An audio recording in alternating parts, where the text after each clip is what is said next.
Good afternoon. I would like to welcome everybody to the Polk County Public Schools work session. Today is Tuesday, July the 27th, 2021. And at this time, I'd like to turn it over to Superintendent Hyde to run our work session today. Mr. Hyde? Ma'am, good afternoon, Madam President, members of the board, members of the community and staff. Thank you for being here this afternoon. I'm sorry I'm not acclimated yet to a 12:30 start time. At this time, I'd like to bring Mr. Steve Warner to the dais. He will provide an update and a presentation as to community liaison position. This was a position, as you know, that the board and Superintendent Byrd authorized to serve one of our communities. He's here to provide an update because the board had previously acknowledged the interest in expanding the program, but wanted to first hear about the successes and or potential barriers moving forward. So, Mr. Warren, it's yours. Thank you very much. So it's my pleasure to be here today to discuss the last 2 years of my professional career here at Polk County Public Schools, and that is the creation of the community liaison position focusing on the greater Winter Haven area. I did provide a copy of the presentation to all board members, Mr. Bridges, Mr. Hill, and Mr. Hyde, so you have copies there that we can follow along with. So, big question. What is a community liaison and what happens within that role? So I thought we'd start with a large overview of what the position is. So basically what we do is we link resources to the 17 schools in the greater Winter Haven area to eventually broaden opportunities and help our young people achieve academic success and also prepare them for life. Now that's a large, broad statement, and we'll continue to break that down as we move through the presentation. So what do? The first thing is you have to advocate for the success of all our schools and our students. And that's the big thing. You are the cheerleader, you are the advocate for the schools and our students into the community. You also look at providing long-range plans for effective community relations. And that word effective is very important in this statement because you have to be an active listener to your principals, your teachers, and the community and business leaders to make sure you know and understand what the needs are and how you progress with that. And of course, you're constantly providing channels of communication throughout the district, within our schools, and throughout our community entities. And at the end of the day, you're communicating what those proposals are that you're working on to the larger community. And to me, this next one is extremely important. And that is as you interpret and analyze school and community needs. So each school has different needs that they need satisfied by a potential business partner. Business partners have the same needs. They want to get involved with our schools, but they need to know how. How do I get into the school? What are the things that you need me to do to support programs and support learning that takes place within the school? So we work on there. From there, you're working with those stakeholders, not just to identify what the issues are, but also how those solutions come across and how we better serve our students. Then you're working with instructional staff to create those community initiatives. So we work across the board with many different departments here within the district to support community initiatives, workshops, programs, you name it. It's working across the board. And then it's the nitty-gritty when you're down in the trenches and you're actually coordinating activities with our parents, our resident business community, and also our community groups. So this is an overview of the focus area of the 17 schools I work with in the greater Winter Haven area. Now I want to preface this. This is the main focus, but I work for the district, I work for all schools in the community, but the focus is on the 17 schools in Winter Haven. And that gives you a little breakdown of the 2 high schools, the 4 middles that we work with, and then also our 12 elementaries. One note that we need to put on there is that Jewett School of the Arts is a K through 8. So that's why they're listed elementary, and if they're listed in the middle school area at the same time. So, now that I've given you that, I started with the district in January of 2019. So I'm sitting down at the desk in Michelle Townley's office at Eagle Lake Elementary, and it's what do you do? Where do you move first as you're creating this position? Because we have a blank slate to create that position. So I looked at this. At the end of the day, that first slide that I presented to you, it was about the success of students. How do we begin to align the different players in the district and in the county with supporting our students and having student success? So of course you're aligning the district with its success, you're aligning each individual school, our community and business partners, which is a very, very large group, and then, of course, our government agencies. This I added in here because I wanted you to know the process that I went through when I thought about creating this position. And I love this quote, is the process must fit the problem, or you're never going to find enough pieces to actually solve the problem. So what are the pieces to the puzzle as you begin to create this position? So I looked at what are those partner sectors, because we need to break those things down, because it's more than just the Winter Haven Chamber of Commerce. It's more than just a Legoland. So who are these sectors that are actually going to make up your business partners? So of course we look at our businesses, our community organizations. You're talking about Rotary, Kiwanis, different civic organizations like that. Public Education Partnership of Winter Haven Chamber of Commerce, Polk Vision, all fall within that area. Your government agencies, of course, City of Winter Haven. We branch out into the City of Eagle Lake, because when we talk about the greater Winter Haven area, a lot of our students come from different areas. So we want to make sure we're working with those other government entities also, and of course the county. Our families are a big part of that sector. Our faith-based organizations, which sometimes are overlooked as opportunities to support our schools and our students. And the big one that I think is overlooked are our senior citizens groups. So there are some connections right now in schools with senior citizens group, but this is an area that you can really tap into to really support our students. And then, of course, I think all of you know that in Polk County we have a very strong college and university presence. So those are our sectors. To break that down a little further, these are some of the folks that I work with on a day-to-day, weekly basis. Of course, the Public Education Partnership of Winter Haven is really a strong backbone to this position, and we get a lot of support for that advocacy group in Winter Haven. Katie Worthington and the Winter Haven Chamber of Commerce, huge supporter of what we do. The Chamber of Commerce in Winter Haven has over 760 businesses there in the chamber. So that is a great avenue, great opportunity to push in to find businesses that will support our community. Also the City of Winter Haven, very good business partner. We work constantly with the City of Winter Haven on all different sorts of projects and ideas. And then a few others that we work with that really support our schools. Citizen Bank, the Freedom Tour, which we spoke about a couple of months ago when we had Mr. Williams here, who's supporting our mobile food pantries. You see Legoland, Tico, Winter Haven, Rotary, State Farm, and Central Florida Healthcare. So now that we have identified those sectors and some of the businesses that we're going to push into, what do you do next? Now you have to find out, what do schools need before you go find out what the business partner can lend and support those needs. So I began to have meetings with each principal at the 17 schools. These meetings lasted anywhere from an hour to 2 hours, one-on-one working with the principal to find out, hey, Gina Williams, what do you need at Winter Haven High School? How can I then begin to link and match partners to help you succeed with those goals? From there, I actually went back and spent either a half a day or a full day at the school. I wanted to really immerse myself into the day-to-day life of what happened in a school, because that broadens your horizons on what's going in and what teachers need, what students need. So those were very eye-opening when I went and had those meetings. Now, I will tell you, the principal school day meetings were over about a 2 or 3 month period. So this is a longer term, really pushing in and finding out what the schools needed. As we had those meetings, themes began to emerge throughout every meeting I had with every principal. I wanted to highlight 4 of those themes that emerged. I work with whiteboards quite a bit. I have a plethora of information about all of the schools that are listed with bullet points underneath on my whiteboard. They move in and out, they interchange, but these are the 4 themes that continued to present themselves. Perception of my school.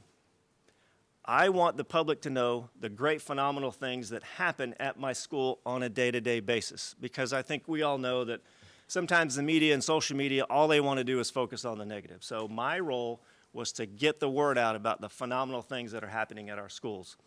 Volunteers. Every school needs volunteers, whether it's mentors, having participation in SAC or CAT teams, guest speakers. And of course, at our high schools and maybe some of our middle schools, with our academies, is matching business partners with those academies. Appreciation for our teachers and staff. A lot of times, all a teacher needs to hear is thank you. Thank you from the community. Thank you from parents for the wonderful job that you do with our students. So appreciation for teachers and staff was also another one that was across the board, every principal asked for. And then incentives for positive behavior interventions, whether it's testing, even with our teachers, incentives for them to go that little bit of an extra mile to give them some kind of reward at the end of the day. So after you build the picture of what the schools need, what do you do next? Now that you know what the programs are, what the needs of each school are, build the network. So that is where working with Polk Vision, going to Chamber of Commerce events, going to after-hour events, going to the Kiwanis, the Rotary Clubs, to meet potential business partners and to continue to build that network that will actually serve our students and our population. Once you begin to build that network, you start to engage those business partners on specific needs for each school. You look for volunteer opportunities. Where are the volunteer opportunities in each school that we can match our business and community partners up with? I want to speak a little bit about principal of the day. I've got a slide coming up on that. When I spoke with principals, it's Steve, if you can find who those business partners are that can come into the school and help us, I would greatly appreciate that. A lot of the networking that I do is during the day. It's morning meetings, it's noon meetings, it's meetings at night. Principals can't make those just because they're at their school taking care of their school. So if you can help me in that realm, that would be very beneficial. Business partners on the same thing. You know, I'm running my business during the day. I really can't just walk away from the business and go visit 16, 17 schools to find out where I can connect. So that's what this community liaison does. It becomes the link pin that you can connect what the schools need, the business partners, and link those together. So we came up with a Principal for a Day program. And like I said, I'll talk a little bit more about that as we move through. In and around this time in November, the Great American Teach-In was in. So I had sent a list out to all of the principals. Please tell me what you need. What types of speakers do you need to come in, organizations? And we really push forward with helping all of our schools with the Great American Teach-In. And then, of course, you continue to champion for schools while you're building the program out. So at that point, what was next? It's finding those funding sources for the incentives that you can push into the schools to take care of the teachers, the staff, and our students. You go back to the perception. It's preparing, providing, promoting, publicizing, and constantly staying positive and giving the positive messages about our schools to the public. The Principal for a Day program, we started this in fall of 2019. And the idea after that was once we did our first 5 pilot schools, it was to push into the rest of the 17 schools, and that would have been fall of 2020, which of course COVID, kind of pushed that out of the way because we couldn't bring business partners in anymore. Then the idea was to eventually expand it throughout the county, and that would be building a database and a website that folks could go in and actually sign up to be a Principal for a Day. So with that said, a lot of programs and a lot of activities have been put in place over the last 2.5 years to really highlight what our schools are doing to support our schools, to support our instructional staff. So I want to just take a moment and highlight some of those programs. So we just spoke about the Principal for a Day. First and foremost, what this did, it allowed our business partners to firsthand see the complex role that a principal has on a day-to-day basis. I mean, you're looking at what the accomplishments are and what the challenges are. That way, businesses can find out how they can support the school. So we're looking at number 2. This, to me, was the first step really in uniting the business community and our schools to provide that collaboration that we so desperately need throughout the district. We looked at 5 pilot schools. We looked at Denison, Elbert Elementary, Lake Ship Elementary, Winter Haven High School, and Juanita High School. And what I did was I matched 2 business partners with each school. And we strategically matched the business partner with the specific school. Some of that may have been based on, I'll give you an example, at Winter Haven High School. We matched Hip Wynn, who is the Chief Information Officer at the City of Winter Haven, with Winter Haven High School. Because of what's the access to technology at Winter Haven High School, are there different types of programs, is there hardware that maybe with his expertise, he can add value to Winter Haven High School at that point. Juanita Elementary, we actually partnered them with a company called Polyglass Corporation that is actually 2 miles from that campus. Polyglass Corporation, most of you don't know what that company is, but they develop all of the underlining for roofs. So you have your base of your plywood of the roof, and then you have your shingle. Well, there's an underlining film that protects all of those things as they build houses and build roofs. They have 85% of the market in the state of Florida on underlining for roofs. So when we matched Polyglass with Juanita, it was actually a match made in heaven. So we spent the day touring the school. We came back as all the business partners. Superintendent Byrd was there, and we had a discussion on what were the experiences of each participant in that principal for a day. The whole meeting ended at about 2 o'clock that afternoon. Within the first 30 minutes of our meeting ended, I had a phone call from the head of Polyglass Corporation, very emotional phone call, that said, Steve, I need to know how I can support Juanita. I could not believe the things that I saw at that school that are happening in a school that not many people know about. He goes, I didn't know that school was 2 miles down the road from us. So we discussed how they could help, and he had a discussion with Principal Carballos at Juanita, and they needed a donation to support the initial or first-year teacher packets that each teacher receives. So he said, we want to make a cash donation. They donated $3,000 to Juanita Elementary. From that, with conversations, we worked with Susan Copeland at Polk Education Foundation, and they actually matched that $3,000 donation. So it was a total of $6,000 just from that day that came in to Juanita Elementary.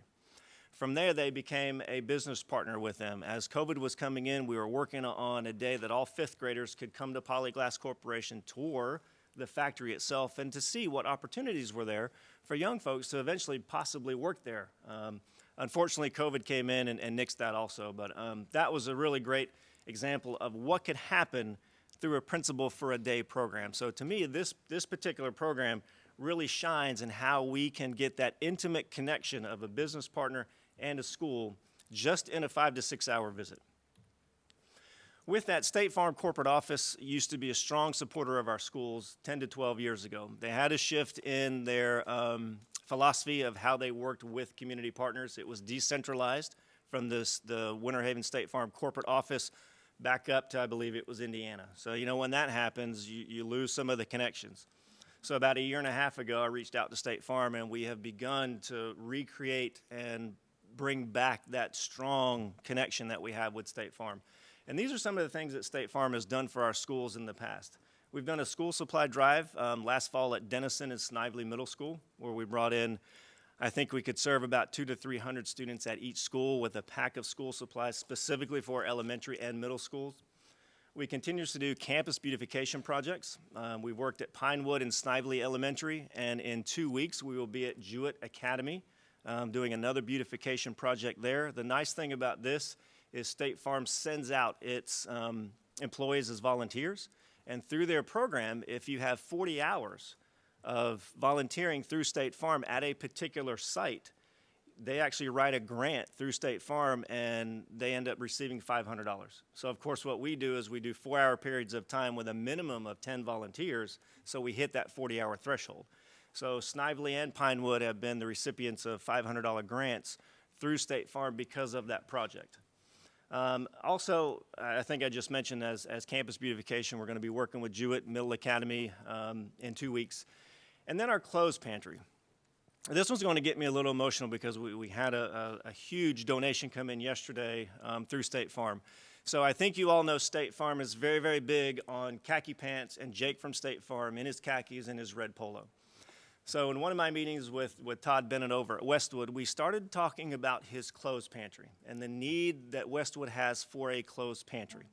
I won't get into the details of why they have the clothes pantry there. You can just imagine, but it's a clothes pantry that gets a lot of use from its students. So I said, Todd, what would you need? He said, if I could get 300 khakis, whether they're shorts or long pants, that would be just a blessing to us. So I approached State Farm, and of course, State Farm was very excited about it because it fit their marketing and PR. So what they have done over the past 2.5 weeks is we go through Amazon. A State Farm corporate employee can go in and buy 1, 2, 3, 4, 5 pairs of khakis. They're drop shipped in my office in Eagle Lake, so I have a huge table of boxes and bags of khaki pants to donate to the clothes pantry at Westwood. I received an email a week and a half ago from my contact at State Farm that said we have one employee that doesn't want to buy khakis. She wants to make a small donation to the clothes pantry. And I'm like, well, this will be great because now we can buy detergent. Maybe they can buy a washer and dryer. You never know what they could do or what Todd could do with that. So I received a check yesterday from an anonymous donor, and I was thinking $50, $75 to supplement maybe some laundry detergent. The check was for $500.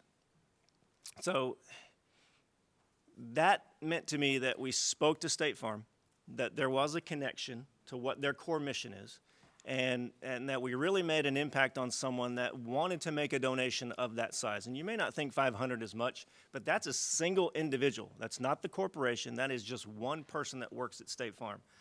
So that, to me, was really satisfying to find out. Todd doesn't know this yet, so Todd, if you're listening, you're going to be getting a check and a whole bunch of the pants in the next coming weeks. Also, Central Florida Healthcare. They're one of our healthcare providers in the district and in the county. I think you know that they are one of our community partners at Crystal Lake Elementary, our community school. We have been working with them on having mobile units come out and do health visits. So they do an overall health visit or a wellness check. They'll do physicals for students. And we've just added this in the past month. They'll do vaccinations for students. We had our first health unit last week at Lakeship Elementary. All of their slots were sold out, or all of their slots were booked. This week, we are at the PEP building in Winter Haven, the Public Education Partnership of Winter Haven building, because there we serve multiple schools throughout Florence Villa area. Again, 100% booked. We then go to Denison Middle, and we specifically pushed into Denison Middle because I think seventh graders need to have that TDAP booster coming in. And when I was talking with Ms. Christian, the principal at Denison, she said we can have about 90 to 100 students on day one. We have to put in the gymnasium, or we have to isolate somewhere.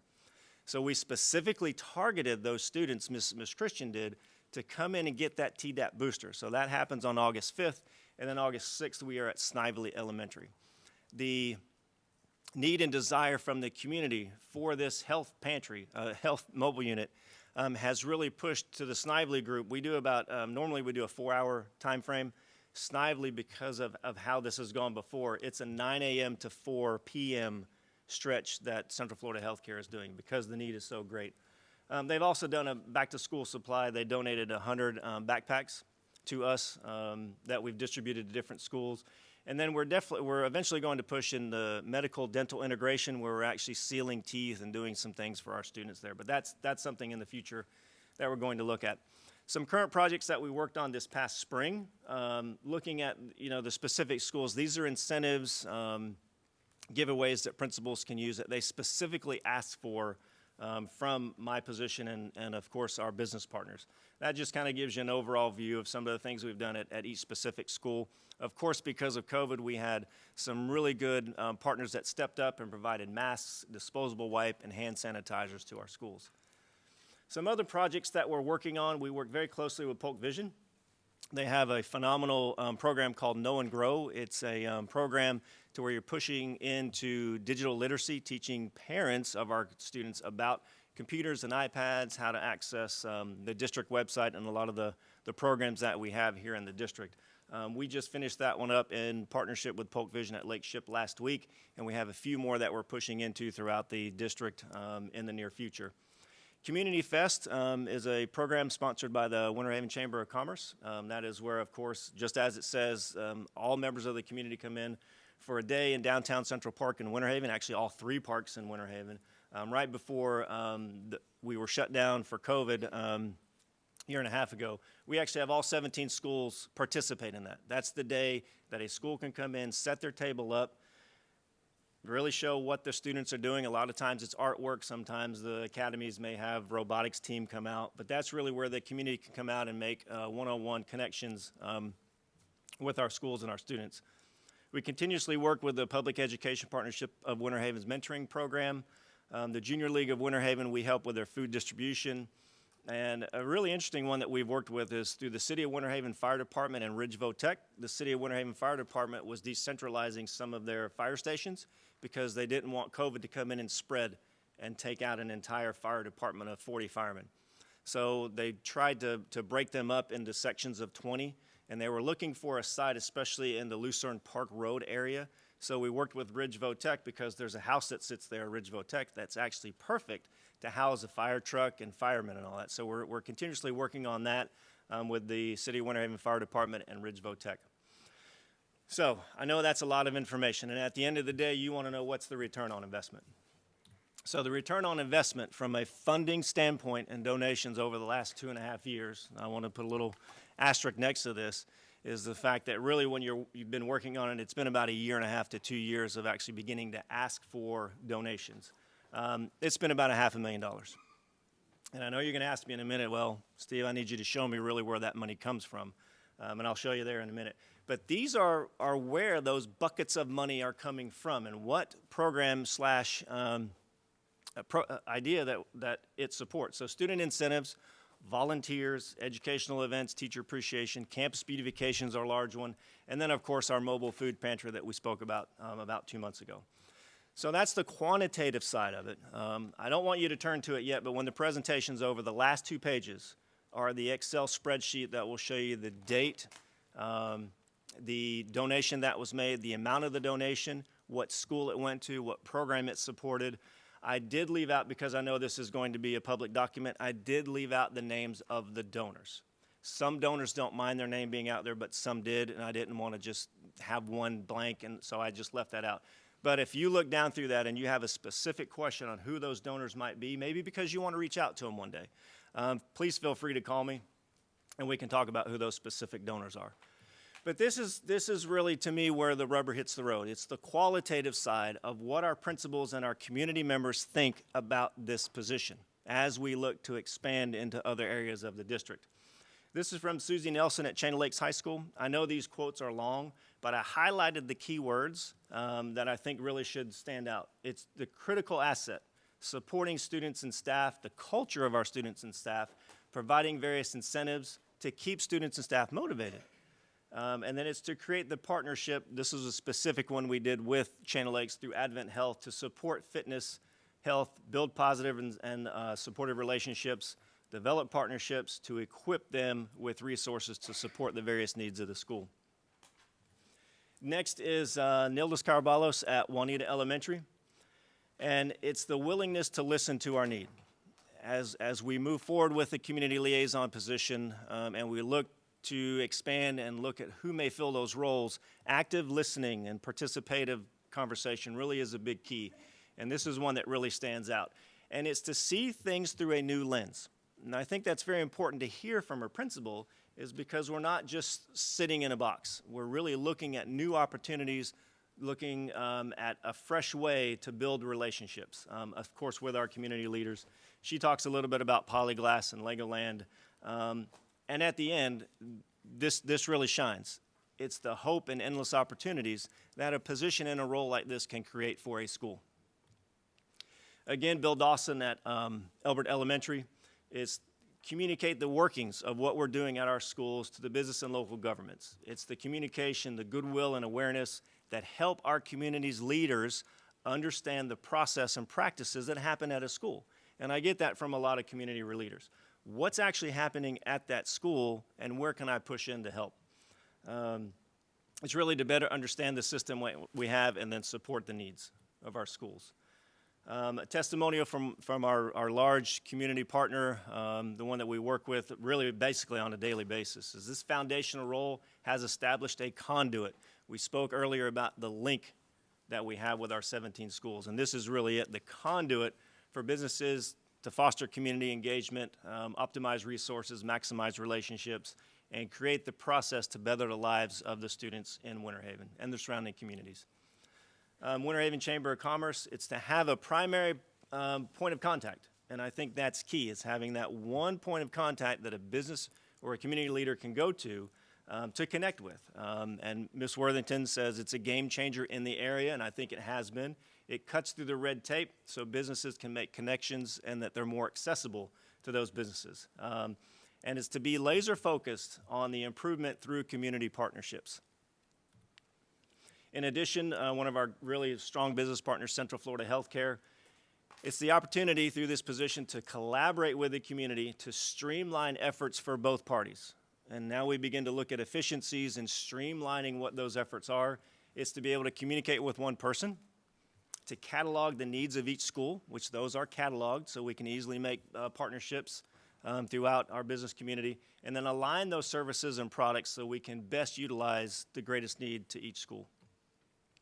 Tampa Electric, Nick Plott, it's really opened our eyes to the needs and challenges of our schools. When you hear those things, you know you've hit a home run especially through a Principal of a Day program or other things that we do. Opening the eyes and needs to the challenges that our schools face on a daily basis. And to be able to see firsthand the gaps that the private sector can fill.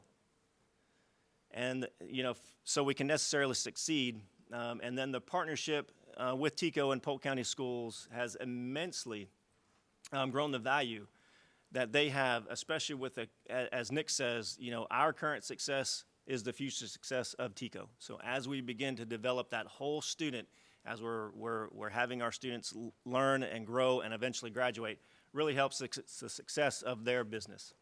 And last but not least, State Farm. Of course, they greatly appreciate the role because we've been able to do so many things with State Farm to connect their associates who are looking to volunteer. And then with these opportunities, they can more effectively and efficiently connect their volunteers, their employees to volunteer opportunities within the district. And to have a dedicated liaison helps ensure the community service opportunities for their employees. So, I know that was a lot of information, 2.5 years worth of work that we went over in about 20 minutes. And I'll be glad to take questions, but I do want to preface something, and I think two people that really need to have their names heard for the great work that they actually put me in a position to do what I've done. And that is Michelle Townley, who was my supervisor for the first 1.5 years, and currently Victor Duncan. So I'm based out of Eagle Lake Elementary in the Associate Superintendent's Office for Elementary Schools in Winter Haven. So when I first came in, Michelle and I had quite a few discussions about where does this role go. So she actually, took me out of a box and she said, go do your thing. Start to develop the position and let's have the ebbs and flows happen. If we need to rein it back in, we will. But with her attitude and the way she assisted me and helped me, I think that was a big game changer in how this position developed. And then now that Mr. Duncan is in there, he has really taken those reins over and said, Steve, it's going well. Let's keep it pushing in the right direction. So I did want to mention those two folks who I think really played a huge part in allowing me to let this position grow organically to what it's become today. So thank you. I'll take any questions that may be there. Ms. Fortney? Well, thank you. That's quite the presentation. I'm sure you learned that from your kids, how to present, Yes. since they're so awesome. Thank you. I just need to know how I clone you for District 3 or expand your duties into District 3. You can't have him. That's too bad, Sarah. I think Mr. Wilson and Ms. Reynolds are like, no, we can't. So I know Mr. Hyde and I have actually discussed the expansion of this role as we move forward. I think I know that there has been another position that has been targeted for the Lakeland area. But I think as we continue to move forward and this position develops, continues to grow, I think those are discussions that Mr. Hyde and Mr. Hill and I can have on how we expand this into different roles. And not just how we expand it, but develop a profile of who actually makes a good liaison. And I will interject this right here. I don't think it necessarily has to be an education person. I think it needs to be more of a development or fundraiser officer, a public relations person, because a lot of what I do is working with communities and building networks and building those partnerships. And I think that really is the key, is to have someone that's really a development officer, so to speak, as we move forward. Looking forward to it. Ms. Reynolds? Thank you. I just want to give a really quick history on it for those that weren't on the board when this position was developed. This came out of the Winter Haven area was looking for some way to get engaged with their schools. They didn't feel like they could meet the needs of their schools, and they wanted to help, but just didn't know how to help or where to start. So this position is something that there were months to a year of meetings about with this with Superintendent Byrd to how do we meet the needs and how do we make these connections. I think the Winter Haven area is fairly pleased, judging by the number of people who insisted on coming to hear today what was going on. You'll notice we have several Winter Haven area leaders that have said, this position is essential. I've had 3 principals call me in the past 2 days to say, do we need to be there for this tomorrow? We want to make sure he's not going anywhere, because they truly do see the benefit in having this community liaison position. I will say to Ms. Fortney's question, I think part of the success is being able to focus on Winter Haven. Mm-hmm. We have a huge county, so trying to focus on 150 schools, you can't have the intimate relationships with every single principal and every single school community that you can when you're focusing on 17 schools. So I do think as we're looking at the position moving forward to expand the reach of one, I'd be very concerned because I do think the intimacy of a smaller area is part of the huge success that we've had with it in Winter Haven. I think I had Ms. Miller and then Ms. Fields. Thank you. This is a lot of great information. I do have a couple of questions, and we talk about growing this position. We have 17 municipalities. There's not schools in all of them, so you are serving the greater Winter Haven areas like Eagle Lake and Dundee and those areas. So I want to continue that when we add positions. And this is very similar to what the Polk Education Foundation is doing. So I don't know in the hierarchy of where things are governed or where they will be because you're the very first one, but I would like to see that partnership or very closely working with them because one, we want to be able to track who we're going to get things from so we're not double asking, especially our large corporations. I'm a State Farm kid. I was raised there. My sister's an agent if you need somebody. But anyways, we want to make sure that we're not going back to State Farm all the time or Geico and Lakeland because we have so many opportunities. So that would be my one just like concern when we start adding people that we're working very closely with the Polk Education Foundation. Also, I want to thank the Winter Haven Chamber for being so receptive. When I first was going around and meeting people, they were very complimentary of this idea, and this is what we needed. They did talk about the red tape. It took so long to get you here, and we don't want to do that with adding positions. We want to be able to create you as a pilot and be able to repeat that. So have we looked at Lakeland Chamber or the East Side into Haines City and Davenport? Are the chambers recognizing your program? Yes. And talking about what we're accomplishing in Winter Haven? Yes, very much so. So I do quite a few presentations in the greater Lakeland community. A lot of that are Rotary organizations and some other civic organizations, but I am a member of the Northeast Chamber Education Committee. They reached out about a year ago and wanted assistance in how can we connect our business partners with our schools. They knew I couldn't push in and be a dedicated person to that area, so I actually went and did a presentation on this role, and then I gave a few suggestions on here's what you could do in order to bring your business partners in. So I work closely with them. Like I said, I'm on their education committee. I've actually worked with a few of the schools because if a school would reach out and said, do you have any connection with this particular item that we need? So I'll go ahead and work with them on an individual basis. We've done that in a few other schools. Spook Hill we've done quite a bit of work with. So yes, they see those things specifically to the Lakeland Chamber. I've not presented to them. But I think there is this groundswell that I think the folks in Lakeland Chamber and some other business communities could see the need for a liaison in that Lakeland area. But of course, definitely the Northeast area, I think, has more of a foothold in a foundation to build a liaison position because it did help me quite a bit that there was a foundation in Winter Haven through the Chamber, through the Public Education Partnership, through the City of Winter Haven, to really step in and have that foundation of support, an advocacy group that's going to support what you're doing within the schools. So I think the Northeast Chamber has a little bit of a foundation in place through their education committee. So to that question, I say, yes, it's there. I also want to go back to the first thing you said about working with the Polk Education Foundation. So I'm actually on their board. I am their current vice president. I've been on their board for about 12 years. So I work really, really close with Susan and her team. Now, this is an organic thing. So I know the thing you said about stepping on other toes, or as I call it, cannibalizing on our business partners and our donors. That's, as a development person, that's a thing you do not want to happen across the board. I also work really, really close with Jeanette Crowley, who's our strategic partnership person. So I remember a discussion we had about a specific partner. I reached out and said, hey, Jeanette, I've met with X company. I need to know, is there anyone in the district working with that company? Because if so, I pass it off to whomever it was, whether it's Jeanette, whether it's Reba Coyle in Multiple Pathways and Career Academies, whether it's Susan that she's working with donors for scholarships. But when you look at the Polk Education Foundation, much of their work, I should say our work, is with donors for scholarships. Yes, they do free teacher market where there's some overlap of what I do. So I am on a constant communication channels with those groups and organizations as we're moving forward so we don't have exactly what you mentioned is cannibalizing of potential donors, because that's the one thing a donor does not want to hear. I just did this for school A, now you're coming back and asking me for a different thing. So yes, centralized asking needs to be a part of this, but there aren't silos within what we do as development officers within the district. And I would consider Jeanette and Susan, Reba, and a few other people as development folks. We all communicate with each other, but this is just because we've known each other a long time. We all work well together.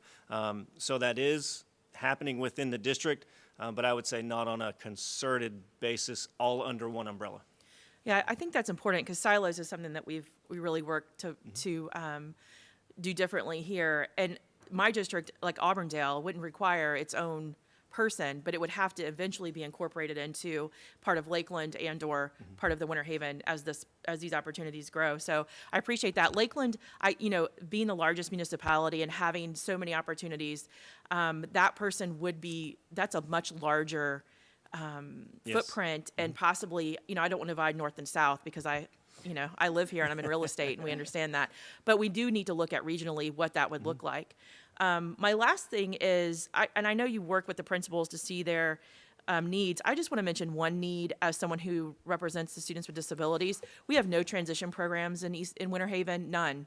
I've personally had conversation with Legoland and Polk State College. Dr. Valcanetti is very open to programs partnering with us. So I think that's one area we haven't paid attention to, developing business relationships with. When I go out in the community, people are like, yes, please bring students here, disability or not. We'd love to have students working for us, interning with us. But somebody has to create that program. So I want to make sure that you have the ability to go in. I know sometimes in the district, if this department doesn't talk to another department, it's very, for you to have the ability to go in and present something that is well received, that you are partnering for these kinds of relationships. So I think that would be one area that we could really do work on in that, and with community partners who are more than willing to help. Yes. So I appreciate what you're doing with them, and being from Winter Haven and seeing how much the community steps up. It is a community that's willing to work and partner with our schools. I want to mention the faith-based community that you had talked about. I know Sarah Beth and I both attended a meeting with the Florida School Board Association, and we had talked about this in the past. There are districts that have faith-based committees, and that's something that is really an untapped market. Yes. Whether it's getting the prayer group or a group of community citizens to show up to cheer on a basketball team, or actually write checks to promote teachers or give incentives. Both of those things are needed. So having someone who can coordinate that in a community, I think it would be more effective at a regional or city level than having a district-wide committee. So that's another area I think that we really should look into. Totally agree. Totally But I agree. appreciate your work. Thank you. Yes, thank you. Ms. Fields. Thank you. Superintendent Byrd was very much involved in establishing the position that you're in. I know that you know that. And there were a lot of behind-the-scene meetings with a lot of community members out of the Winter Haven community. And I think that the gist was they wanted to make sure that they had a strong voice in their community. And when the position was established, it was established with the intent of it to be a pilot position Yes, and to see whether or not it would be something that we could duplicate throughout the county, and that it did bring value. And with all the information that you shared today, it definitely brings value. So I would just say that if we're going to be pursuing having this position throughout the county, that we make sure that we use the same model that was used when we started the position, and making sure that we have all of the key players at the table, if that's going to be something that we're going to do. And I'm pretty much directing this to Mr. Hyde. So I just wanted to say that. Sarah Beth gave the history. There's a strong history behind the establishment of the position, and we don't want to lose that. Yeah, I think that's a great point, because I think that gets overlooked sometimes, is the amount of time it took to actually get to the point that we created a community liaison position, and then what happens once that position's created. I know Ms. Reynolds said there was about a year and a half, but it was actually much longer than that. I mean, there was an advocacy group of folks that stepped up in Winter Haven that says, we want to see how we can come in and assist and help our schools. How do we do that? So there were years and years of that actually there was a group of an advocacy group in Winter Haven that actually conducted a large study and actually wrote an eventual white paper on it that then created a few things that were built in Winter Haven. So I think you're right, as we look at other communities to make sure that we get a lot of the information and data, because as Ms. Miller said, what I'm doing in Winter Haven may be a little different than what is actually happening or the needs of Lakeland. So that's where the focused person that can step in and really push into those needs is really beneficial. But I think you're right. It's getting all that information, getting that data to help shape what the eventual role will be for different areas of the district. Thank you. Ms. Cunningham? Thank you. Yes, and I too support the program. I think it needs to be expanded to all the other areas. And I would leave that to Superintendent Hyde to figure out how to do that. The one thing to me that's missing in here is all the income has been shown, but not the expenses. So going forward, I would like to see the cost, all the expenses for the 2.5 years, however that worked. I don't have the exact dates, but I would like to see a spreadsheet, if I could, on income that I see here plus expenditures. So as we move forward and make intelligent decisions in replicating this type of program throughout the county, we need to really understand our income and our revenue and our expenses as we look to replicate the program. Yep. So That kudos is- to you. Great. That is a great point that you made, and Mr. Hyde and I have talked about that, because he said, hey, what's your budget? Right. Well, there really isn't a budget for this yet, because as a Right. pilot, you just don't know. You do. So I will tell you that the presentations that I laid on your desk were at no cost to the district. You have folks that can help fund those things. So a lot of the expenses that my position incurs are actually through in-kind donations, or whether it be, Steve, we'll take care of this for you. So I think I do some travel that's through there. Sure. And but- I'm not asking for it now. I'm Right, just saying, right. if you can create a spreadsheet for yes, us ma'am. and give us both Yeah. ends of, that would be great. Because as we look forward, we'll need those kind of dollars and those kind of figures to make intelligent Correct. decisions. So. Exactly. But thank you. Great program and great presentation. Ms. Reynolds? Thank you. Ms. Miller brought up a great point with Polk Education Foundation, and I know you mentioned the four of you work really well together now. That may be something that we want to look as we're expanding as to, I know it was following under our elementary regional, now it's falling under deputy. Is there a way to put it where it's more closely aligned to PEF? Because obviously 4 people, it's semi-easy to wrangle. If we end up with 7 community liaisons and now we have 10 people, how much overlap is that doing? That's just something that we may want to think about moving forward. Okay. Mr. Warner, thank you. Oh, thank you. I appreciate the opportunity. So as we get ready to transition, I'll wrap up this topic. So I've had several conversations with Mr. Warner and others, Ms. Copeland and everyone else involved, because there is a concern regarding oversight. I think it's great that we have a team that works incredibly well together currently, but as the need grows and as the program potentially grows, because that's the next comment, is how do we ensure continuity? How do we ensure that it's aligned to our ultimate objectives, and those things are aligned within school improvement plans and everything else, that we're identifying those in a meaningful way?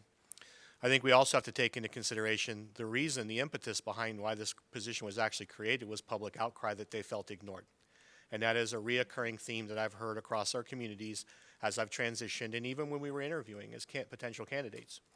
So there is a reality that what the regional superintendent provides for school-based administrators and schools to add local advocacy and smaller advocacy on a smaller scale to ensure that facilities issues are addressed, HR issues are addressed, and all these other barriers are removed to let buildings operate and function efficiently and effectively, this position brings to the community. That they serve as that true liaison. There is no other, it is easy at times to say, well, let the building principal establish that relationship. And I think, as Mr. Warner pointed out, where is that time? In this high-stakes accountability environment, especially with everything else we have going on presently, last 2 years, where's the time for that? And so the point's well taken about making sure that we can provide, and this is where Mr. Warner and I have discussed at length, how is his role different and unique than other community liaison type roles? Why has he been successful? So we're waiting for this presentation because, again, it is my understanding that the board had a position that they were tentatively going to approve, but we were waiting for this presentation. So I will now turn to the board, and based off the comments I'm hearing today, while there's no official vote here, I'm assuming that I may move forward with expanding the program at least into that next community, and then develop a plan to bring back to you in August about what future expansion and how we're ensuring alignment, how we're ensuring engagement, how we're ensuring that those partners are at the table from the start, from the inception, and quite honestly, kind of developing the JD for what are we looking for in this next individual. You know, this has to be someone who can be incredibly transparent, who is very much self-directed, can be trusted in that regard, who will track and monitor all that they do, who can facilitate and engage various stakeholders who all may have very different impressions or interests. So there's a lot to this as we look to expand this, but I find incredible value in it. We met and discussed this at length in my office probably about 3 weeks ago. I don't think I was even in my first week. You were, yeah. And so, you know, again, based off the board's comments and questions today, I feel confident that I can move forward. We'll bring you a proposal in August and provide you an update then. Sounds good. Thank you. Thank you. This time, while we're transitioning, Mr. Hill will come to the dais to provide the school board and community an update on COVID and our protocols and procedures moving forward. As he approaches, just as a caveat, as we all know, but I do feel the need to interject this comment, everything that we discussed today is fluid. It is all tentative and all based off current conditions and directives and those types of things. This has been the result of a very comprehensive and collaborative effort between countless individuals from the school district side as well as the local health department and their team, constantly going back and forth, reevaluating and examining all of our operating procedures and policies, and how do we best protect our students, staff, and their families each day. So, Mr. Hill. Thank you, Superintendent Hyde. Madam Chair, Board, and staff and community, it's good to be here today to provide an update on the status of our COVID protocols, practices, and procedures.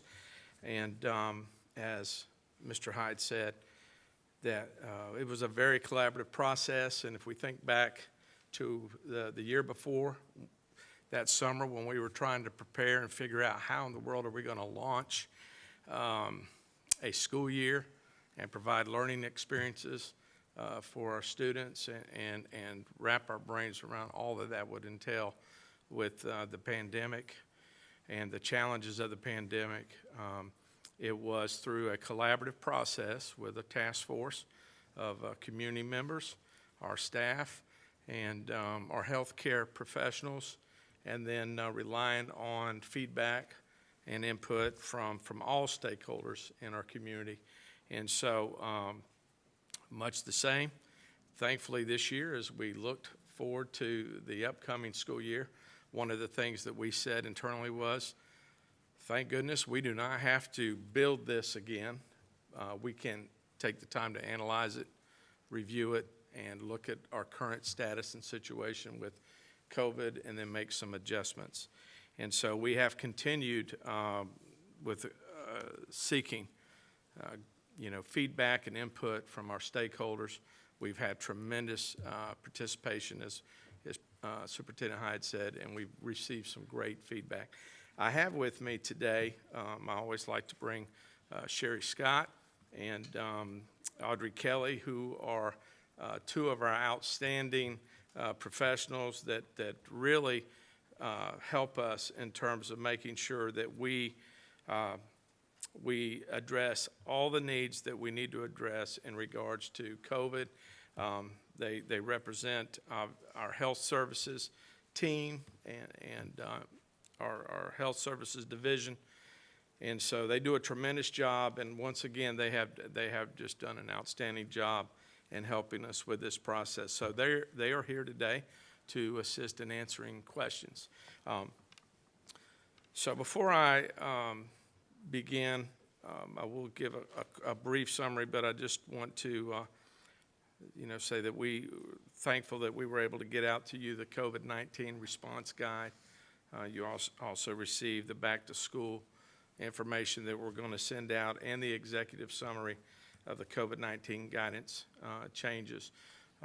Superintendent Hyde also sent some very important information as well that answered some excellent questions from our board members. And when I saw those questions, I'm always thankful for the questions and the guidance of our board, because truly the feedback that we receive really helps inform the decisions that we make. And so we can never have too much feedback and too many questions when in regards to something that is as important as this: the health and safety and well-being of our students, our staff, and our community. With that, I do want to give a shout out and just say once again, it's been an honor and privilege to work with Dr. Jackson and Scott Schablem and their team. They are absolutely incredible. We, over the years, have become a team, and we work extremely well together. And their support and assistance has been just extremely valuable and meaningful for us. So we're once again very thankful for that. So really what I'd like to do is, since you've got the information, you've had time to look over it, I just want to hit a few highlights and from the executive summary and just quickly go through that, and then really give plenty of time for question and answers. So one of the things that we knew when we were entering this year is it, let me say it this way. When we began our discussions, we were in a pretty comfortable and confident place with COVID.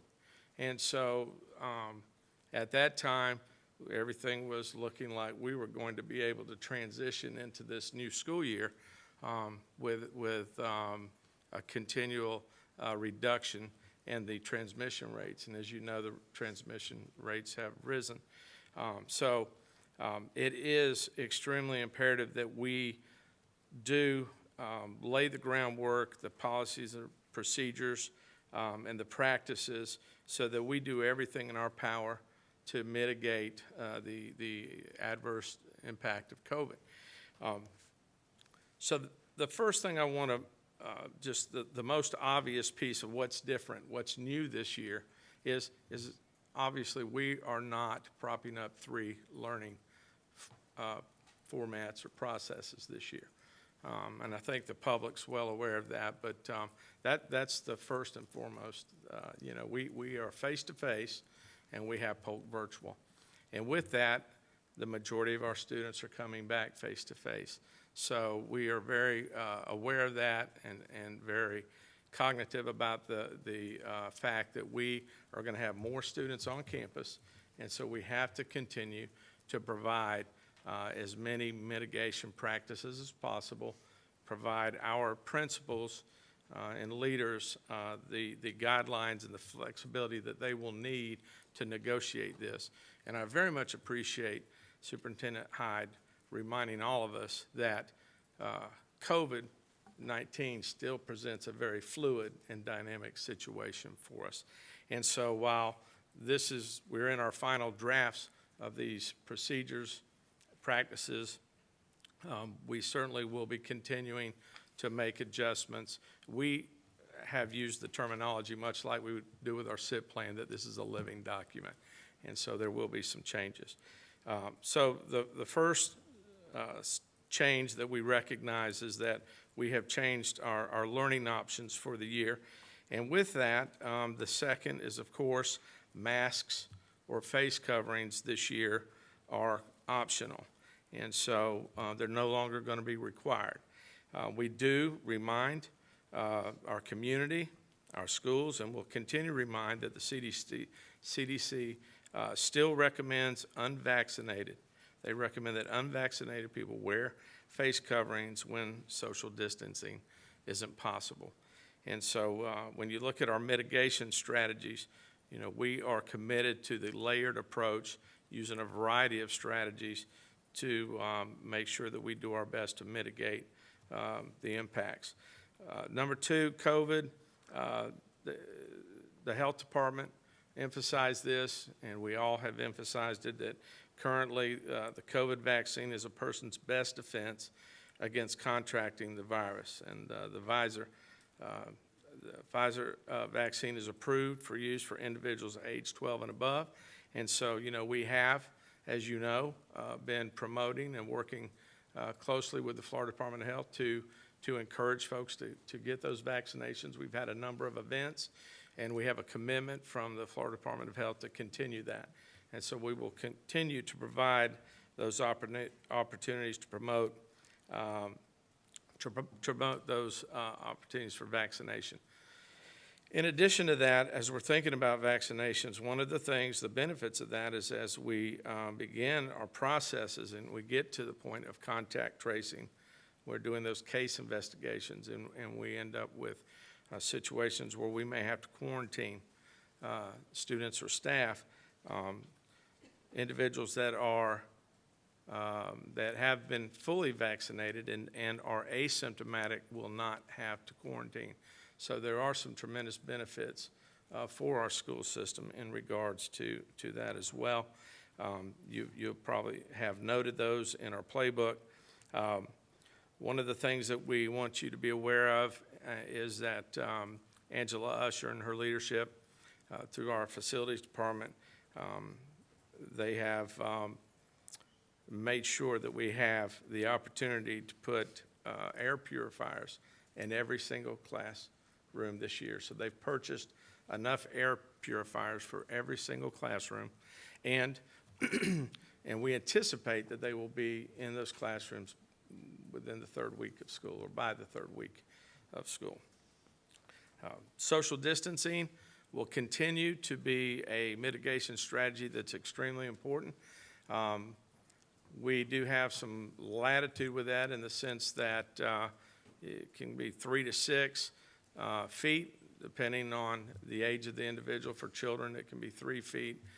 We try to get up to 6 feet, but we do have latitude because we obviously are going to socially distance based on what is feasible and to the very best of our ability. But we always encourage and promote to create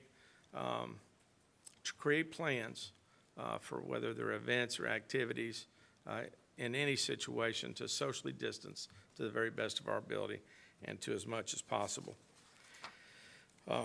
We will not be utilizing the essential worker protocol this year. That protocol for 2 reasons. One, there is no executive order, state of emergency that would support that. And secondly, with the current status of, or opportunities rather, of vaccinations and moving forward with those practices and the different practices that we're using, we will not be using the essential worker protocol. If a person is sick, if they're positive, they're sick, or if they've been in close contact, then they will be, they will have to be quarantined unless they have been vaccinated. So temperature screenings, this is a big one. Last year, we went all out. We utilized the temperature checks in the mornings in our schools and in our offices. And so this year, through the working with the Department of Health and looking at the materials from the CDC, there's really no significant positive impact to the utilizing temperature checks. So we will not be doing the temperature checks this year. We will be engaging in extracurricular activity, our sports and fine arts. Obviously, we'll continue to use what I used to call the big 3, and that would be, masks are optional now, but we will do social distancing, the washing of hands, making sure we're sanitizing and cleaning, and we'll also be providing plenty of soap and plenty of supplies to make sure our facilities are clean, and we'll be doing everything in our power to make sure that our sports, our fine arts events, our any school-based activity or event has everything they need. Disinfectants, we'll employ all those, the big 3 strategies, and And social distancing will remain a significant part of that. We will be utilizing, we're still looking at the capacities outside. Obviously, we don't have to be as concerned about outside. When we're outside, we know that the concern aren't as great. And so outside events, we will go to a wider range in terms of the percentage of folks we allow in a stadium, for example. And inside, we're continually looking at that. Right now, we're talking about 100% capacity outside, 75% capacity inside, or and we're giving principals the latitude to make decisions, always striving to make sure that we use social distancing to the very best of our ability. Volunteers and visitors will be allowed this year, and you know, we obviously are very excited about that. We missed our volunteers last year. They make a tremendous impact on our schools for us, and so we will obviously have a means and a way to track their movements when they're on campus for the purposes of making sure that if we have to do our investigations and then, you know, we have to do our contact tracing, that we're able to do that efficiently, effectively. One of the number one strategies that we use are just outstanding seating charts so that when we're looking at our processes and we're looking at a case, we want to be able to really surgically, we work closely with the health department to get better and better at this throughout the year when it comes to quarantine to be more surgical. And so if we know the distances and the locations of our students, those seating charts become very important. That is in the classroom, on buses, in the cafeteria, for example. So there's a number of items that we have made some changes to. Obviously, the most significant will be masks are optional, but we will continue to use the multi-layered approach and to making sure that we use as many of those good mitigation practices as possible, and we'll employ them to the very best of our ability, given the situation and given the feasibility of it. Do you have any questions for me? Ms. Miller? I have a couple of questions. I'm assuming that the air purifiers were purchased with COVID relief funds. Is there budgeted money to take care of filters and the maintenance of air purifiers? Yes. I was gonna Yes, there say is. yes. Ms. Usher and her team, that's also been included within the facilities themselves. The engineering team is actually currently continuing to review and to develop estimates for what it might cost to enhance our current HVAC systems further, but they have already upgraded all of the filtering as well as within the portable units. So yes, there is a budget for the next, for the foreseeable future to cover those costs and expenses. My next question is, we are significantly short on custodial staff for That is this. correct. Is there money going to be used to incentivize or recruit? Because on paper, yes, these cleanings Right. need to happen, but I don't know that we have staff. We are currently in negotiations to seek an opportunity that might help resolve that issue. Thank you. I had one more question. I've had questions from volunteers. I think we might have a little bit of an issue with the community and getting the word out to volunteers that it's based on the principals determining what's essential. That puts the principals in a little bit of a situation because some of our, we have a group that comes into our elementary schools to do lessons. It's a faith-based group. They feel they're essential. Sure. And so I don't know that if a district-wide, if we need to name what we consider essential volunteers, if it's reading code, reading help, I'd hate to put on principals, you get to decide what's essential, Right. and we might lose a relationship with volunteers. That's a great question. To clarify, it's a faith-based group that comes in and provides other services, not faith-based. Right, oh, yes, Yeah. sorry, did that sound? Yes. No, well, it's an important clarification. Okay, Right. well, I had that. Right. That was the last email I had, Yes, but I've ma'am. had other emails, especially from Winter Haven, because of the community relations that we're doing, of people that want to go into the schools, whether it's what they've always done, reading, helping with the teachers.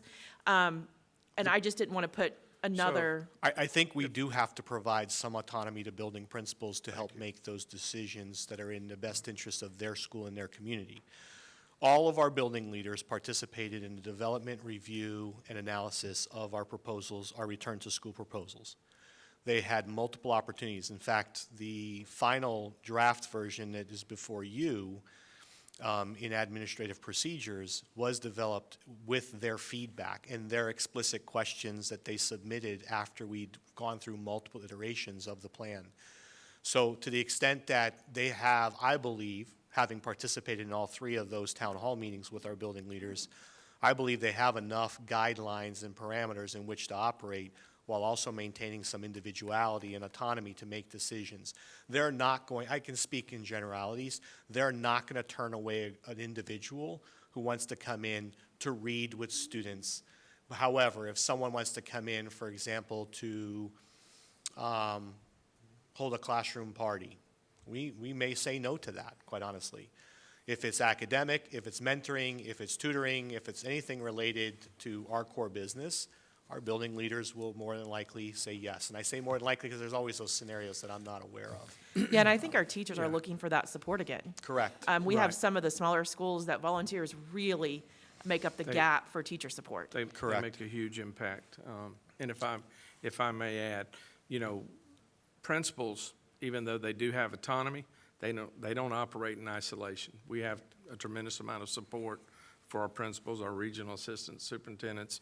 We're on the phone with them all the time as we're coming and going, and they can, they will receive any assistance and guidance they need in regards to making those decisions. And, but we are very confident that they will, you know, they will make the right decisions based on their knowledge and their understanding of what they need at their schools. And so we felt like, what Superintendent Hyde said, we felt like it was very important to empower them and to give them some autonomy in this process.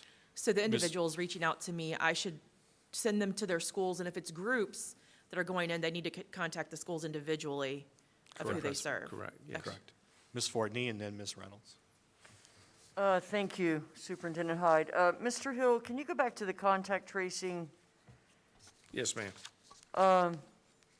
All right, so, I mean, I can read it here, but in reality, I know we're trying to live and learn from the past. We had the essential worker money, this might be an HR thing, COVID, leave pay for people that were forced to quarantine. That will discontinue. That was discontinued when the But, federal well, authority. I'm just trying to make it. You're talking public. about the essential worker, I- correct? Yeah, and, Okay. right, because people ran out of those 10 days because they were quarantined so much, and they still have lost their own personal time, and we have not paid them. You know, they had to take, and so I'm looking ahead, thinking we're going to be in a similar situation, because especially our elementary school teachers, kids are not eligible to even get vaccinated. And even if This is they're true. quarantined and they are vaccinated, now they're still taking, you know, it's just like I don't know what the answer is, but it's concerning to me, the quarantining piece. So if I may, Yes. we did, and I believe you were copied on that email, our staff confirmed that all of those absences last year, if coded appropriately, were fully paid, is my understanding. So if someone is still yet claiming, and as I provided a response to that individual, if they claim that they were not subsequently paid for that leave, then they were directed to follow back up with HR in their school. So we did cover those. We have a proposal presently in front of PEA as to what situations we feel we should cover. And those relate to especially those individuals who cannot be vaccinated. That's what I wanted to get out publicly. Yes, Well, sir. that, I won't disclose much more than Right. that, simply because it is an ongoing discussion with PEA, and we have not ratified or finalized an MOU. So I'd like to leave that discussion for the rest of this week. But as far as it relates to that, that's where we stand. But yes, we are putting some procedures and policies in place to help define those expectations. And I believe I previously summarized what we were recommending to the board, but I'll go back and see if if I failed to do so, I can outline that for the board again. Well, so basically, let's go back to last year. If I still have somebody, I can send them, if it's coded wrong, if we miss somebody. If they feel it was coded incorrectly, they should go back to Okay, is HR. that- Okay, that was my first, and then, I'm sorry, Tedra? Through their school as well. To their school secretary. Okay, That'll be most helpful, and then their secretaries will contact either HR. because I believe I still have one. Okay, that's All right, okay.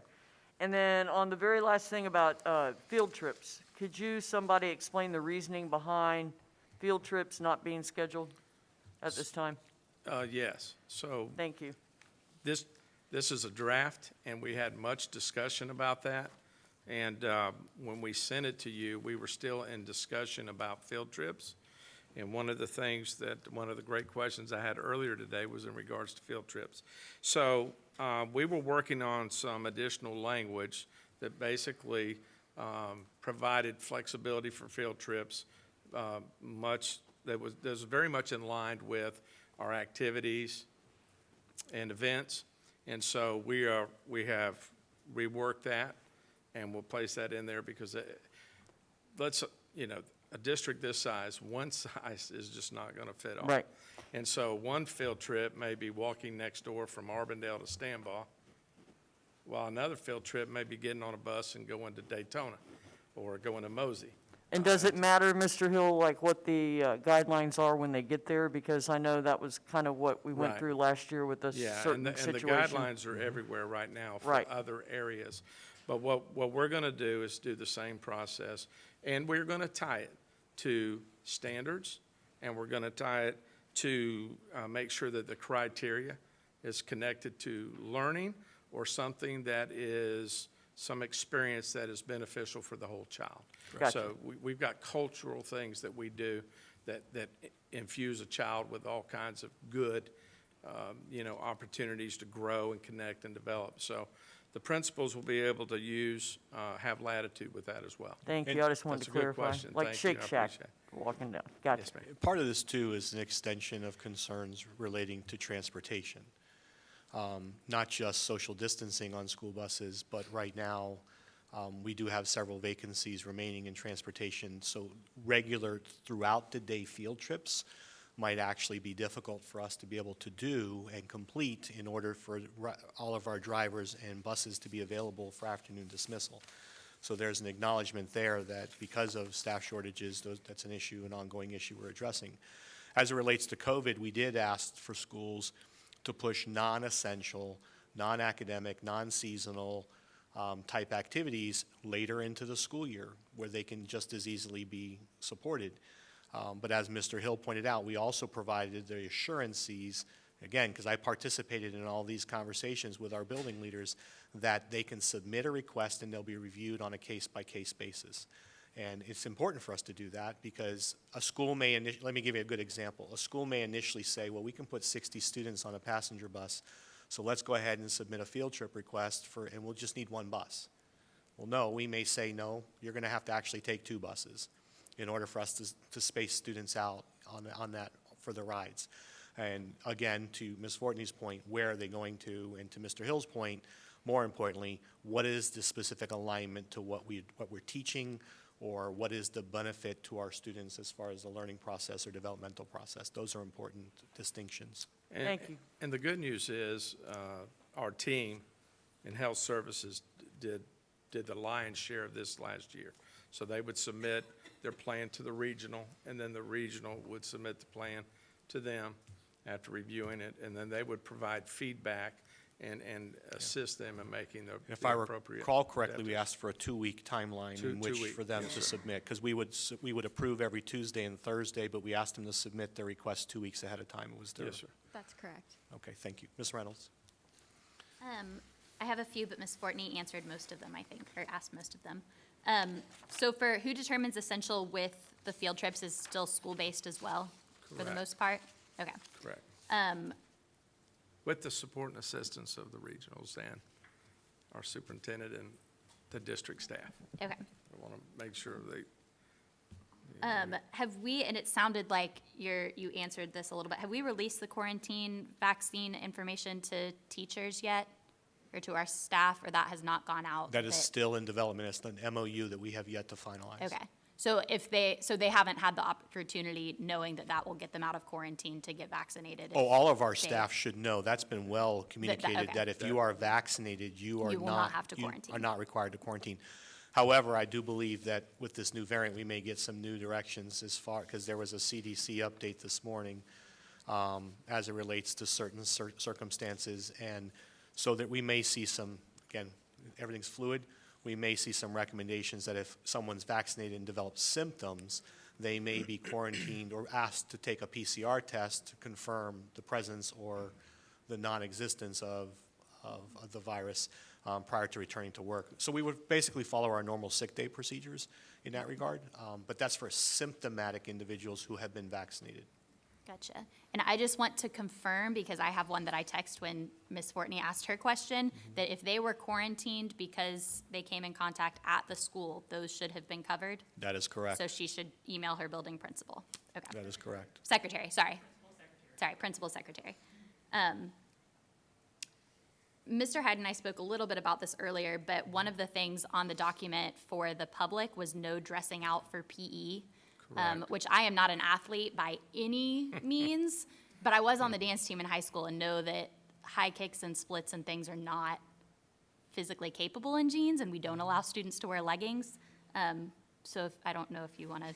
Sure. So debrief that I think right conversation. now, the biggest concern is that in a mask optional environment, the number of students who would be scheduled to go into a locker room right now would far exceed any semblance of social distancing. And so the precaution right now is for the first quarter, as we were watching numbers slowly creep up, that we wanted to take every precaution. However, that does not exclude other programs that operate in smaller numbers to go into the locker rooms after, for example, after school, to dress out for athletics, for sports, and other activities. And so we would ask, and we've spoken with our building principals. Again, they were in agreement, because this adds an additional layer of contact tracing. And if you take into consideration, just if I may, contact tracing requires that we identify any individual who's been within 6 feet of a positive individual for a total of 15 minutes.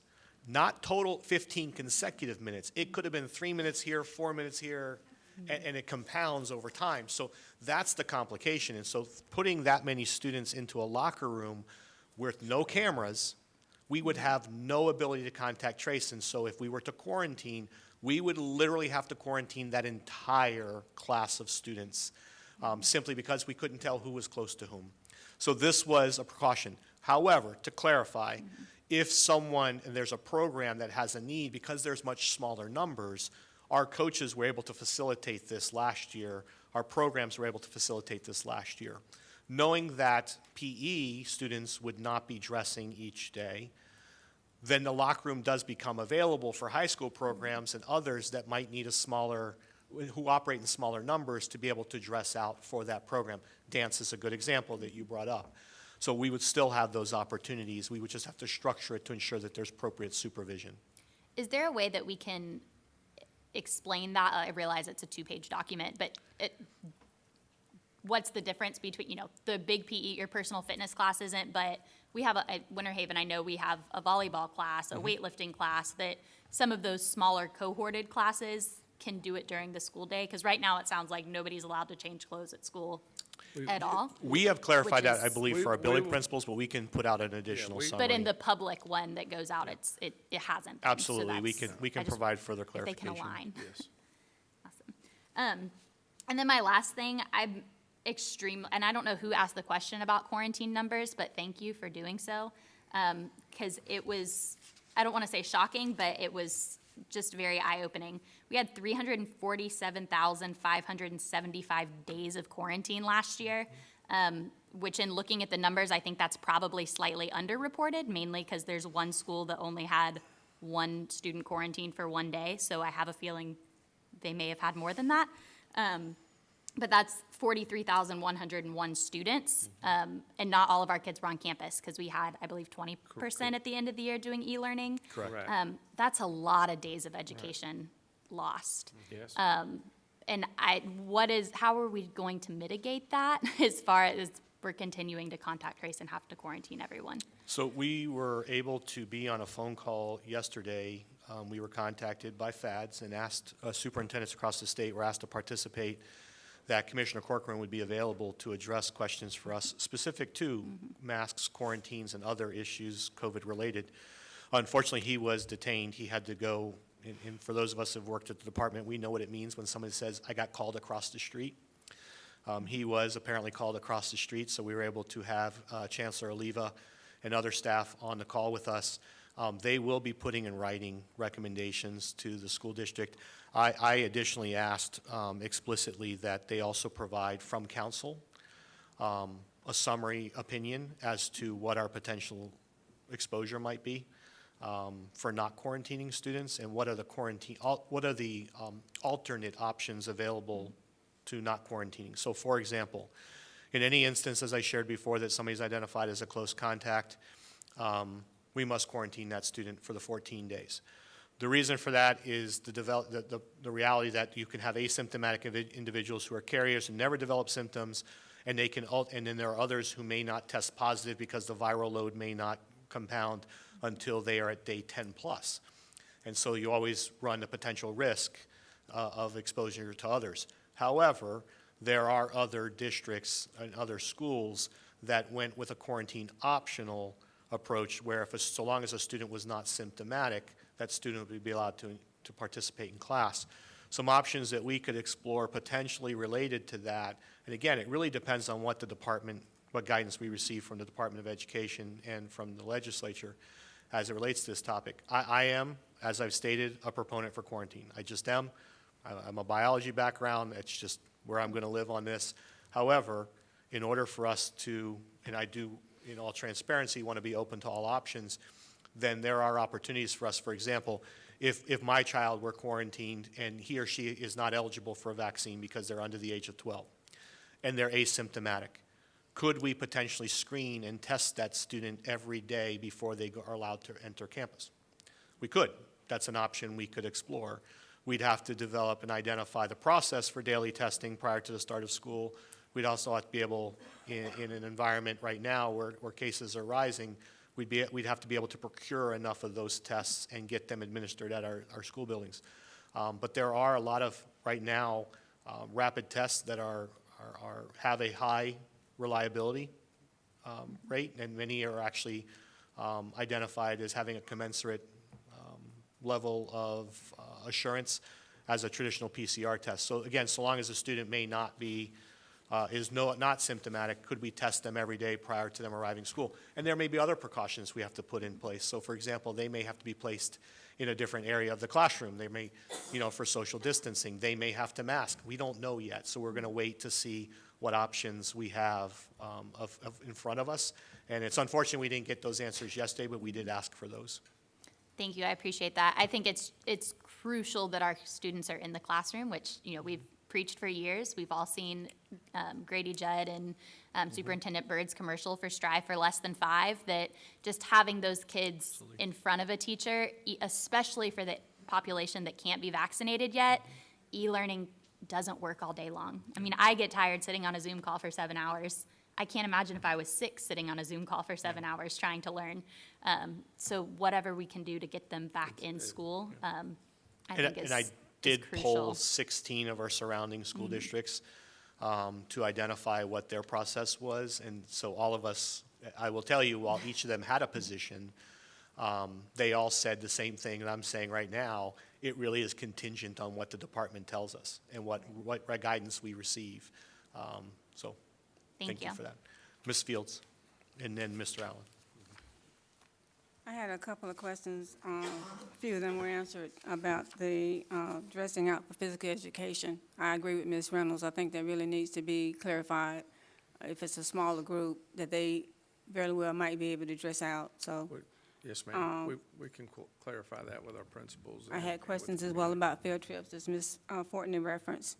And I know there are some field trips that can be done outdoors that would be suitable for students. Yes, ma'am, right. And I understand about the transportation issue and the drivers and everything like that, but I think definitely as we get further into the school year, it would be nice if we could address that and maybe allow some leeway. Yes, ma'am. So just for clarity, we are going to provide that language to allow principals some leeway and flexibility with that.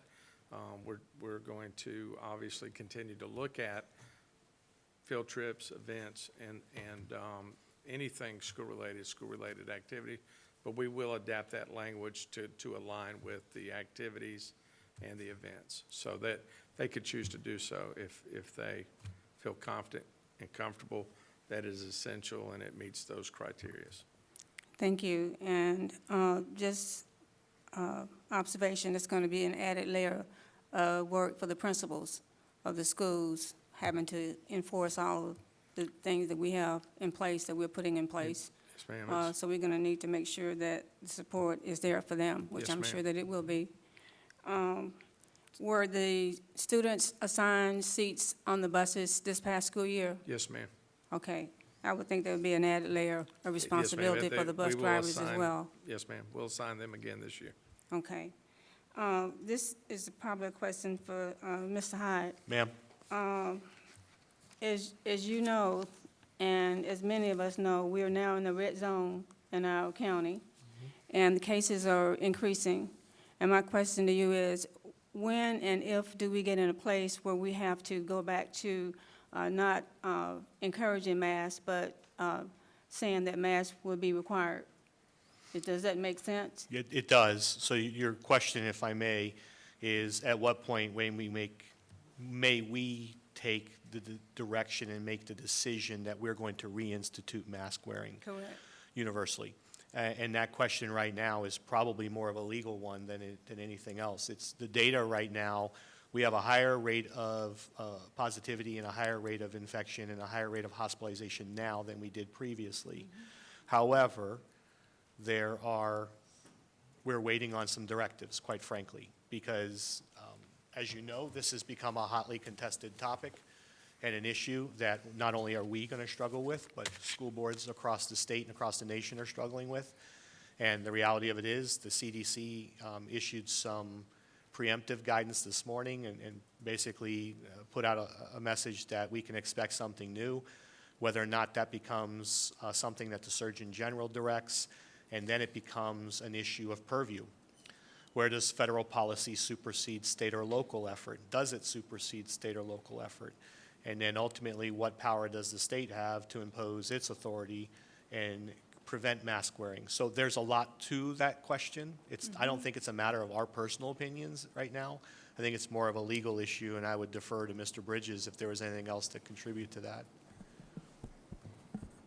That is a good synopsis.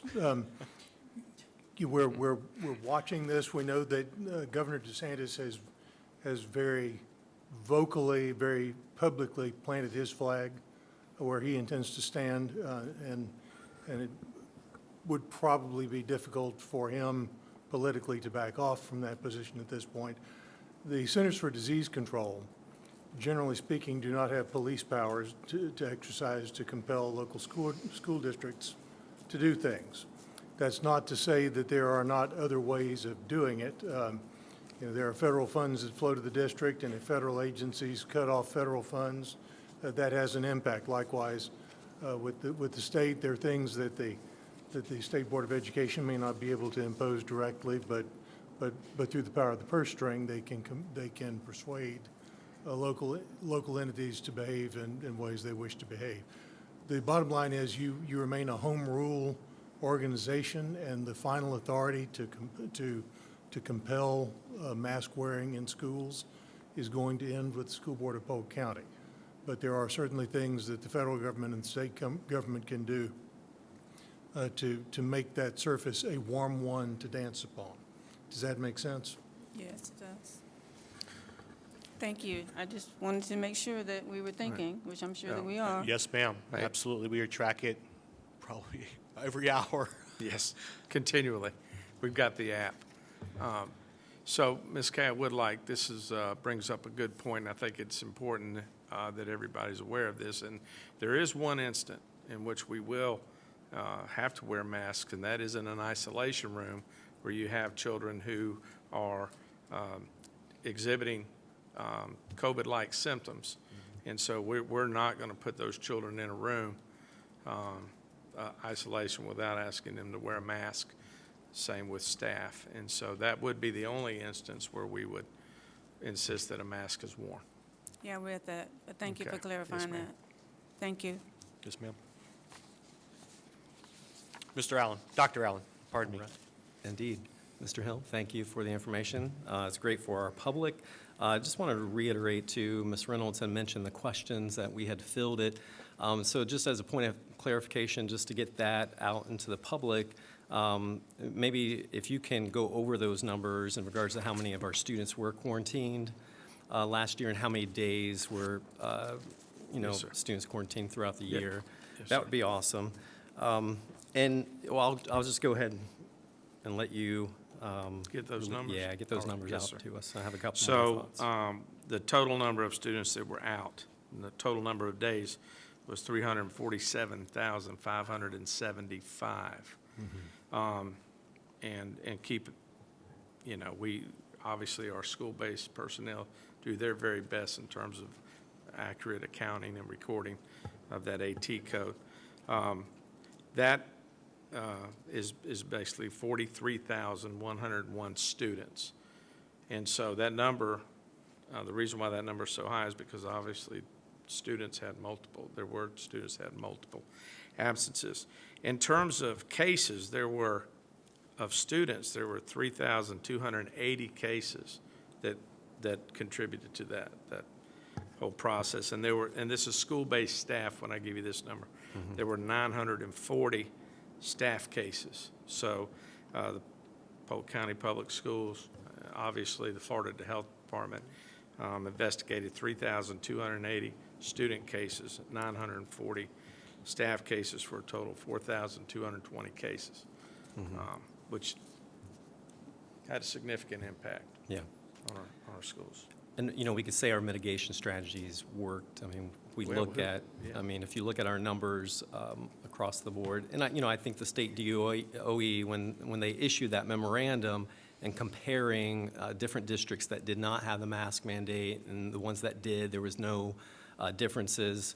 And that's a great conversation to have, but I think, again, we should celebrate how minimal of an impact of COVID-19, especially on our elementary schools.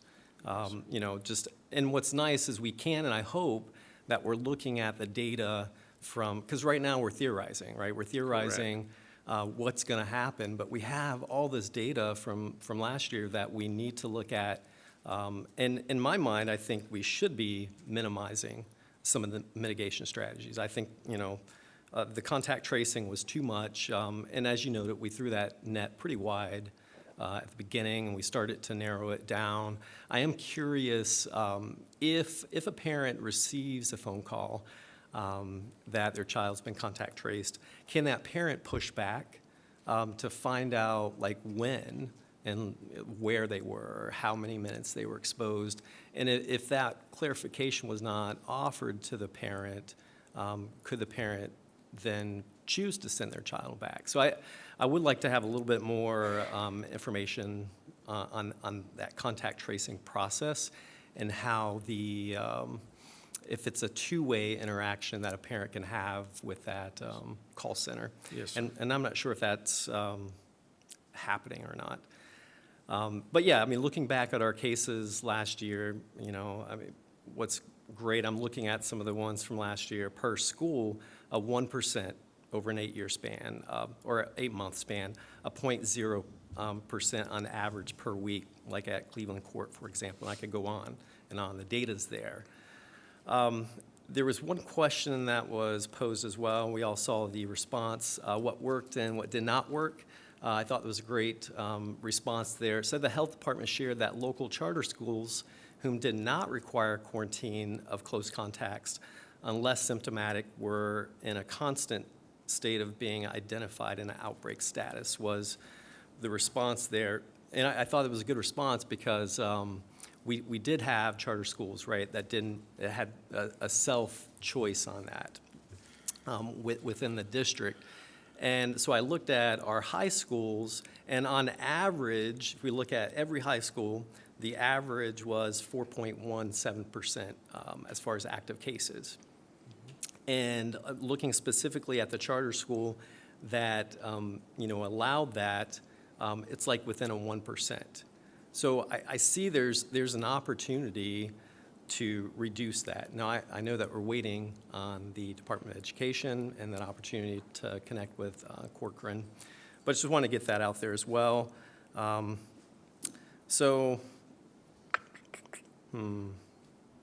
think that's all I had. So yeah, thanks for clarifying on the numbers there. But if I may, Dr. Allen, just a point of clarification. The positivity rate's unrelated to the status of an outbreak being a school being, or classroom being identified as an outbreak, because it's time sensitive, and it must be 5 cases that are linked to each other within a specified period of time. And so the positivity rate may not always reflect cases that are linked. So when we say that a school, for example, a charter school, was on the bubble, for example, they may have had 4 cases, multiple students who were linked, that were identified as being linked as transmission. They may have been waiting on that 5th case. Had that 5th case arisen, they would have had to close. That's not an option at that point. That is where the health department does have some authority. And so it's important for us to keep that in mind, is that, as we work, if we do choose to work to mitigate quarantine, and that number, that 340 some odd thousand students or days of quarantine, again, with a very low overall positivity rate, was a direct link to contact tracing because of the specificity in which it occurs. One student who is positive could arguably take out, let me rephrase that, could arguably have impacted 40, 50 other individuals. I'll give you an example. This is probably this is best case scenario, worst case scenario. Student's a bus rider. Student has some symptoms, takes Tylenol in the morning to mask their symptoms, gets on a bus. Every student within 6 feet of them for the duration of that bus ride now becomes a close contact. That student then goes through their entire academic day. Every single classroom they sit in, all the individuals within 6 feet of them become a close contact. Cafeteria, if there's assigned seating, any individuals within 6 feet of them now become a close contact. After school activities, clubs, sports, all those things. So the potential net that one positive case casts is what ultimately led to the very high numbers. And I hear the concern, and I absolutely do not disagree with Ms. Reynolds or anyone else who says where's the balance between safety and ensuring that, because there's more than just academics we're worried about here. For students who are quarantined multiple times at no fault of their own, what happens to that student as far as their ability to socialize and engage with others in a meaningful way, and how are they becoming disenfranchised and disengaged? There is a balance there. And so I think our best option at this point, for our board, for me to comfortably come to you and say this is our best option and best recommendation, I'd like to see what the department gets to us hopefully by the end of the week, so I can provide you with a very comprehensive summary of what they're asking, what our recommendations ultimately will be, or my recommendations ultimately will be, and then the board will be empowered, as you know, to make that decision. But our data was largely skewed because I would be surprised if we did not find that a lot of our positive cases did not involve a student who potentially did not make it through the whole day and then tested positive later after the fact, went home and said, I'm feeling poorly. I'd be surprised if we didn't see a large number of those instances in our contact tracing. There were certainly multiple factors, multiple layers, and we did in the very beginning, as we were learning and building our expertise with the process, err on the side of caution, because it was absolutely new to us, and the emphasis was to make sure that we were doing our very best to keep our students safe. Good. Ms. Fortney, and then Ms. Reynolds. I'm sorry, Ms. Reynolds. I just wanted to clarify, our staff is aware that if they are vaccinated, that they fall under a different set of rules as far as quarantine. They've been messaged that individually. Individually, no. Well, yeah, because they've been on Collectively. vacation. Well, some of them have, but do you see what I'm saying? Yes, ma'am. If that may have determined if they had decided to get vaccinated, We can reaffirm that. You see what I'm getting at, though? We can recommunicate that.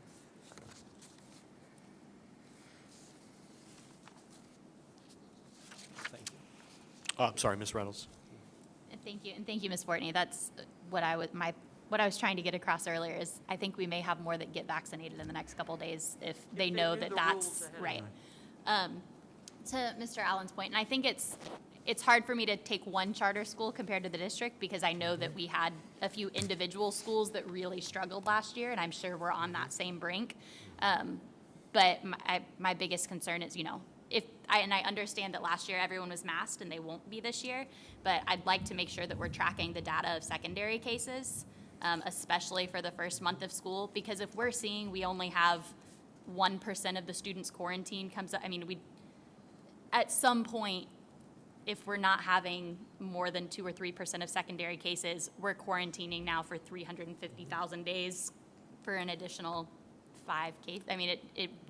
There's got to be some common sense in it too, I think, as far as health and safety is a major issue, but COVID's not necessarily the only thing. There's their mental health and Absolutely. socializing, things like that, Yeah, that we we have to recognize look at that. all of it. I think in our data analysis and collection, I think there's an acknowledgement amongst the team that, we could be a little bit more robust in how we approach that. But I would like to see us disaggregate for every positive case that resulted in close contact, how many individuals were linked back to that first case. Right. And that might help And- answer some of that question. And I know the Department of Health was very active in that process of those looking and studying and investigating those secondary contacts, so. And if we could, not every day, but if we could get that information like once a month or once every, just so we that could- we can see. Let me work the- with the team and see if it can be done in a dashboard, because then we can pretty much assure you that by every Friday it could be updated. But let me see what we can work through with the team. Thank you. Mr. Wilson. Thank you, Superintendent Hyde. What are the infection rates from the health department for individuals who would otherwise be our students? The current ones, do we know that? Have they provided that information to you? I'm sorry. We have the age bands, but we do not have those that would necessarily be our students. So for example, the fastest growing positivity rate still remains with those who are 20 years and older. 20 to 39, I believe, is the age band, if I recall correctly. I do know that 95% of all positive cases at this time are individuals who are not previously vaccinated. And so under 20, do we have that? I'd have to go back and That band? look. I don't Okay. I don't remember have that it under number 20. as readily. Okay, that's all right. I just thought you might have it available. And then my next question is this. How do we affect social distancing in the hallways between classes? It seems to me that's the biggest problem. Actually, because they're moving, it's not as big of a problem as it is if we're sitting in a classroom or in a closed environment. And some folks move, their class changes occur when they're outside as well. So last year, we did our best to socially distance. That's difficult. You can walk into a school and you can see how difficult that is. Obviously, they were masked. We had them walking in the same directions. And so we employed a variety of strategies. But we did, I would say they did a tremendous job doing that to the very best of their ability and feasibility. So one of the things that, that has occurred to me is there were a number of school districts that didn't require masks in the classroom, but they required masks in the hallways and on the buses, between classes. And they seem to have, the same infection rates roughly as we did, which is I think rather telling. But in addition to that, I seem to recall when I was in high school, there was much closer contact after class between the hallways than there was in the classroom. So I think that is my concern. How do we address that issue? And I know you said we have some strategies in place, and I'll trust do. that, but I think So- that's the thing we have to deal with. Yeah, and I can outline some of those for you. So first and foremost, schools can provide a modified bell schedule so they can reduce the Correct. total volume of students in classrooms. One-way hallways, one-way stairways, and also the elimination of locker use in the hallways. are the three primary mitigation efforts that we can utilize to minimize hallway traffic in between classrooms during transition times. That's the first I've heard about school districts utilizing masks during those transition times, but it's definitely something we could last year. explore, not to, poke the bear on the issue of mask wearing, but if that's something that, I think at the end of the day, what we all want is every kid to have the opportunity to be in school for as long as they can without disruption. So that means where's that give and take? So I'm willing to explore any and all options at this point to maximize that. So I'd be more than happy to have my team and I can look into that further. Well, my concern isn't so much the mask issue, it's just what are the mitigation strategies for, when they're not in the classroom? Yeah.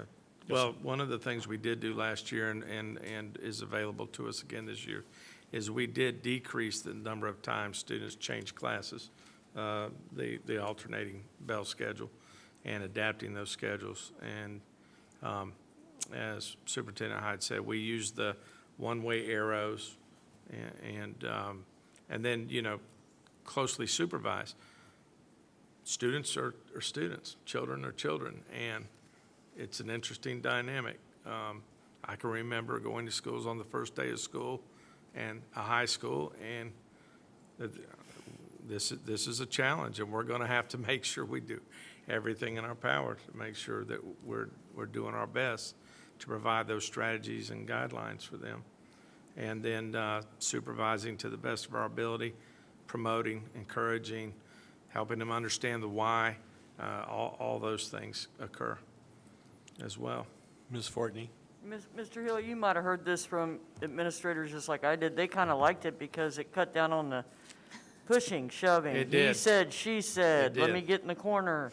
It did. And it was more controlled. Right. It's kind of the way we used to move classes. Right, and Back in the keep day. in mind, at the beginning of the year last year, we had a large number of students that were in e-learning as well. So this year, to your point, Mr. Wilson, it is going to be, it's going to be a challenge because we'll have more students on campus moving early on.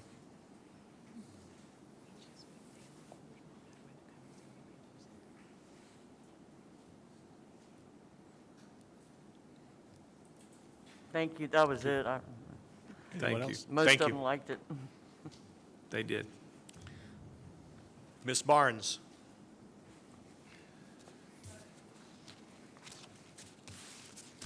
Thank you.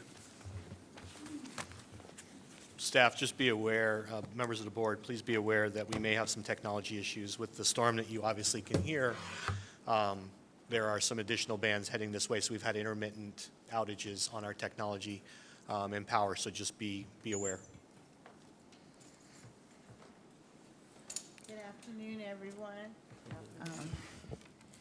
I'm here to share with you information regarding the turnaround school contract. And if you don't mind, if I could just give you a little background information. I talked with one of the board members.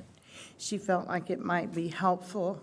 So currently, Polk County has 21 schools that are designated by the state as being in turnaround status. Within those 21 schools, I'm going to give you their status.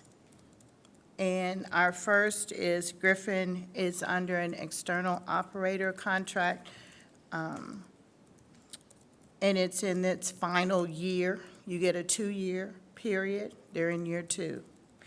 McLaughlin Middle School also is under an external operator contract. They're in their first of 2 years. Philip O'Brien Elementary is in a district-managed turnaround contract with, plan with the state. Then the other 18 schools all have a single D status. They're governed by their school improvement plan, but they receive oversight by the state, and they get visits, and they are considered DA schools. So within that, we have the 2 EO contracts. They have come before you already and have been approved. That's mandated, absolutely. They cannot exist, and we thank you for that. The one that's before you today would allow us to provide support for Philip O'Brien, who's our district-managed turnaround school, and some of the other schools. In the past, we've had this contract for 2 years now, and they've worked with at least 12 to 14 schools. I can tell you that the principals and majority of the staff enjoy having them there because it's another set of eyes, another opportunity to run some suggestions and look at strategies that maybe they haven't covered. They have lead coaches that they bring in as well to these schools and help them with the decisions that have to be made in real time. So the work that we're doing is required and necessary.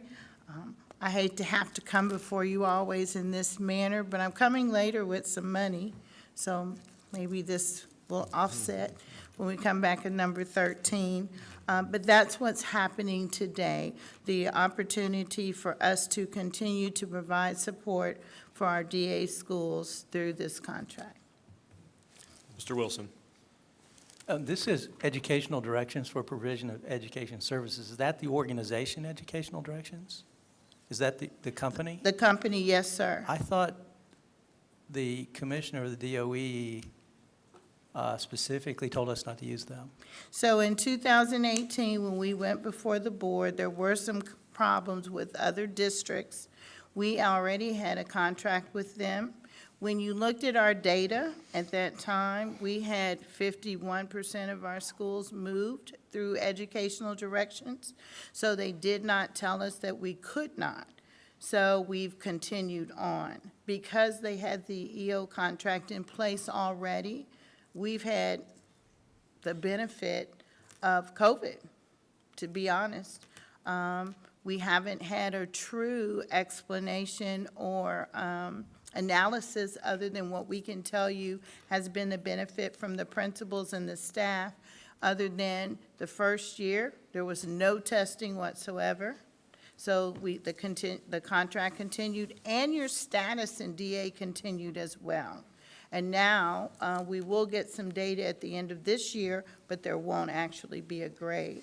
But the state has said that we are fine with the educational directions. Okay, well, that was my concern. I mean, I thought they did a good job for us. Yes, sir. But my fear was that we would go back before them and they would say, no, you can't use them. Fortunately, and I know COVID has a lot of bad connotations, but for me right now, in my seat right this second, it's been a blessing for me. We don't have to go before the state, yay, with Mr. Hyde yet, and hopefully not at all, but we are good for right now. Okay, Thank you, sir. Thank you. And Mr. Wilson, just a point of clarification, she is correct. So there was about 4 years ago, there was a particular district who had brought forward their turnaround options, and they were going to continue to contract with Ed Directions. And the commissioner was frustrated that other options weren't being explored at that time, and that this was a persistent contract and wasn't, in his, in the department's opinion, wasn't meeting expectations and wasn't yielding the results. And so I believe that district in particular was told, move in another direction, no pun intended. And so I don't recall that there's been any moratorium on Ed Directions working in other districts that I'm aware of. I'm certain he told us, because I was at that meeting, and I'm certain he told us at that meeting that we had to switch to another provider. I watched that meeting with Superintendent Burr, but I'll go back and watch it again. What occurred was the contract, because we had entered into an MOU and a contract with Griffin, and it was already in existence, we moved forward. We were going to consider McLaughlin with educational directions, and we changed and But went that's what with it was. learning Okay, sciences. that's what it was. Thank you for the clarification. Ms. Fields. If my memory serves me correctly, I think when there was discussion about whether or not we could use educational directors, it was during the transition of the new, with the leadership for DOE, if my memory serves me correctly. I think that might have had some type of impact. But I know that I've been involved in all of the community assessment team meetings that we've had for Griffin Elementary. school, and we've had state leadership on those calls, and there's been no indication that Correct. they are not pleased with educational direction, so. That is correct. Ms. Miller? Can you give a little bit of information on the remaining D schools? We've listed Griffin, McLaughlin, and Philip O'Brien. Would you like their names? I know them. I don't know Okay. them. What would you like? But can you give a little bit of information with that? I know you might not have a lot to give, but with that first year D status, what that means to them when COVID interrupted the testing, what that will mean for them the following year? Okay. So, at the start of the 1920 school year, when they were identified as Ds, naturally, no one was happy, and it was a frustrating time. What that means is that the state now puts you on a watch. They're coming into your school generally once every 3 weeks. They're going to have someone that's going to walk those classrooms with us.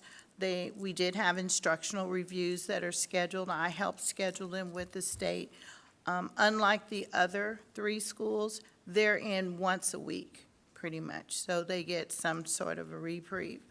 There are community assessment team meetings that must be held with everyone, and they're really scrutinizing their school improvement plan. They want to know that what you put in the plan is actually what's happening at the school. So within that first year, everybody was working really hard, and I will tell you, many of those schools would have, had it not been for COVID, most likely moved off that list and may have made a C or higher. So everyone was pretty much disappointed. Then last year, it was a continuation of the year before. So nothing different in terms of oversight by the state. The same level of expertise and work was being held by everyone. And many schools, even now, are hoping that by the end of this week, when the data is released, that we're going to have some reprieve. Now, we know it's been a COVID year, but they've worked really, really hard. And some of our third grade data showed that those schools that were low had positive numbers. In the event, since we're not being given a school grade this year, they will continue on. I will say to you that I won't be sitting here next year with this same line of conversation, because there will be a school grade given next year. And if, in fact, those schools, these 18, which it would not be 18, I guarantee you it will not be 18, because then I won't be sitting here at all. I'm just going to say that. But if those schools did not move, they would become double D schools. What that means is, like Philip O'Brien, there would have to be a plan written for district-managed turnaround for each school that becomes a double D school, which has to be then presented, Mr. Wilson, before the state board. And they will be requiring us to come with a plan, not only of their document, but who is going to help with some oversight of that, with some of the management academically. And there are some other caveats that have to come into play. They will be looking at leadership. So the benefit is that throughout COVID, schools did not advance because there was no issuance of a new school number. This year, as Ms. Barnes shared, school districts will receive their estimated school grade calculation, and we will have 30 days in which to make a decision as to whether or not to take the school grade. We do not have to make a decision as a whole. We have to make a decision at the individual school level. There's a lot of conversations that will come out of that data set. We will see schools improve. We will see schools decline. And so the reality is that we will utilize the data. I think we will continue to operate in a very transparent manner and utilize the data and the resulting school grades the most effective way we can, which is a signal to all of us that there's more work to be done. We have the ESSER and the CARES Act money that I will be bringing a proposal forward to the board about how to best invest those dollars for us to address early literacy and early primary development. Collectively, we've talked about this with the regionals and with others and with our building principals, especially our title buildings and our turnaround buildings. So there's a unique opportunity before us about how to redesign and reimagine primary grades and instruction so we don't end up chasing students after grade 3 who are already 2 or more years below grade level in reading. As Ms. Barnes pointed out, just to further clarify, the state of Florida will also not populate a new school or a new federal low-performing schools list. That means that the current SIG dollars and UNISIG dollars that are presently allocated to schools will remain with those schools. And let me give you an example. Should we have a C school that declined to a D, normally that school would then become eligible in a subsequent year because of turnaround focus that they would receive additional dollars. Because there is no new federal list being populated, regardless of statewide data, there will be no new dollars for those schools. And so it's an important distinction that, obviously we will track and monitor our schools. Any school that improves, I think we all acknowledge we're going to hold those up and laud the accomplishments, especially in what constitutes or most would describe as the most difficult 2 years we've ever had in public education. So those schools who showed improvement should be lauded for those improvements and held up as exemplars. And Ms. Byrd and the team should take great credit and be very proud of that work, as should the board. But I think we have to also acknowledge that there will be some schools that decline. And I think that this is the rally cry to say, okay, we have resources, we have time, we have opportunity. How do we best invest those supports? And I will tell you that Ms. Barnes and her team are very small, they're very nimble, but at times that also comes at a cost to her. We end up contracting with entities whereas I think those dollars would be best reinvested within our own team structure to best support and prevent these issues from arising. We've got to shift away from reactionary and problem solving after the fact to investing capital and our efforts on the preemptive side. And that's not to say that that hasn't been the case, but we did not have CARES Act dollars to help offset some of our interests. I'm sure we had great plans in the past, but it always comes down to, is there funding to align and support those interests? Now we have that. I think we needed to seize that opportunity for the next 3 years to maximize those outcomes and, again, redesign and revisit early primary grades instruction to set our kids on a trajectory to success. So, Thank you. Ms. Fortney. Thank you, Ms. Barnes, for doing that. I appreciate it. welcome.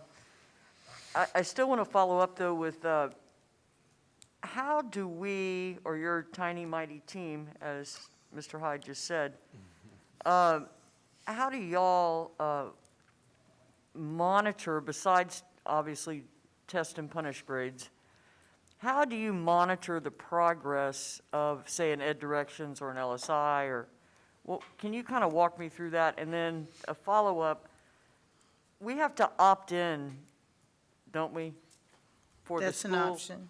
For this year, to this receive year, a grade, right. we have to, we can take some grades and refute others. We can, And how does that work for an individual teacher with a VAM? That's my next question.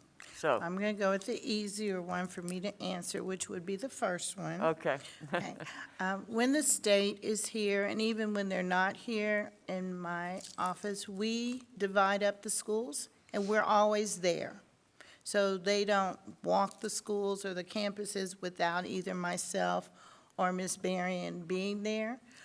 We're meeting with the principals and the staff. We're in PLCs, all kinds of meetings with them, helping them find the best strategies to apply to whatever the concerns are, and applaud them for the greatness that they are doing in a lot of difficult situations.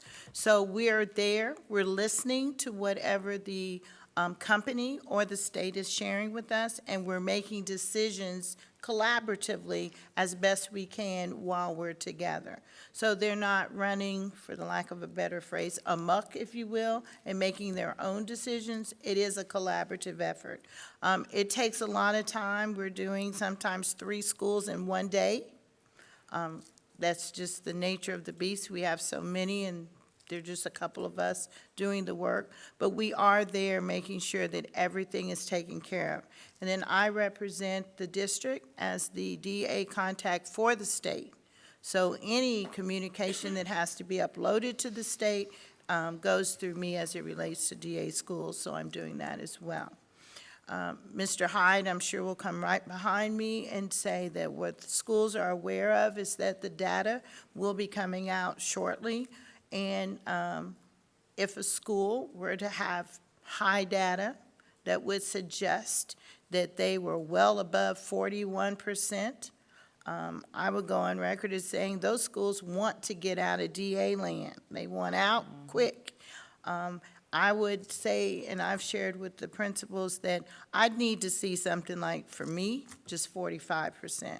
And I know it only takes 41%, but I want to make sure, in my opinion, if Polk County were to opt you in to get out, that the state isn't going to come back and say, oh, but there were 2 or 3 kids over here that somehow didn't get accounted for. And what I thought was 45% was really 39%. And now I've done that school an injustice, because he will explain as well, if you opt in and the data isn't there, you get whatever that next punitive piece would be. That's the 5% scrub, isn't it? Yes. Okay, gotcha. And the I would VAM? bring Ms. Porteous to the microphone. I think she's probably best positioned to answer VAM. I don't mean to put her on the spot.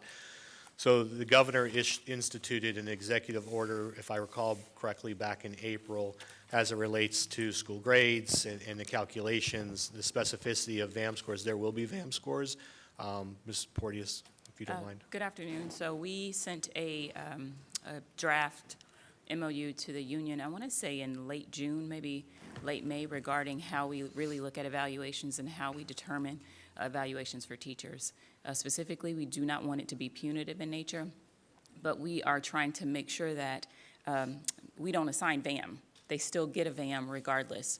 So it's really just the district evaluation piece that we have control over, rather than the state evaluation piece, which would be the VAM score that we have no control over. However, if they are assigned a VAM, that is a needs improvement or even an unsat, and they are at a DA school, then we would have to likely move them depending on the guidance from the state.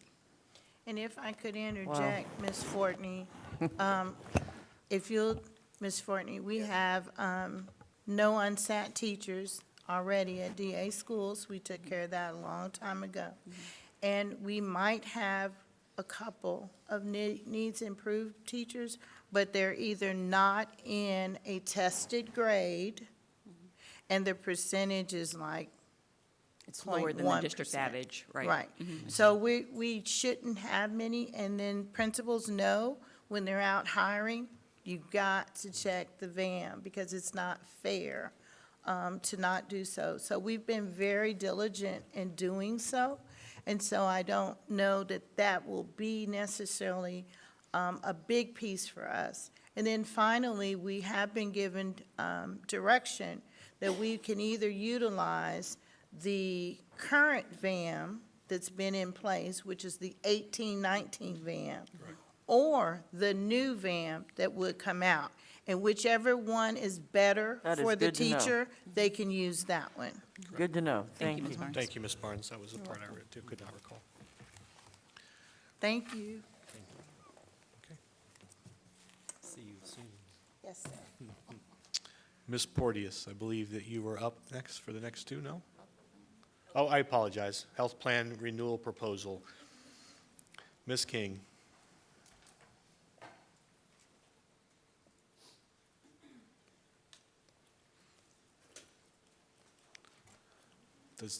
At this time, we no longer have a quorum, so I'm going to, or we do have a quorum. Does the chair have to call for a break? Okay. Why don't we take a 5-minute recess, please, and we will reconvene at 2:50.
Okay, we're on.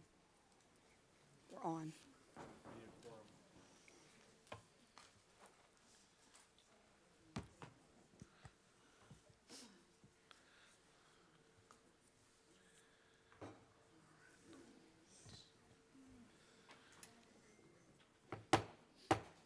We're back on live. Superintendent Hyde? Ma'am, we have a quorum. At this time, I'd like to invite, pardon me,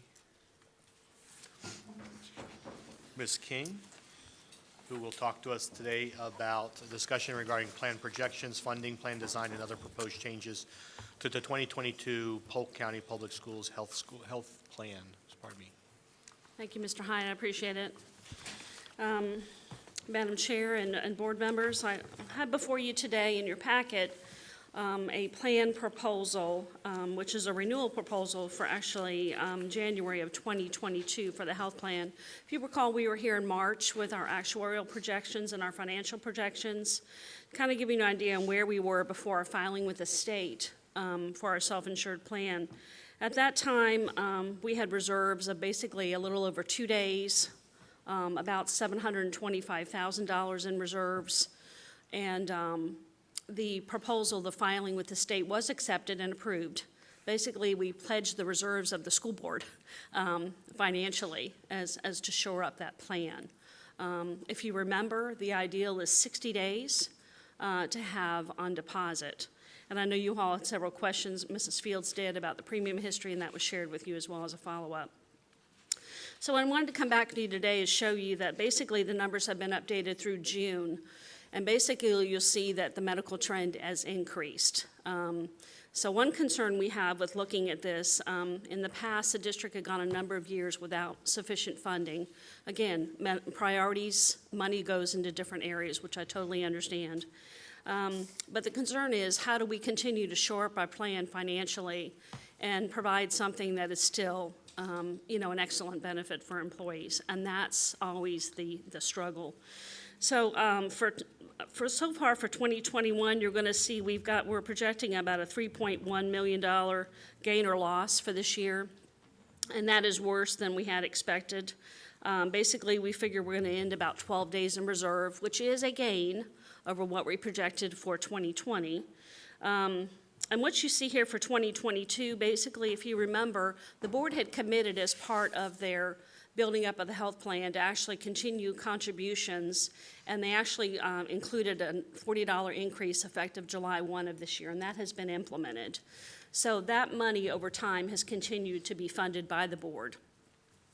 However, that agreement so far has ended that projection. So for 2022, what you see here basically are no changes. In other words, there's no changing to board funding or employee funding. So basically, this is the projection for plan year 2022, which would put you about 18 days in reserve at about $2.2 million in surplus, okay? So again, not really where we want to be, but an expected growth. And the concern is, one thing we're seeing as we're going along, we've had 20 cases so far this year that have gone over $150,000 in claims. And our medical trend overall is up over 6%, which is a concern. Pharmacy is a great part of that, and pharmacy is ebbs and flows. Obviously, the pharmaceutical commercials continue to be a struggle.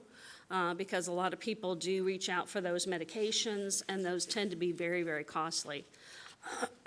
Part of your funding in here, too, I want to remind you, includes the employee health centers, and the utilization for that continues to be at no cost for employees. We have over 90%, between 90 and 95% utilization there. We also administer a lot of generic medications through there at no cost to employees. So they continue to enjoy a wonderful benefit there, and we continue to look for ways to augment the care that's being offered through there. So plan funding under number 2 here for 2022. If you look, we've got about 11,500 people insured under our program. 7/1 of 2021 shows the board contribution of $814 per employee per month. And you'll see that that continues. And what we're projecting here, or actually proposing, which is why I wanted to come in front of you today, is to actually get your discussions and thoughts as to what we are proposing for 2022.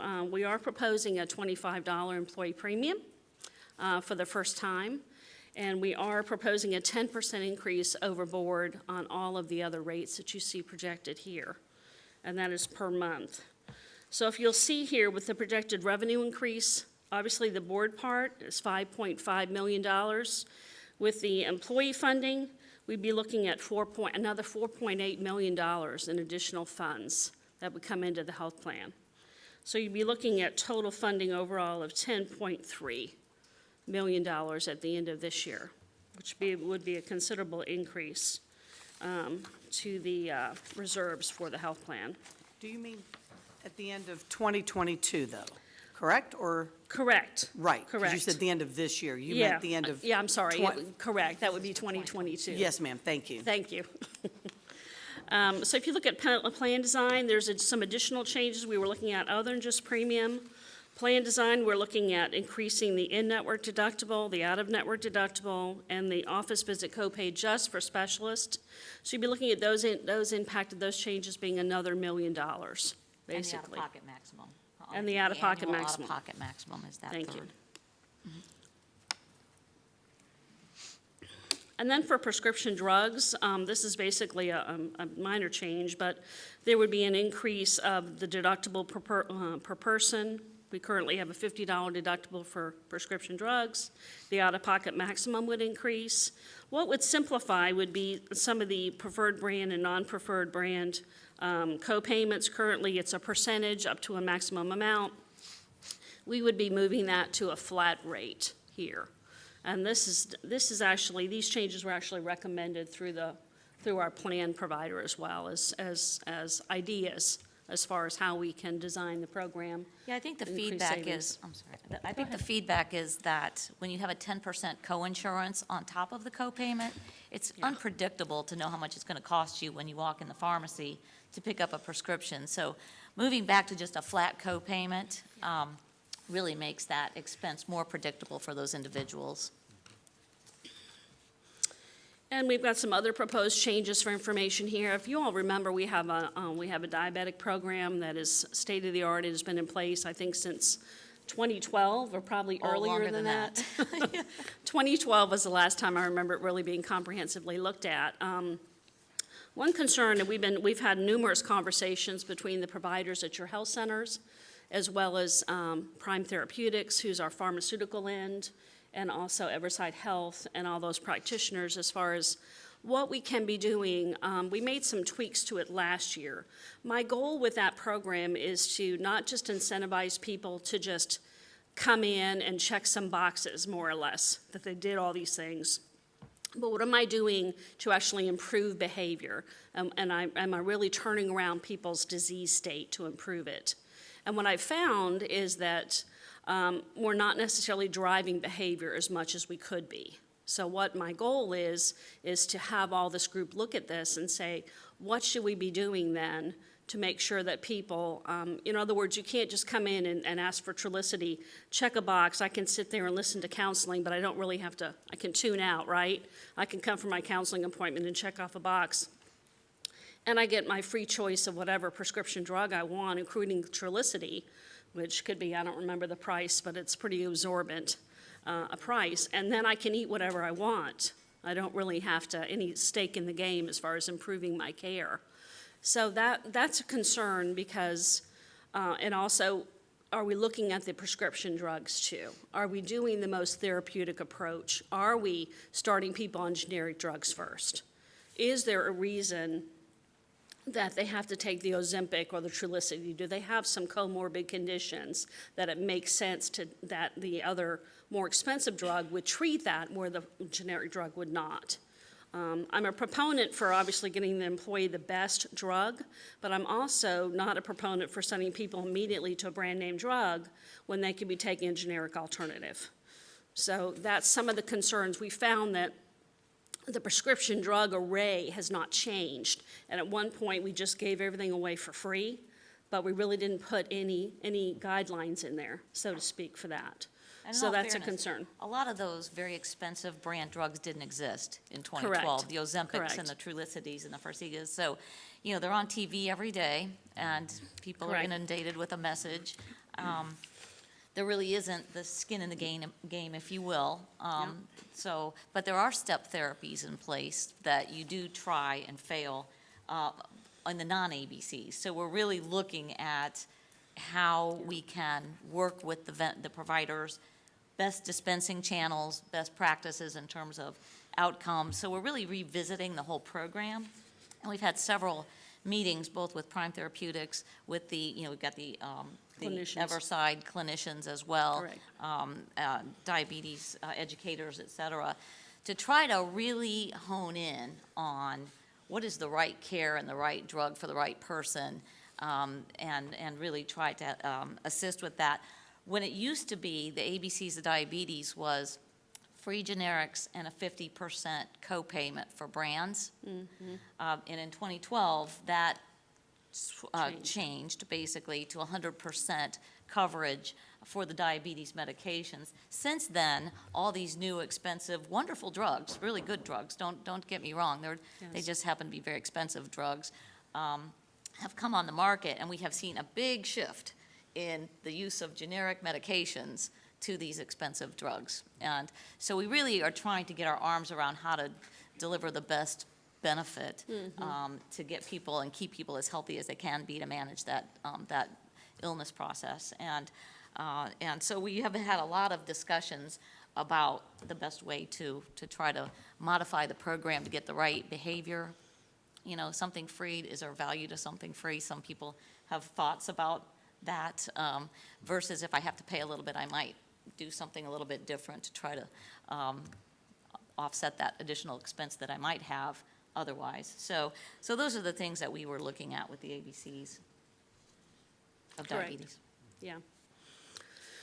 And there's just a couple of other changes here. The one thing is a split fill program. There's a number of medications out that continue to be developed that could deal with some very serious conditions like multiple sclerosis and lung disorders, and oral oncology is another one of those where we find that employees have been getting like a full 30-day supply to start, and then they find they're sick after one tablet or 1.5. So the rest of the medication is wasted because they find they have an adverse reaction. So what the pharmaceutical companies are coming out with is what's called a split fill program, where they would actually just administer a few doses, and the employee would check back to see how they're doing, and that way they would fill the remainder at no additional cost. You know, in other words, they wouldn't be charged an additional copay, but ideally, the plan would save if they only took 1 or 2 pills versus 30, you know, that end up being wasted because of the reaction. So that, we thought that just made common sense, because they're finding a lot of these newer drugs, people are having reactions to, and it's just a lot of wasted medications that plans are paying for. So that's something we were going to implement as well.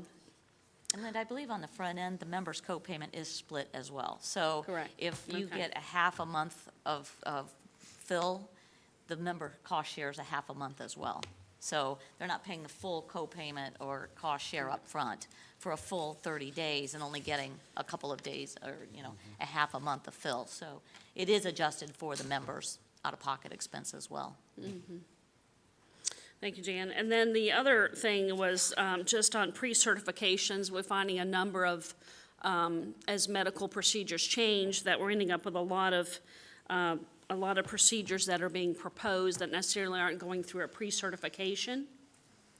And what that means is really addressing medical necessity and best practices and those things. And this is an all or none situation, so unfortunately we have to opt in or we don't do any pre-certification. And so basically this is something that, you know, obviously the plan would never want to, you know, just automatically approve everything, every MRI and every PET scan, you know, that is proposed by a physician. It does go through a medical review. Right now, a number of those already go through medical review, but they would be added, these additional procedures that would go through that. And so basically, the total proposed changes for 21, 22 $10.3 million. Plan design changes will result in another $1.7 million in savings, with an estimated impact of $12 million to the health plan. So that's the Fortney. presentation, so questions? Ms. Fortney? Yes, Ms. Fortney? You ready? Yes, ma'am. Okay. Yeah, well, those medications have to, obviously pay for the commercials that we are punished by 24/7. And that other thing you were talking about, didn't doctors used to give like samples? I don't know. Like, I want you to try this pill, and they give you a sample, and it was like free?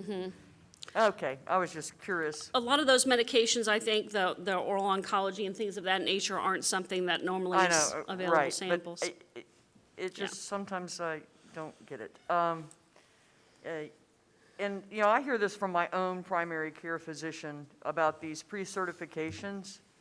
I don't know that they went to medical school at the insurance companies. They seem to know more than I do. I would have not prescribed it had I not wanted you to have it, kind of thing. So that more pre-certification, no wonder a lot of doctors are possibly not taking our insurance anymore. And I had my own sticker shock, which we have talked about, with my annual ultrasound. Correct. Yeah, thank goodness I had the money in the bank, otherwise I'd had to walk out. And I'm not making minimum wage. Speaking of which, I just don't know how we're going to ask our employees to donate more out of their checks that are already meager. I feel like we're balancing this on their backs. I'm looking, our contribution is not going to change in 2022. I am definitely not for an employee premium. I think that is one of the few things we can offer to get new people to work in our district, is to say, guess what? You don't have to pay for insurance. Even though it's a semi-falsehood at times, at least it's a gathering.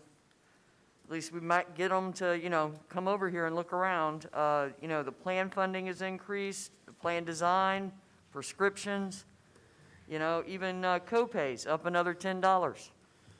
That to me is balancing on the back of our employees that already we're having a hard time finding, keeping, hiring, and paying. And I just want to put that out there. And I know you get it, but I just want to say it.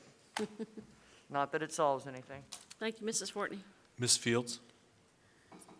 I really don't know what the answer is, because we've been dealing with this for a long time. And we've talked about implementing a cost to the employees. And I know this is to some it's a small amount, but I would have to agree with Ms. Fortney. For some that's not making much money, this can be not considered small. And then looking at the proposed deductibles, it's going up even though they're paying more. And the same thing for the prescription as well. I think I heard you say there's a 10% increase. 10% increase in the rates, that's for people that pay for, obviously proposing the employee premium for the first time, but the others would be an increase of 10%, correct? Did you look at maybe doing half of that, a 5%? We could certainly come up with any combination of these things.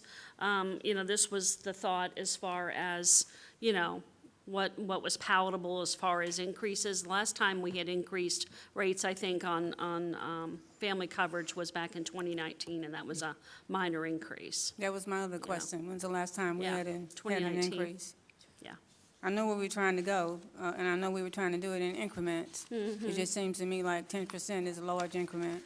Okay, we can certainly That's look at just that. my Thank you. opinion. Ms. Miller and then Ms. Reynolds? I agree with Ms. Fields. I'd like to see that costed out, that it's not nothing on our side and we're putting it all on the employees. I do have a problem with, there's no one in our house that takes medication regularly, but I do hear from employees that sometimes the generic doesn't work for them. Sure. And so we're now causing another issue by saying you need to go there first.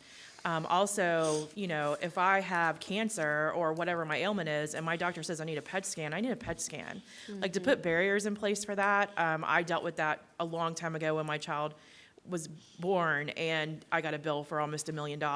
And so I understand people that have long-term illnesses, and I do not want to put barriers in place that a lot of insurance companies do to decide from a non-medical perspective what they need and what they don't need. I don't think that's favorable. And at the same time we're doing that, we're asking them to pay more money. So this is very concerning to me, and I would like to see what we can do to alleviate some of the costs for them. Ms. Reynolds? Thank you. I agree with basically everything my colleagues have said. I'm highly opposed to charging our employees anything. I think keeping it at zero is the absolute best benefit that we offer in Polk County. And we need to do everything we can to keep it as free for our employees. I also have concerns with Ms. Miller. Looking at the last list, I've had at least one of those procedures, and it was very difficult to get it approved before asking for certification before. And it's one of those things that if you need it, you need it, and if your doctor's saying you need it, then I think we need to be trusting the doctors that they need it. None of those are, maybe two on the list are things that if you either need it or you don't, that it's Well, making just sure that to add a it's- commentary to that, I know when I came here, I found there were a number of larger practices that were struggling with how to go through that pre-certification process, and it did change when we changed our plan design in 2019. So we have worked through some of those things to provide additional education and to take down those barriers, because I've gotten those calls. And I'm the first one on the phone to say, okay, this needs to be taken care of. Because if this employee needs this, there needs to be an effective and efficient way that the doctor knows what to send in and that it's sent to the right place and reviewed quickly. So we have improved in that area. I'm not saying we're 100% there, but It we was have that improved. transition to the Blue Cross of Alabama platform. Correct. When they started managing the clinical aspects of the plan, that's when we started seeing some of those gaps that were occurring in the administration. And having, I think, a timeline of, okay, if you submit a request for this procedure, this is how long we have to get it back to you. Yeah. And that this is, if it doesn't get approved, this is who you appeal to. I think that needs to be Yes. spelled out, because I would not be comfortable with pre-certification. Just knowing how difficult it was a couple of years ago, I wouldn't be comfortable making it more difficult. And I was one employee that had one of those procedures as Yeah. well, so I understand. It was And hard. believe me, I had to go It was through the months denial of trying to I had get to it go through approved. that same process. So I certainly don't want to make it more difficult. Understand. Ms. Miller? Sorry, I had one more question about our clinics. I do get calls from people who will go to the clinic and then told they need to go somewhere else, and they incur the cost of the fee either at the urgent care or maybe going to their own physician. Are we advertising or making it known to what we do service, or maybe we don't, or maybe there's times of the day that we don't have someone there for certain services? Because if you're ill, to have them drive to one of those two locations, then have to turn around and go somewhere else, on top of that, you're going to get charged when you get there. I would like to avoid that as much as possible. Yeah, just so you know, we did bring on a different management structure 2 months ago. It's just been Okay. within the last month and a half.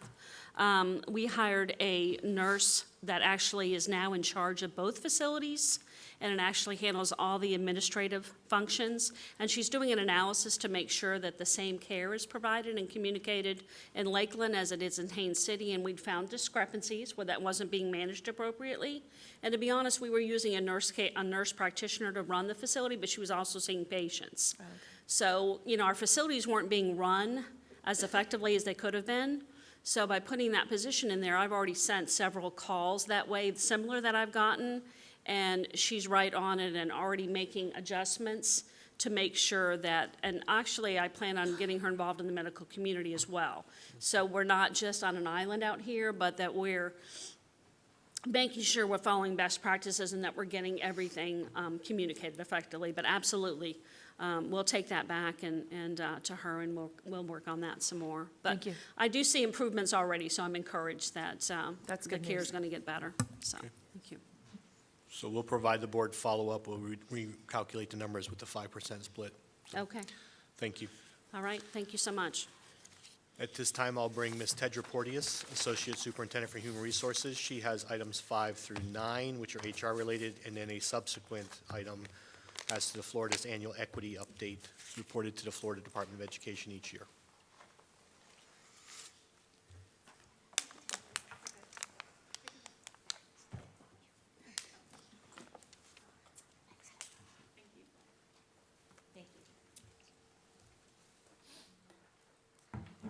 afternoon, everyone. So before you, we have 5 job descriptions and/or edits. 2 of those actually are job description revisions, and then 3 are new job descriptions. 2 of the 3, the staff attorney and the staffing, or the specialist, for personnel, items 7 and 9 were both included in the staffing plan, and there is no additional cost to the budget. However, item number 8 is a new position. It is the ESSER coordinator. So because we are getting so much funds from the federal government, we talked with finance and grants, and we needed a person just to manage that specifically. So that is at a cost of $67,000, but it is specifically chargeable back to ESSER. The other 2 positions are job description revisions. So they're both upgrades essentially to the senior director position. So the first, item number 5, is a senior director digital learning and innovation. And so that position, we took a senior manager position that was in the IT area, and we transformed it to a senior director to assist Dr. Barrios. So Dr. Barrios' areas was one of the few that did not have a senior director. So that person will work hand in hand with Dr. Barrios to ensure that as we move to one-to-one, as a school district, we'll have the services, and our schools will have the services that they need from the IT area. The other position is a senior director, legislative liaison, governmental affairs. That position is currently a director, so we just changed the title to senior director and went from there. Do you have any questions on the job descriptions themselves? If I may provide one further point of clarification before we enter into questions. So to be clear, as Ms. Porteous pointed out, 2 of these were initially included within the budget projections and would have 0 impact to the budget. However, as I shared with the board previously in my communications, there's an opportunity for us to consolidate existing vacancies and contracted services. As a direct result, all of these would actually return approximately $160,000 back to the budget through consolidation. So even though these would be program and position enhancements, there are other positions that we will cash in to offset these, and again, return almost $160,000 back to the operating budget. Thank you. I believe I saw Ms. Miller's hand go up first, then Ms. Fields. Thank you. I appreciate this information today. I just have a question. We've talked about this in the past, the equity in these positions. We have a lot of people that are not doing senior director work or doing multiple jobs who may not be at that paid position yet, or we've consolidated positions, which I think is going to help save money. We've also changed job requirements for people coming in. This is years. This isn't anything that's just happened. I mean, CFO two CFOs ago, we changed the requirements to bring the CFO in, which changed the pay structure. We've talked about this in the past, but are we doing some kind of equitable search of where, because what I hear most of from employees is when they compare what they're being paid in their job to other people who may manage less, individuals who may not be responsible for as much regionally in certain areas. And so, staff morale, I think would be improved if we had an equitable study of what we're doing with positions. Yeah, so if you recall, I did share previously that is a priority for us moving forward, that right now there are countless individuals that I pointed out that we have reoccurring or existing vacancies. People have assumed multiple tasks and responsibilities, and so we will be looking to restructure those to ensure that anybody who's been taking on those additional duties are compensated. And quite frankly, I think that serves as an example. If you have, for example, 2 positions within a department, one position has persisted as far as a vacancy, and the other individual has picked up those tasks and responsibilities and has done so successfully to date, then quite honestly, it raises the question, why does that other position exist? So yes, we are looking comprehensively across the district at those options. Thank you. Ms. Fields. My comments are similar to Ms. Miller's comments, but specifically targeted to the job description for the Senior Director, the Legislative Liaison, Governmental Affairs and Policy. And I want to make sure that it's on record that I support Wendy Dodge 100% in that position. I think that she does an amazing job for us as a school district. However, I think that there are others that are directors that are doing a great job as well.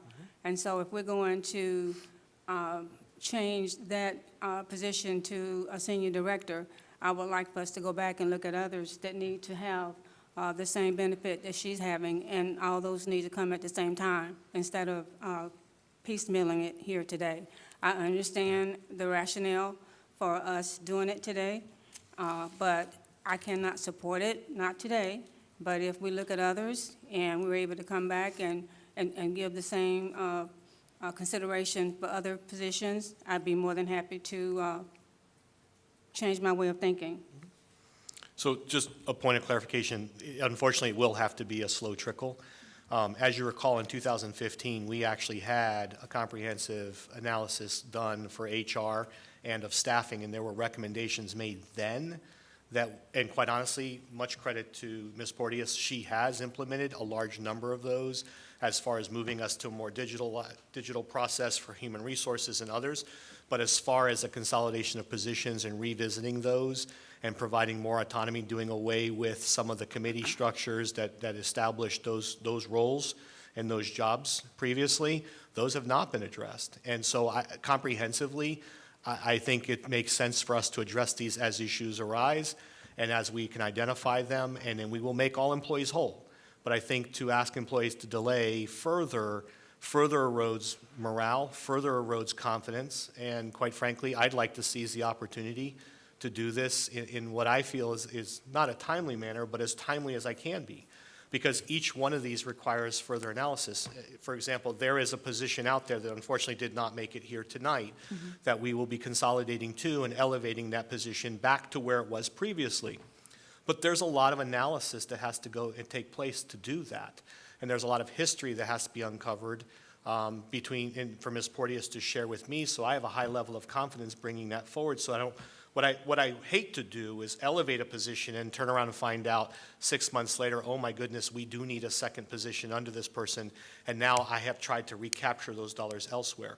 So there is a little bit more analysis to it. I completely understand and respect your concern and your point that can we bring these collectively.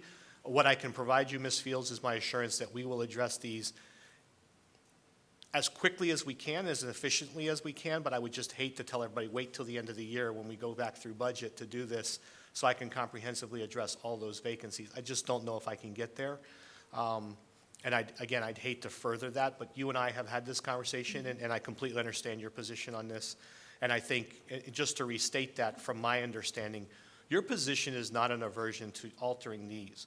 Ms. Fields and others have expressed a concern that how do we create an equitable environment so all of these positions are addressed? And again, you have my assurance we will do that in as timely a manner as we possibly can. And may I respond to that? Yes, please? ma'am. I think Ms. Miller referenced about staff morale, and I have had at least 2 or 3 people to call me over the last few days, and their concern is if this position is elevated to a senior director, then why can't theirs be? And so that we're opening up a can of worms that hopefully we can close and do what is right for all. And then also, we've had discussion before about the value of having this position, and it is very much valued. Yes, ma'am. And looking at the amenities that come along with this position as well. So I think that needs to be looked at as well. What are the amenities? I know that we have to pay for housing when this position is in Tallahassee, and then I know that we do mileage, or we provide a company vehicle as well. So I think those things need to be laid out when Yes, we're ma'am. talking about this position, because it's more than just salary that we're Absolutely. talking about. Absolutely. Yes, ma'am. Point well taken. Ms. Fortney. Yeah, I'm glad you tried to clarify the repurposing of these positions for the public. On the new job description, page 2, Ms. Porteous, Which one? Which job? the item 5, Human Resource, Senior Director, Digital Learning and Innovation. Do we have, here's my thing, do we have somebody already trained to move up and do that? Is there that succession plan there? Or are we going to have to hunt for somebody? And then if we have to hunt, because it talks about having a master's degree, you know, and stuff like that. And a lot of times, especially for our younger generations that are technologically savvy, they're not going to have the master's degree yet. So- You know what I'm getting at? Yes, ma'am. That's just kind of one. And then, you know, I don't want this big pendulum to swing back and then, you know, a couple, 3, 4, 5 years later, kind of like what Mr. Hyde referenced, it's like, where did these people go? We still have, you know, this layer of directors and senior managers and stuff like that that somehow get moved back in. Right. So specifically speaking about the Senior Director of Digital Learning and Innovation, Dr. Barrios has identified and is working with a potential applicant for this position. The person has substantial experience in another school district, maybe I think a smaller school district if I'm not mistaken, but it's at her level of work as well. So we would be getting someone that understands, one, school district operations, being one-on-one with or one-to-one with students and devices, and then 3, how to work at this level. So this is a step towards succession leadership, and I provided a summary to the board as to this particular position as well, with Dr. Barrios and her pending retirement. Right. Again, just. Ms. Reynolds, and then Dr. Allen, and then Ms. Cunningham. Thank you. I appreciate on the ESSER coordinator that it says when it lapses. I just want to make sure that as we're advertising the position, that will be in the advertisement, that it lapses in 2023, I believe was the date. And that we're in each of the interviews making sure that they know that that position will lapse September 2023. Just because historically it seems like a lot of our positions end up lingering for years and years past the grant. So Yes, ma'am. thank Will you. do. Dr. Allen? Yeah, thanks for the clarification on the digital learning position as well, as we're looking forward. I think the question I was considering was, when I looked at that job description, you know, do we see a need to list specific software that would pertain to that discipline? But if that discussion's already been had, but I definitely value that role and can see that necessity within the district as well. And then transitioning to the senior director for the legislative liaison position, definitely in support of that adjustment. I think building and maintaining those relationships with our delegation is a journey, and I think Ms. Dodge has serviced that role with excellence. Thank you. Thank you. Ms. Cunningham? Thank you. I, too, am supporting all of these positions. I think a key component is that Superintendent Hyde has reached out to each of us to explain the reason for the upgrades. Secondly, as Superintendent Hyde begins to create his cabinet and his senior level administration team, I believe he needs to have the flexibility to do what he thinks is best to keep the personnel that he wants in the right positions. And I do believe, after having several conversations with him over the past few weeks, that as we move forward, a lot of different positions are going to be looked at and evaluated and seen where would they best be. You know, would we leave them as they are? Do they need to be upgraded? What are the actual responsibilities in those positions? Because I don't know that we've done that effectively over the past few years. So I think now is the time to do that, and I feel that as, you know, I kind of view it as policy changes.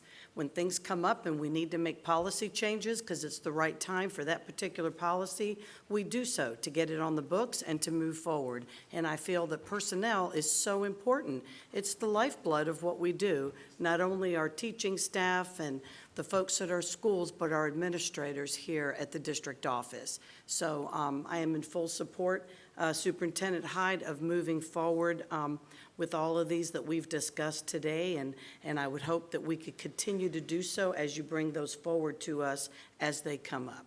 Thank you. Just a point of clarification, we actually do bring job descriptions to you, and they're included in the staffing plan yearly. True. And so those edits are there True. yearly. So I'm just want to make saying sure. when these come up. Right, I just want to make sure that Right. everyone knows that. Is the staff attorney's full-time, just like Mr. This- Bridges, correct?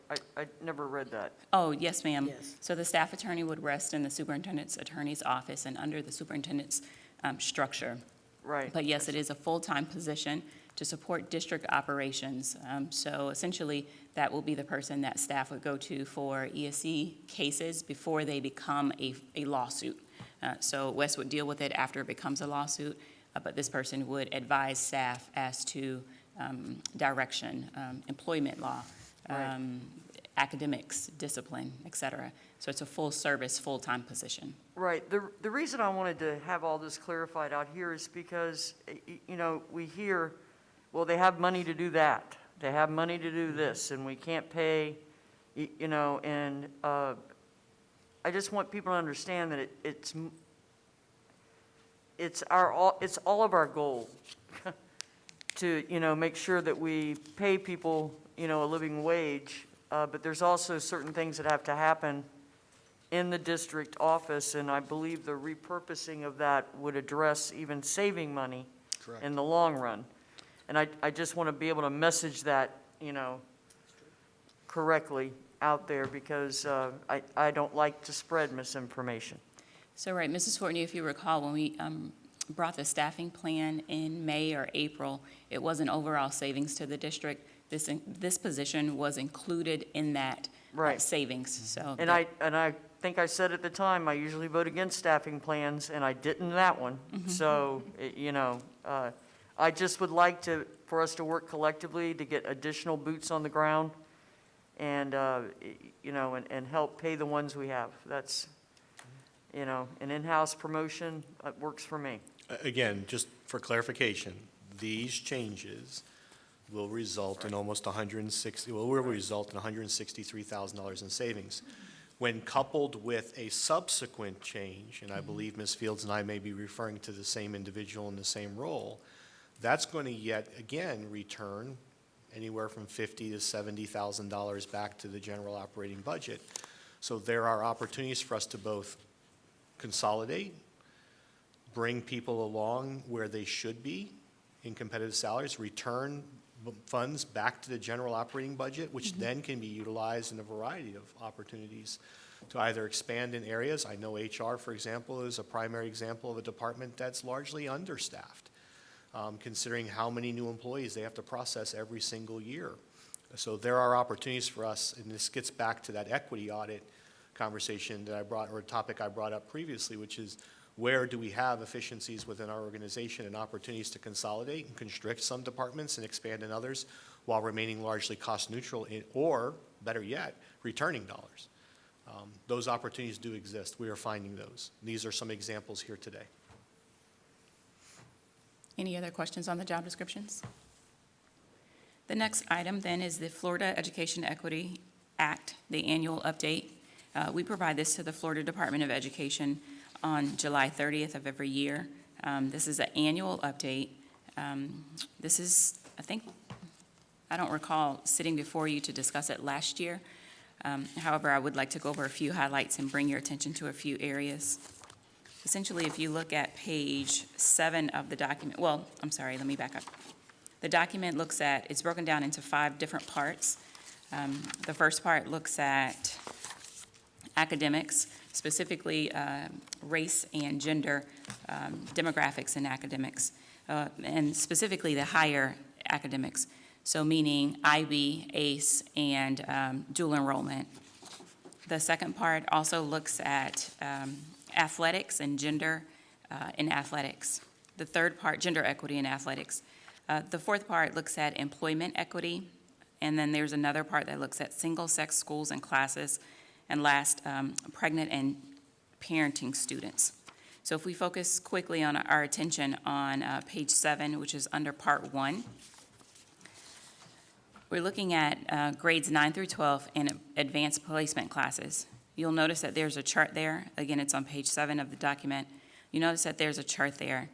So in looking at this, it's broken down into whites, white males, blacks, black males, Hispanic males, and ELL.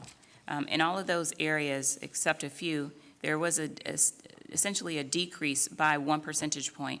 So whites in ACE for the 21 For the 2021 school year, there was a decrease when compared to last year for the 1920 school year.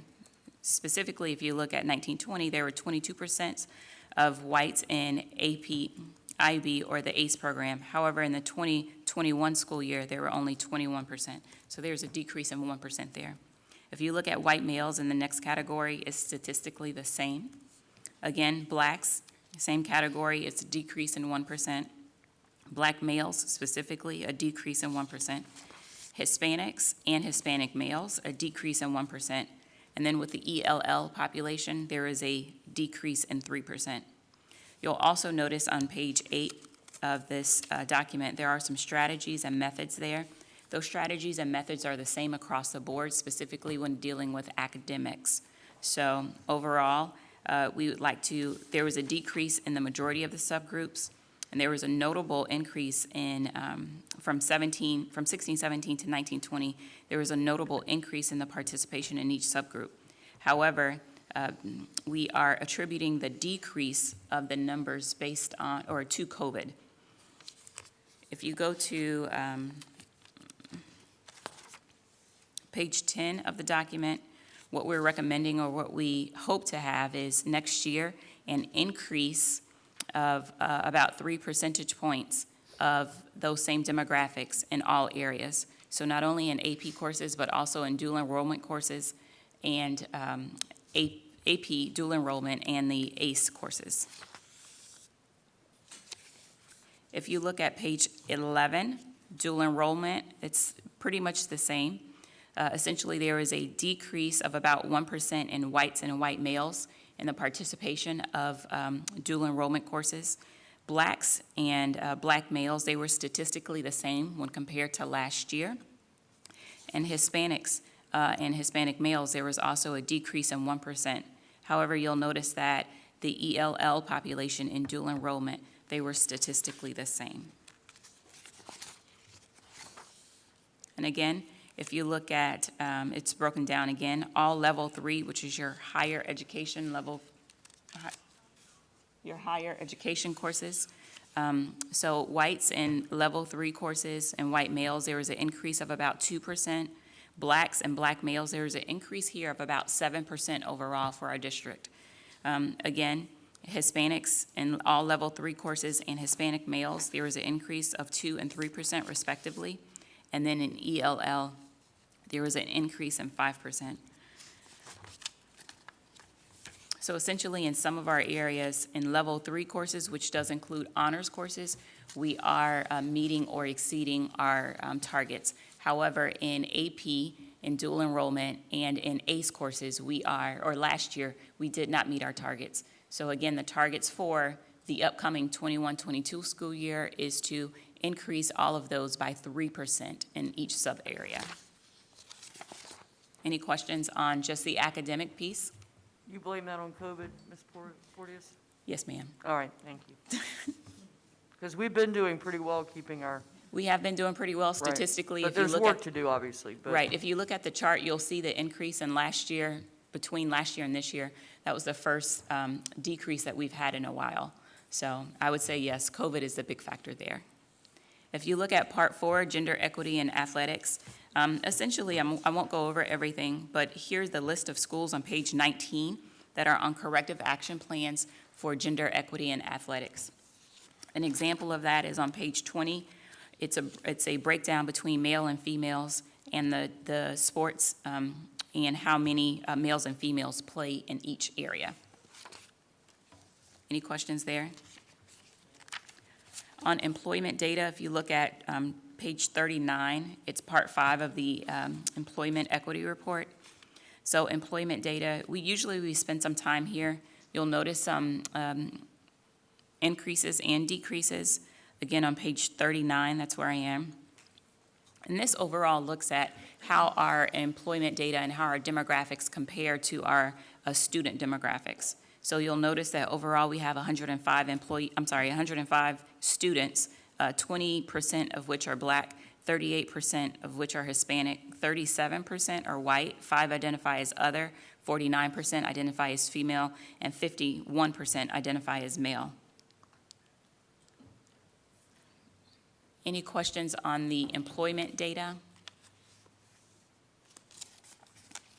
The last part of the report is the teen parent program, and that can be found on page 46. It's a chart on page 46 that explains what the teen parent program, how many students the teen parent program services, and then the demographic of those students.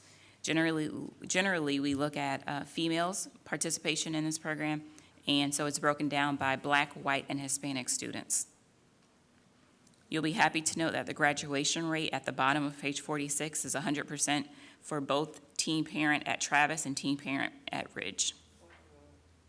I'm sorry? Oh, Bravo. Okay, I couldn't hear you. Yes, LaTanja Key, this is a plug for LaTanja. She does a wonderful job with this program. Any questions? I don't have any questions, but I appreciate you being thorough on your presentation today. We still have a lot of work to do, a lot of work before us. Yes, ma'am, you do. We do, actually. It is concerning. Yes, very. And I'm not going to sugarcoat it, and I apologize to anyone in the room or anybody at this central office or anybody else involved in the efforts we've made to date, but we're nowhere close to where we need to be. These are percentages of percentages. They're feel-good numbers. They leave females out of this report altogether from the department. This is, by and large, it's almost on the verge of being disingenuous. So we can celebrate that we saw a 10% improvement. Again, I mean no offense to anybody in the room or all the hard work that's gone into improving, but I want to point out an absolute flaw in the way this data is reported. For the students who are taking a level 3 or higher class, Black students in particular, all Black students, we've moved and improved 10 percentage points, if not 11 percentage points since 2016, and that's truly to be celebrated until you actually dive into the numbers and realize how exactly small the numerator and denominator is when you do that calculation as compared to the overall enrollment of African American Black students in our school district. 18%. 18% of the 21,000 students, and I acknowledge that 50% of those are at the elementary grades, but middle school on up, only 18% of our Black students gain access to a level 3 or higher course. That number is nowhere close to where it needs to be. And so this data will come back again in a very different presentation format. And again, this is not a commentary about anyone in the room or our team, because we've done great things and made great strides and we've seen improvements across the board.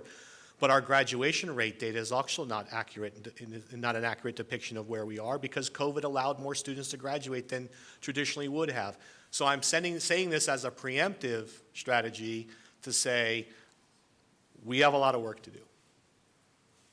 When we talk about truly being equitable for all students in all of our communities, we have a lot of work left to do. And that does not mean you have to erode or water down the rigor of coursework to get more students, many would consider non-traditional students, into these courses. But it does start again, and I'm bringing this up for a reason, because you heard me talk earlier about the investment in primary grades so that we don't chase kids after third grade because they're continuously 2 or more years below grade level. Because if that's their trajectory, that's the case, they never get access to these classes. So the report highlights some really good strategies that have been working for us, and we need to continue to emphasize and explore those. But there is an incredible amount of work left in front of us if we truly want to say that we're being equitable for all students and all genders. It's just not there.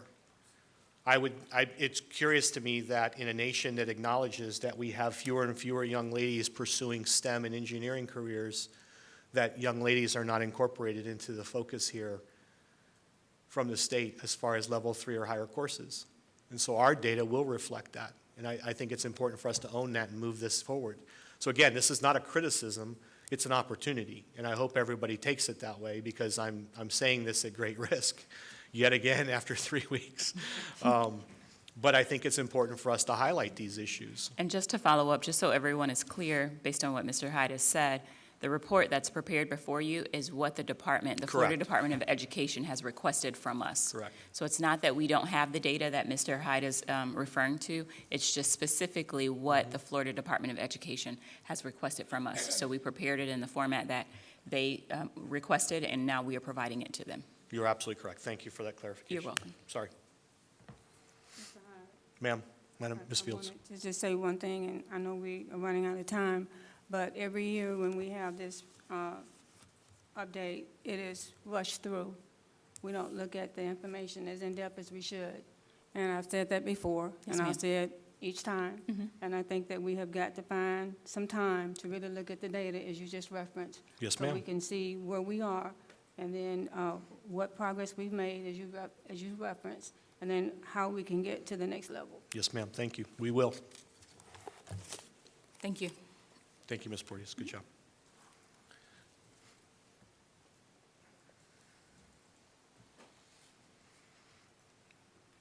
Michael Cray.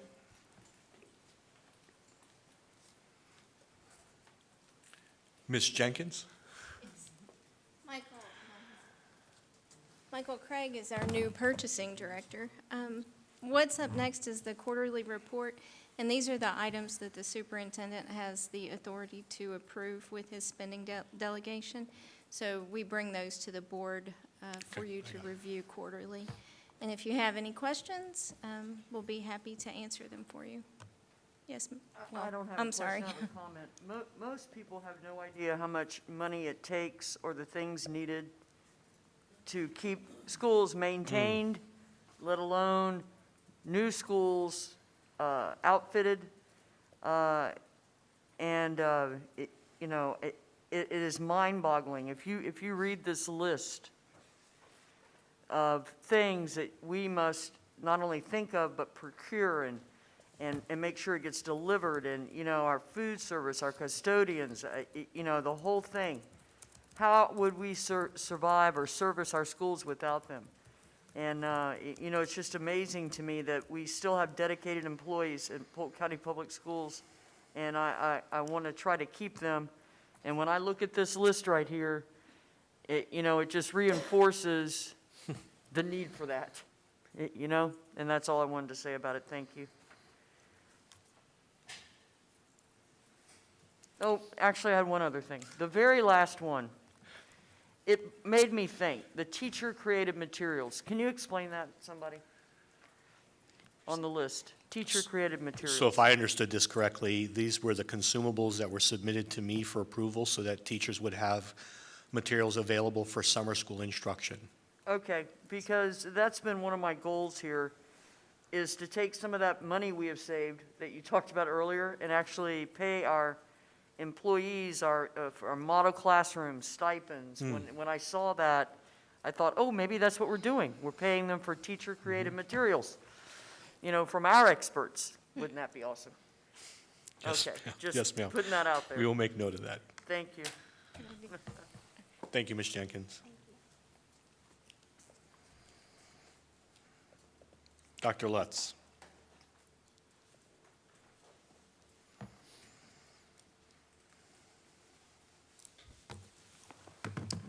Good afternoon. I'd like to present for your consideration today our mental health allocation and plan, and I will apologize in advance to the entire board. This is a one-to-one because you'll need to be voting on it this evening. Unfortunately, we did not receive our application from the state until July 11th, and it is due July 31st. So this is the only opportunity that we had. But the plan is attached and generally covers our mental health allocation for the year, including training of employees in youth mental health first aid. We are recertification of some of our trainers, substitute costs for teachers when they participate in the youth mental health first aid training, as well as materials that are involved in that training, as well as training and supplies for different mental health programs in addition to our staff. The state was very generous this year. They increased the overall mental health allocation statewide significantly, and we benefited from that to the tune of almost $1 million.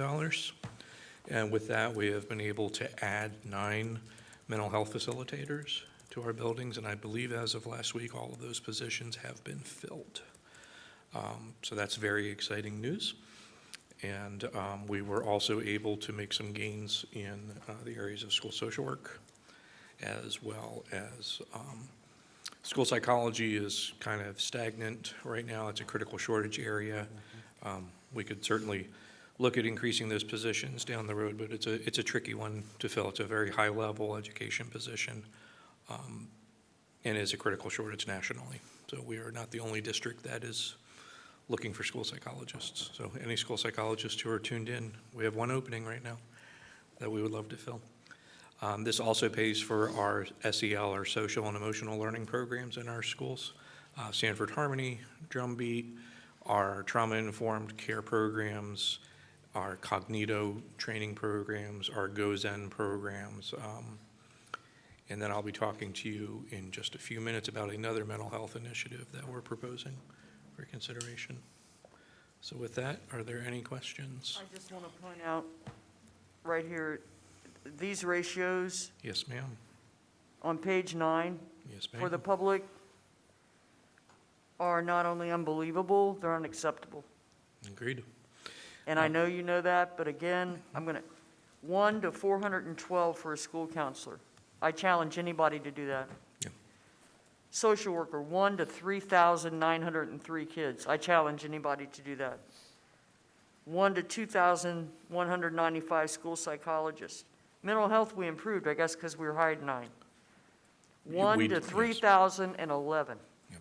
We are, as Mr. Hyde is fond of saying, we still have a ways to go. We're hoping that the next initiative that I'm going to talk to you about will help with some of those mental health needs. But as a district, yes, our ratios are well out of the recommended ratio by national organizations. We are aware of that. I know, I just wanted to put it out there. And we're not the because only- when people get only enraged one. about stuff, to me, this is enrageable right here. It is an area that we would love to look for opportunities to improve. And not that it excuses anything, but Right. we're one of 49 states, I know for school psychology specifically, that falls outside of the recommended ratio of 1 to 500.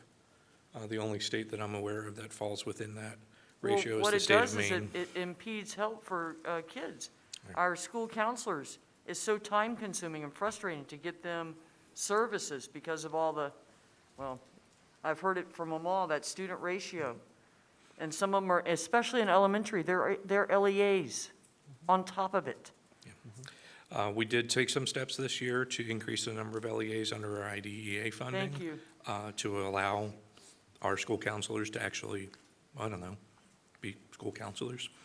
For the sake of the community, could you please define the acronym LEA? I'm sorry, LEA is a local education agency facilitator. That is the individual who manages the IEPs, individual education plans.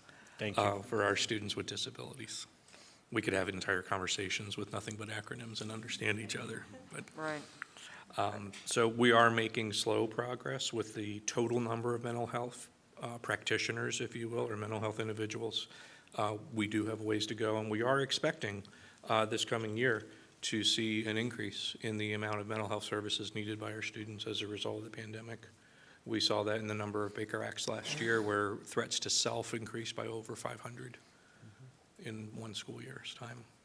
So we know there are mental health concerns coming our way, and we're doing the best that we can to be prepared to handle them. Right, I just wanted to make it, Oh, yeah.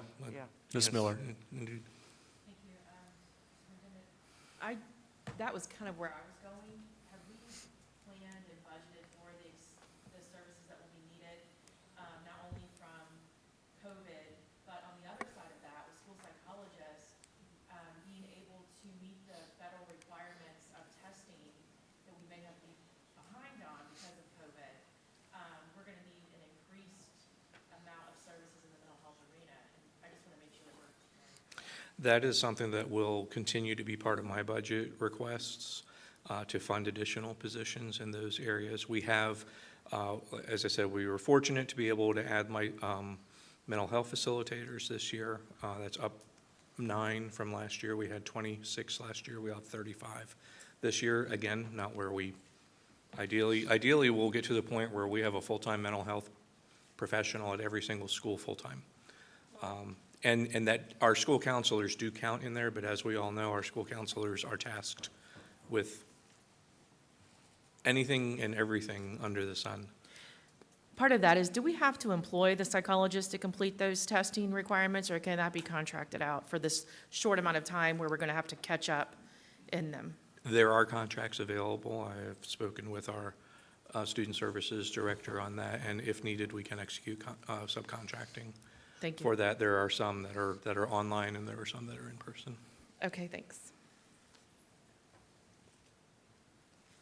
I see no further questions, sir. Okay. See you in a few minutes. Thank you so much. Ms. Barnes?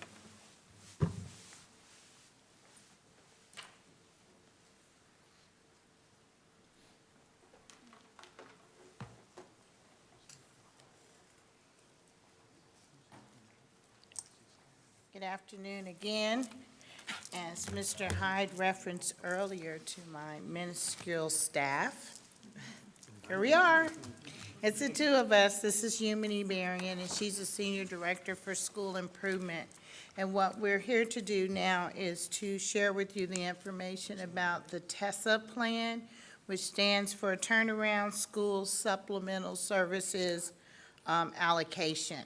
So I don't know if you remember, but 4 years ago, the state came up with this allocation, and they had a great number of schools, and each year it keeps dwindling. And so each year we have to present a plan when they give us the funding, and we're down to 3 schools. Those schools are Philip O'Brien, McLaughlin Middle, and Griffin. Philip O'Brien has been allotted $281,695. McLaughlin Middle, $214,550. And Griffin Elementary, $163,090.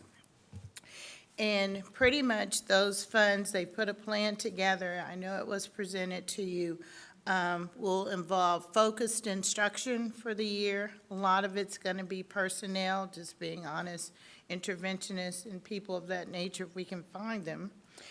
Tutoring and acceleration, there is an LRC contract, which we greatly appreciate for some after-school tutoring with students for a push-in. So we are excited to at least have the plan to be able to present to you. It is required by the state that the plan come before the board and you be able to review it and see it and ask questions. Ms. Miller and then Ms. Fortney? Quick question, and this funding is different, but it's about your schools. And I haven't visited McLaughlin or Griffin, but I have been to Philip O'Brien. Is there money allocated for facilities? Because these schools in turnaround, this one's specifically because of opening the Magnet of Code Academy, pushed so many kids to that school, and they were operating in a very small, I remember the cafeteria couldn't have, we were feeding kids in the classrooms, they couldn't eat. And part of all of that is moving a school forward, and I think increasing grades when we have facilities ready to meet their needs. Is there any money that's allotted that can go to facilities, or is it strictly academic support? Unfortunately, it's strictly academics. Thank you. Ms. Fortney and then Dr. Allen. Yeah, thank you. You know, when I read over these, Philip O'Brien and McLaughlin both stood out to me as far as their plans. O'Brien had great strategies, and both, you know, McLaughlin was like creativity. Both supported staff and students. And some of the creativity, you know, having taught at some of these type of schools, it does take creative leaders, and I think we have those two pretty much wrapped up there with creativity and leadership. Thank you. Dr. And I Allen. appreciate you saying that, because I just want you to know there's a lot of work that goes on behind the scenes with Ms. Barron. I've tasked her with TESSA, where it's going back and forth with the state. They nitpick every idea, pretty much. Dr. Allen. Yeah, I just wanted to piggyback on what Ms. Miller had talked about, and I'm sure Ms. Usher has heard that as well in regards to their cafeteria. I was just on campus there just a few days ago as well. So, we think about the capacity of Philip O'Brien. We've got so many apartment complexes that have just, sprouted up in that downtown area and so forth. So I know I definitely can hear that concern from Mr. Huntley, and ran into Ms. Allgood as well. They're doing some great things. Mr. Huntley, by the way, took advantage of our greenhouse program and went from a para to a principal. So pretty cool story from him, and he's got a good vision. So we'll get there. Appreciate it, what you're doing. Thank you. We're excited, and Ms. Usher will be sharing with you, I'm sure, sometime down the line. We just heard about an opportunity for Philip O'Brien from an HGTV standpoint, so yay, we're going to be excited. Thank you. Thank you. Thank you. Ms. Dodge.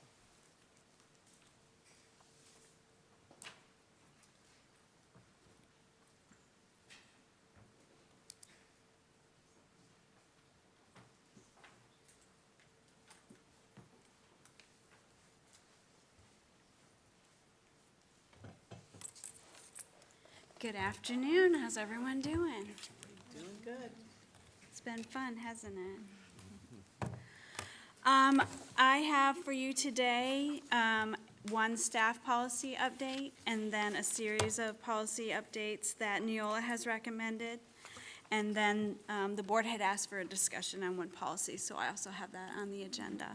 To go with the easiest first, I hope, for the staff recommended updates, that's our investments purpose policy that our finance department had, actually our contracted investment firm had recommended these updates, and so Ms. Jenkins brought them to me.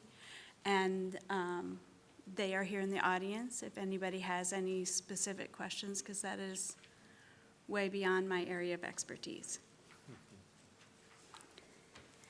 And then if not, on the second page, which are the Neola recommended updates, the first set there of policies are all discrimination and anti-harassment policies that we are updating as a result of federal regulatory changes that were made regarding Title IX. And so those all comply with the new guidelines that came out last fall.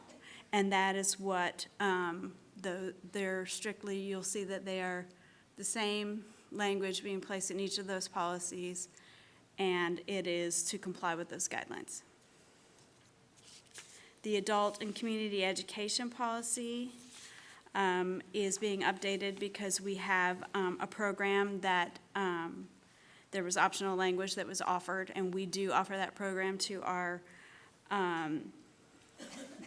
through our adult and community education programs, and so we wanted to include that language in the policy. And then the final one is a clarification recommendation to make sure that it's understood that we have that program in all of our high schools and not just some of our high schools. So are there any questions regarding the Neola recommended policies? Thank you. Then I had asked for the current protective facial coverings policy to be passed out to each of you. The board had asked for that discussion on the current language to see if there were any modifications that you wanted to make. And so if you would just please let me know. I know some of you had made some recommendations previously, but if you have changes that you'd like to request, I'd like to help facilitate the discussion. Is this face mask policy? Yes, sir. So if I recall correctly, just to make it as simple as possible, the board had entertained a discussion at our last meeting as it related to, do we need to maintain an explicit policy about mandatory mask wearing within the board policy? There was a great deal of discussion amongst the board. In order to help you with this policy and this discussion, we do have two presenters here today. One will present information on one side of the topic, and the other will be presented by our local health department. Less specific to mask and more specific to probably tiered or layered mitigation efforts and how They're used in conjunction with each other, but then should the board choose, if I recall correctly, Ms. Dodge and Mr. Bridges, that if the board should choose to amend this, it would require a 28-day advertisement, a public notice prior to voting at this at the August meeting, correct? And so if you would rather have that discussion after after the other people have had their opportunity to present to you, I'd be happy to. I can bring you back up. Thank you. Any other questions for Ms. Dodge? Okay, thank you, Ms. Dodge. Dr. Lutz?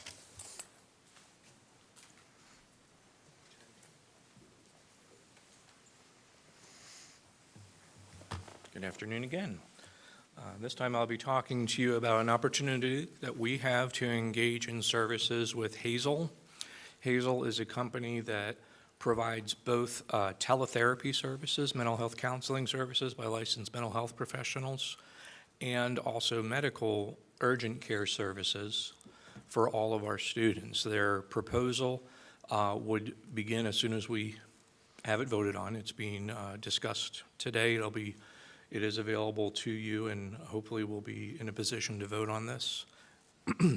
Excuse me, in August. I know Mr. Hyde has some experience with this company from his previous school district, but the proposal is that we would have mental health counseling services available to all students in all schools via telehealth services. Hazel would provide each school with the requisite technology, iPads, I believe, and use their Hazel Health platform ostensibly to get virtual signatures or online signatures from parents for consent for services. If not, we can get them by paper. And they would be able to engage every child with up to 6 mental health counseling sessions. In addition, Hazel Health, which is a division of their company, offers virtual urgent care services with a licensed nurse practitioner, licensed physician assistant, or licensed physician. So in cases where the student needs to see a doctor immediately or very quickly, they would be able to connect through the Hazel Health platform on that same iPad to have a virtual visit with a doctor, nurse practitioner, or licensed physician's assistant to have those needs met. That is not, my understanding, to be used in place of a regular care physician or family care physician, nor is it for long-term medication prescribing or anything. It is strictly an urgent care situation where that need presents itself. Ideally, the iPad will be housed in the school clinic, and it will require at least one person at every school to kind of be the not so much a manager, but to help the child access that iPad, get them set up for services. And we will, upon further discussion, be discussing with PEA, as we believe our licensed practical nurses in our schools may be the ideal individuals, since the iPad for health services would be located in the clinic. However, that is something that we need to discuss. And I've been looking for Ms. Yoakum all afternoon, but I didn't see her. So I do apologize, Ms. Yoakum, for not letting you be aware of that, but we'll be discussing that soon. And we can certainly consider other staff, but certainly open to questions or suggestions for that. I did provide a list of frequently asked questions. Part of the reason we put this on for discussion today is we are competing for this company's services with Duval County, who I believe has already approved or is close to approving it, as well as other states. So we want to strike while the iron is hot. So to provide further clarification, the reason why it's before you, and obviously the board will not vote on this today, we did price this out and compare it to another nationally known company who would provide a dedicated person. The problem was when you multiply the caseload, and a number of individuals, the costs would have far exceeded the cost for this program. We are hoping that the costs associated with this will be offset through CARES Act funding, whether it's directly through District CARES Act funding, or Dr. Jackson and I haven't had a chance to touch base, but she indicated that the health department had some dollars that could serve as a pass-through that could help offset mental health supports for our students. We know that the volume of students, especially for Tier 1, low-level issues, is going to be exceptionally high. And we just had a conversation about how we feel that we don't have enough guidance counselors and/or social workers and psychologists and others to help offset some of these needs and what we expect to see as an influx. So the benefit here for our students is that this is real-time intervention. It cannot occur without parental consent. It cannot occur, there's a whole FAQ. But it is important to note that all of the qualified personnel who will support this, who are all fully licensed and fully credentialed, are in incredibly high demand, and there aren't enough of these individuals around. And so, as Dr. Lutz pointed out, we are competing against other districts in Florida who are looking to adopt this. That's not a reason for us to rush into it to adopt something without having done our due diligence. But it is something to be aware of, that if we want the quality level of support and investment for our children, that this is the right timeline for us to be looking at this. Duval County Public Schools School Board did unanimously approve this at their last meeting. They are in direct competition with others, and I do know that other counties, Orange County reached out to them following Duval County's adoption and asked them for a meeting this week. Because they'd like to offer similar services to their students. So there are others. Hillsborough is currently evaluating this program as well. So the problem is we end up watering down the pool of potential resources if others sign on. And this company has given us every indication that at some threshold, they will actually stop contracting because they can't overextend themselves and want to provide a quality service. The other benefit to this program is that over time, it's cost reducing, meaning they will start billing for services directly, and as a result, we will see our costs annually over the duration of the contract decline each year as they offset any operating costs with reimbursements through state and federal agencies. So there's some additional narrative for you. This is something we were exploring in my previous district. I'm not sure where they are as far as their adoption, but it was something that I was really concerned about, as I think our biggest issue that we face with students moving forward is their mental health and recovering from COVID. Thank you. If I could add to Ms. that, Fields. the cost right now is $10 per student. However, they have capped their cost at $1 million total. So if we assume 106,500 students, that's less than $10 per student, and they are not capping the number of students. So in theory, all 106,500 students could avail themselves of this service at no additional cost. Ms. Fields. I think this is a great opportunity for our students and families. Teletherapy is becoming more and more prominent. I guess I want clarity is that it does not have to be at the school, it can also be at home. That is correct. Okay, I just want to make sure I understood that. That is correct. And if you take, the FAQ is quite extensive because we benefit from countless other entities asking really tough questions. So for example, they are limited in what they can prescribe. They can prescribe simple medications. They're not going to prescribe. I'll just give you an example. As I read through the FAQs, this one jumped out at me.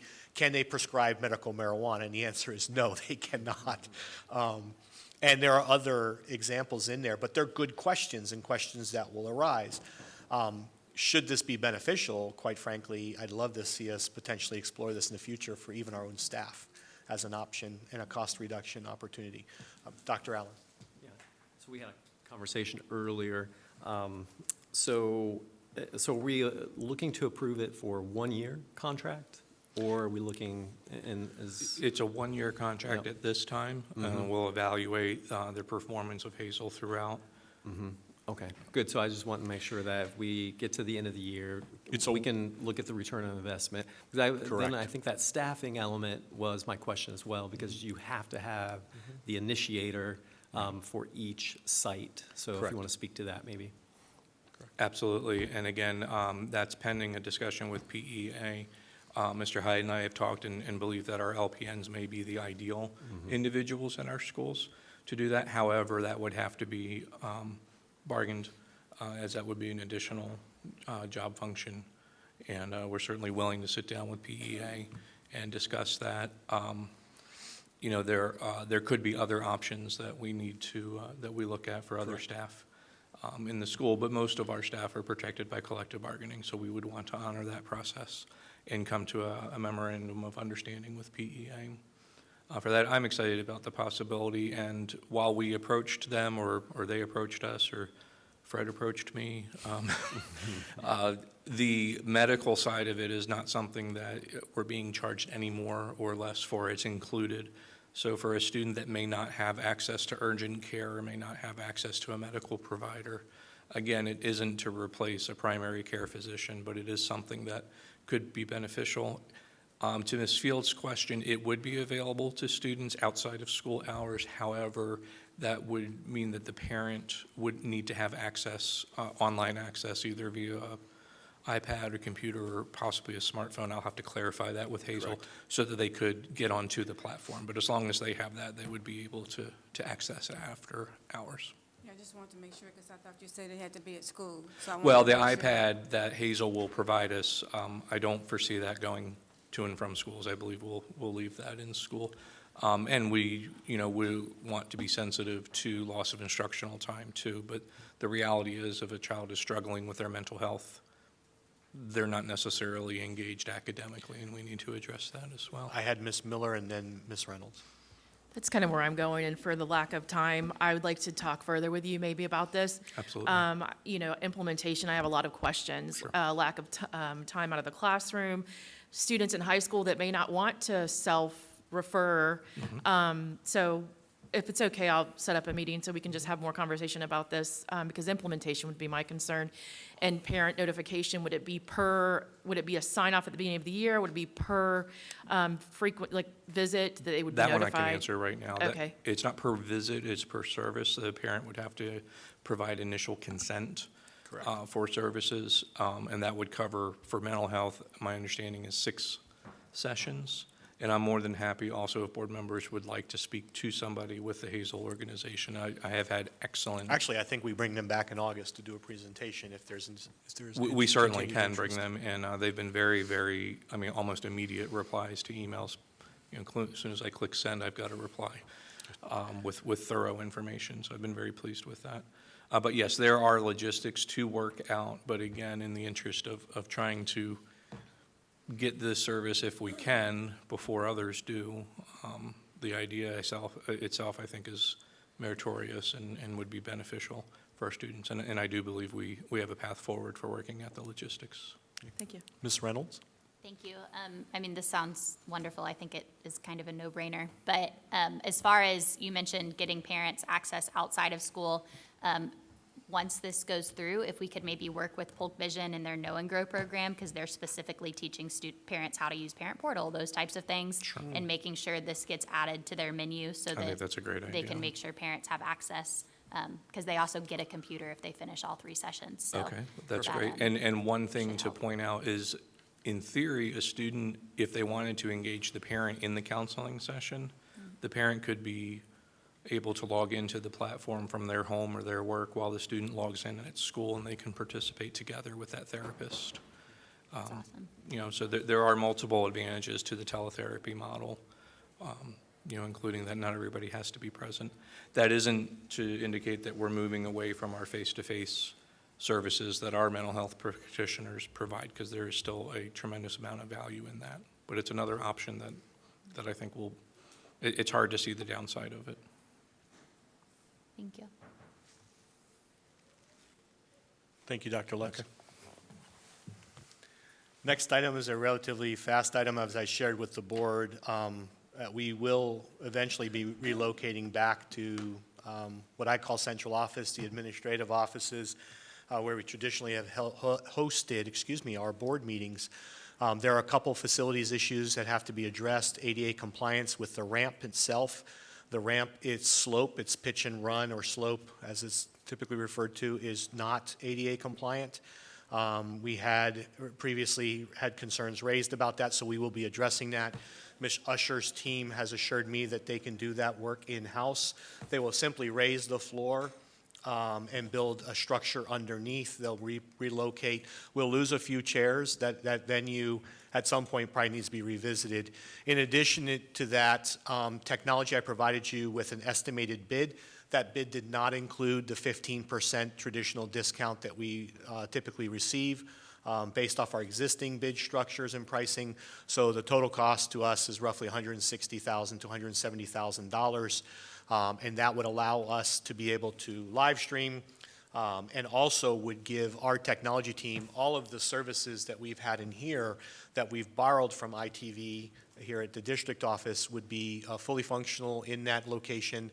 That timeline, the timeline for refurbishment to get us physically back in is far sooner than all of the technology. Unfortunately, COVID has impacted production lines and delivery times across the nation, so there is a lead time on some of the technology. But at least, I think from a facilities standpoint, Ms. Usher has assured us we could get in there in a timely manner, and I will give you an updated timeline for that. And the technology will be integrated as we proceed.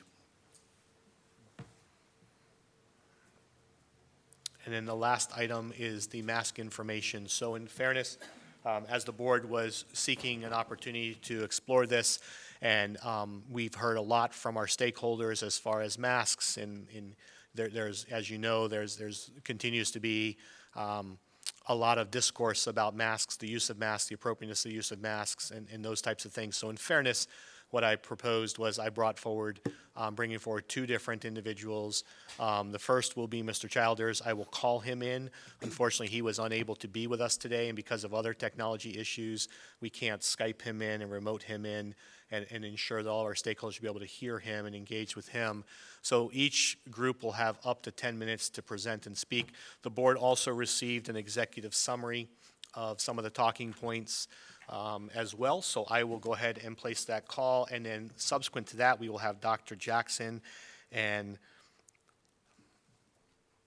Scott, I am so sorry. Pronounce your last name again. Schabel? And Mr. Schabel present for us. Schablum, excuse me, present for us. Thank you, Mr. Hill.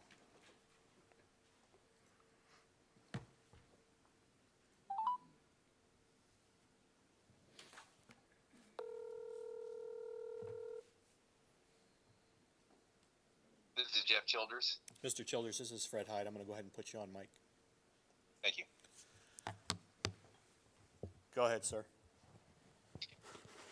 Good afternoon, Mr. Hyde. Good afternoon, board members. Can you guys hear me okay?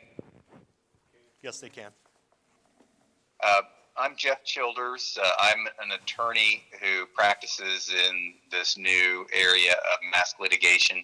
Some of you may be familiar with my involvement with the pending litigation with the county related to masking, but I wanted to speak to you today just to sort of bring you up to speed, not with regard to any of that, but just in general, since Mr. Petty, who is our mask expert and is very eloquent at explaining some of these details, was unfortunately unavailable. I'm pinch hitting, and I'm going to do the best that I can, and I hope you guys will bear with me as I move quickly through this.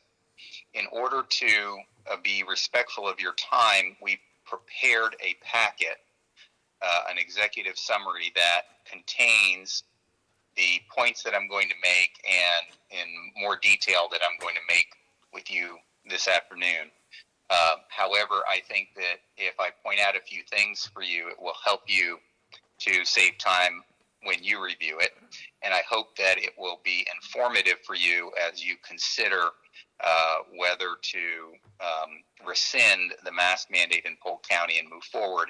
And I am very aware of current developments and all of the noise and concern there are about this summer wave of COVID that we're currently experiencing. I've broken my comments down into two sections.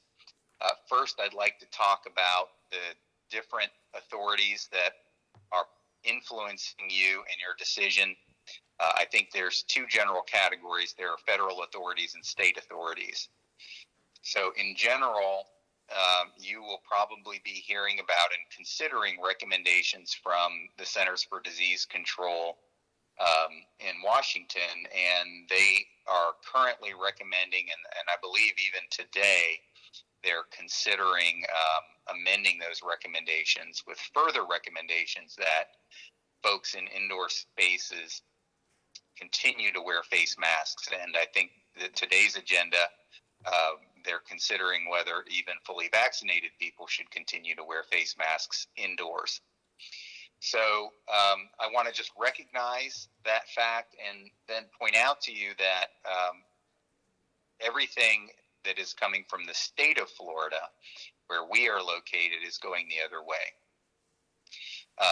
We've heard since earlier this year up through very recently from the Board of Education, from the Department of Health, from the executive branch, from the legislature in the form of the Parents' Bill of Rights, and from the judicial branch in two decisions that you may or may not have heard about.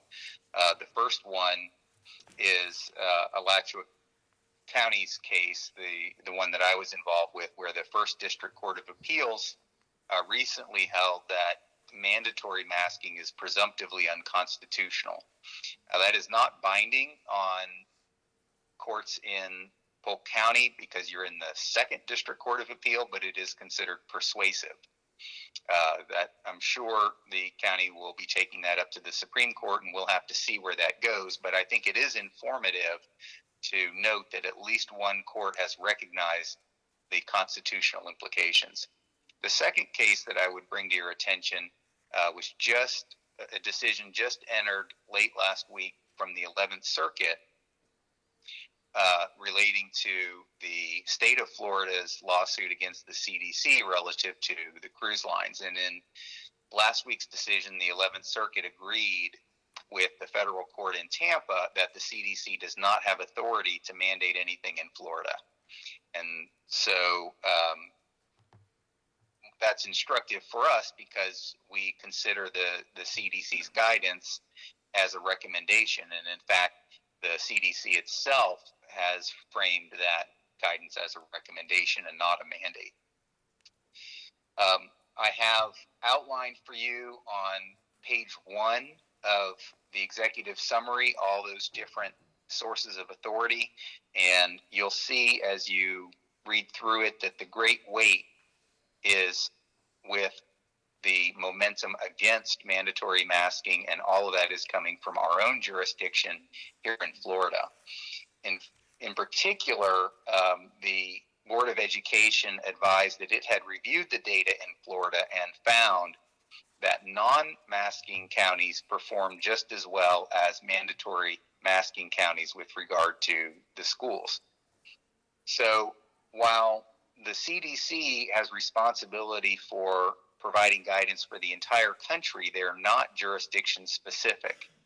And Florida is in a different longitude than many other places. We have different levels of sunshine and different levels of outdoor activity and so forth. And if you need a hook to hang it on, it could easily be that the general prescription from Washington isn't necessarily applicable in the Florida environment. The next area I want to talk about is developing mask science. There have been a lot of developments, and even very recently. First of all, we have seen, without any controversy, masks hurt some kids. It's undeniable at this point. It may not be that masks hurt all kids. Some kids do very well, apparently, in the masks. However, there is a significant proportion, whether it's a minority or a large minority of kids who are clearly getting harmed by these masks. I have a stack of affidavits several inches deep on my desk, and I've talked to countless numbers of parents, and what I've observed as an attorney putting together evidence is I consider these cases to be in two categories. So for every one case where a child's been harmed to what I would call a clinical level, that is where there could be a Medicare diagnosis code applied to it, there are 10 or more other kids who are experiencing what I would call subclinical symptoms and harms. And those are kinds of things like just general grade depreciation. So you may have a child that was historically always a straight A student, but since they been required to wear masks every day, their grades have depreciated to B's, C's, or D's for the first time in their lives. We also see over and over again parents reporting that their children are experiencing a loss of enthusiasm for school and social behaviors that would probably fall under a category that we call failure to thrive, just a general loss of happiness and enjoyment of life. We also have many reports of a loss of social skills and a loss of desire for social contact. We have reports of kids that were extroverted that are now very introverted and have lost ground in the development of their social skills. I have many reports of chronic headaches and nosebleeds. We have also seen repeated reports of secondary infections, including intractable skin infections underneath the mask areas. We are also aware of a lot of kids who are reporting bullying complaints that are arising from mask shaming culture, where children are imitating the adults in scolding other children for not wearing masks properly or not wanting to wear their masks. We have affidavits from teachers that talk about how logistically difficult it is to manage masking in the classroom. And the most alarming report that we're getting from those folks is that these masks are, for some children, are consistently becoming dirty through the day, whether the child drops them. We have numerous reports of kids dropping them in the restrooms and putting them back on their faces. And the teachers aren't equipped with replacement masks to provide to these kids, kids that chew the masks or whose saliva moisten the masks, and then they're breathing through the moist masks the rest of the day. The teachers are just not equipped to manage that in the classroom. So since I'm an attorney and my job is to summarize information for you and not to give you my opinion, I attached for you in your executive summary packet at pages 4 and 5 a statement from one pediatrician, Dr. Nancy Worthington, who has 35 years of clinical practice and currently is in clinical practice at the University of Florida.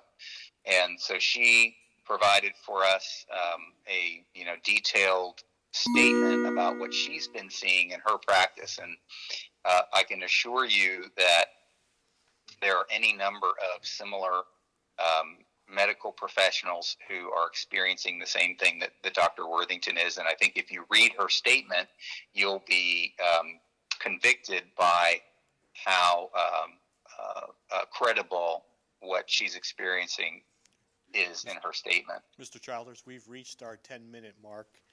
Is there anything else before you wrap up? Let me just give you a quick summary. So there are 3 points. First, masks hurt some kids, and we have to deal with that and not avoid it. Second, in Florida, the great weight of the authority is against mandatory masking in schools. And finally, if you'll look at the statement that I provided to you from pages 6 through 9 in your packet, that will provide you with everything I was going to say in my third segment. That's Mr. Petty's credentials and what a court reports for you about his testimony. And what you're going to see is that due to the recent discovery that COVID is primarily transmitted through airborne particles and not through droplets, that barriers are ineffective at stopping the spread. And what we really need to be focusing on is making our indoor space airways as similar to outdoors as possible. And if there are any questions, I would be happy to take those or let you guys carry on with the rest of your meeting. Mr. Childs, as I'm scanning the board, are there any questions? There are no questions at this. Oh, Mr. Wilson. I have no question. I just have a comment. I'm a little confused. We have already rescinded the mask mandate. Why are we discussing that? I understand. I think we're here today to discuss whether or not we want to keep it in policy, but it's not. We don't have a mask mandate, so I'm confused by that. Were you able to hear that, Mr. Childers? So we have rescinded the mask mandate. as a school district. So Board Member Wilson was asking to clarify the point of the narrative today. Okay, so we have two asks. The first ask is that we don't change anything about the rescission of the mask mandate. And the second ask is that amend the policy to provide for mask optional in the actual policy itself, reflecting what we funded in the last 2 months. So you're really breaking up. I don't know if I captured that. If you wouldn't mind, if you could shoot that to me in an email, I'll read that aloud. But that way, for the sake of time, because we're already running over, we want to bring up the next group. Is that acceptable? I'll do it right now. Perfect. Thank you, sir. Appreciate your time. You bet. Thank you. Bye-bye. Dr. Jackson?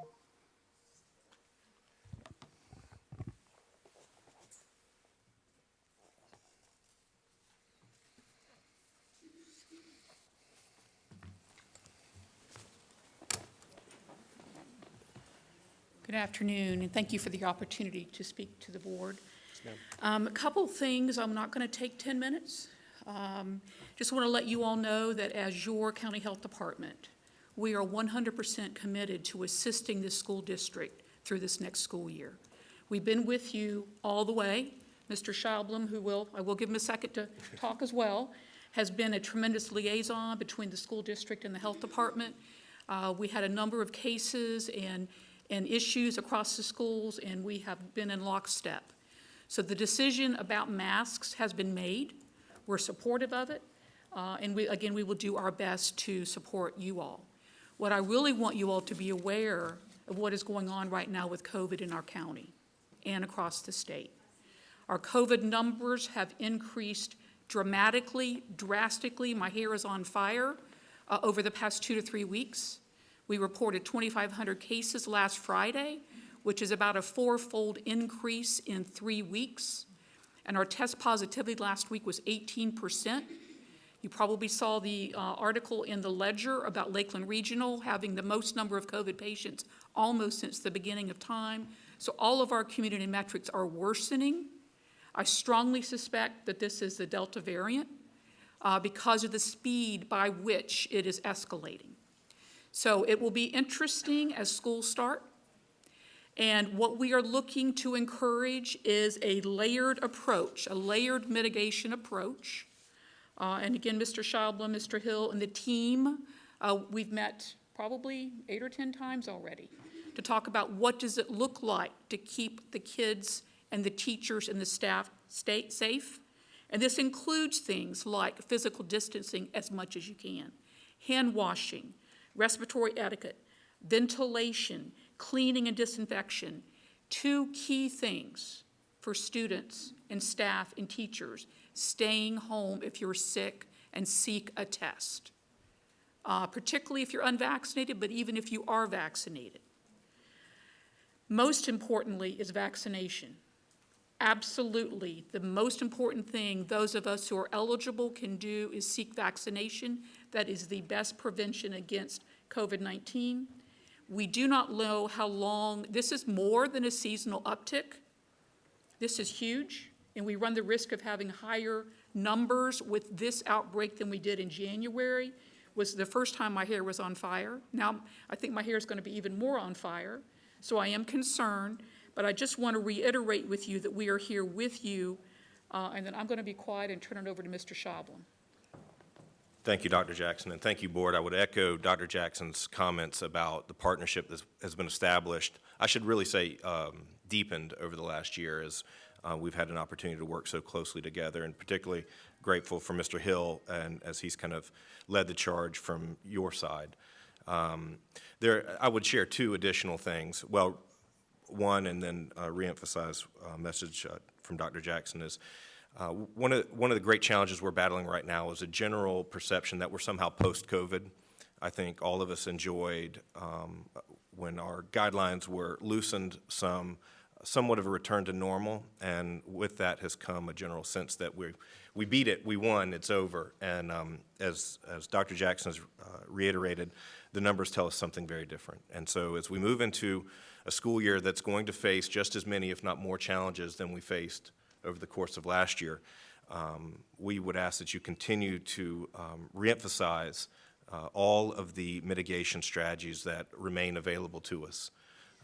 We refer to it as a Swiss cheese model.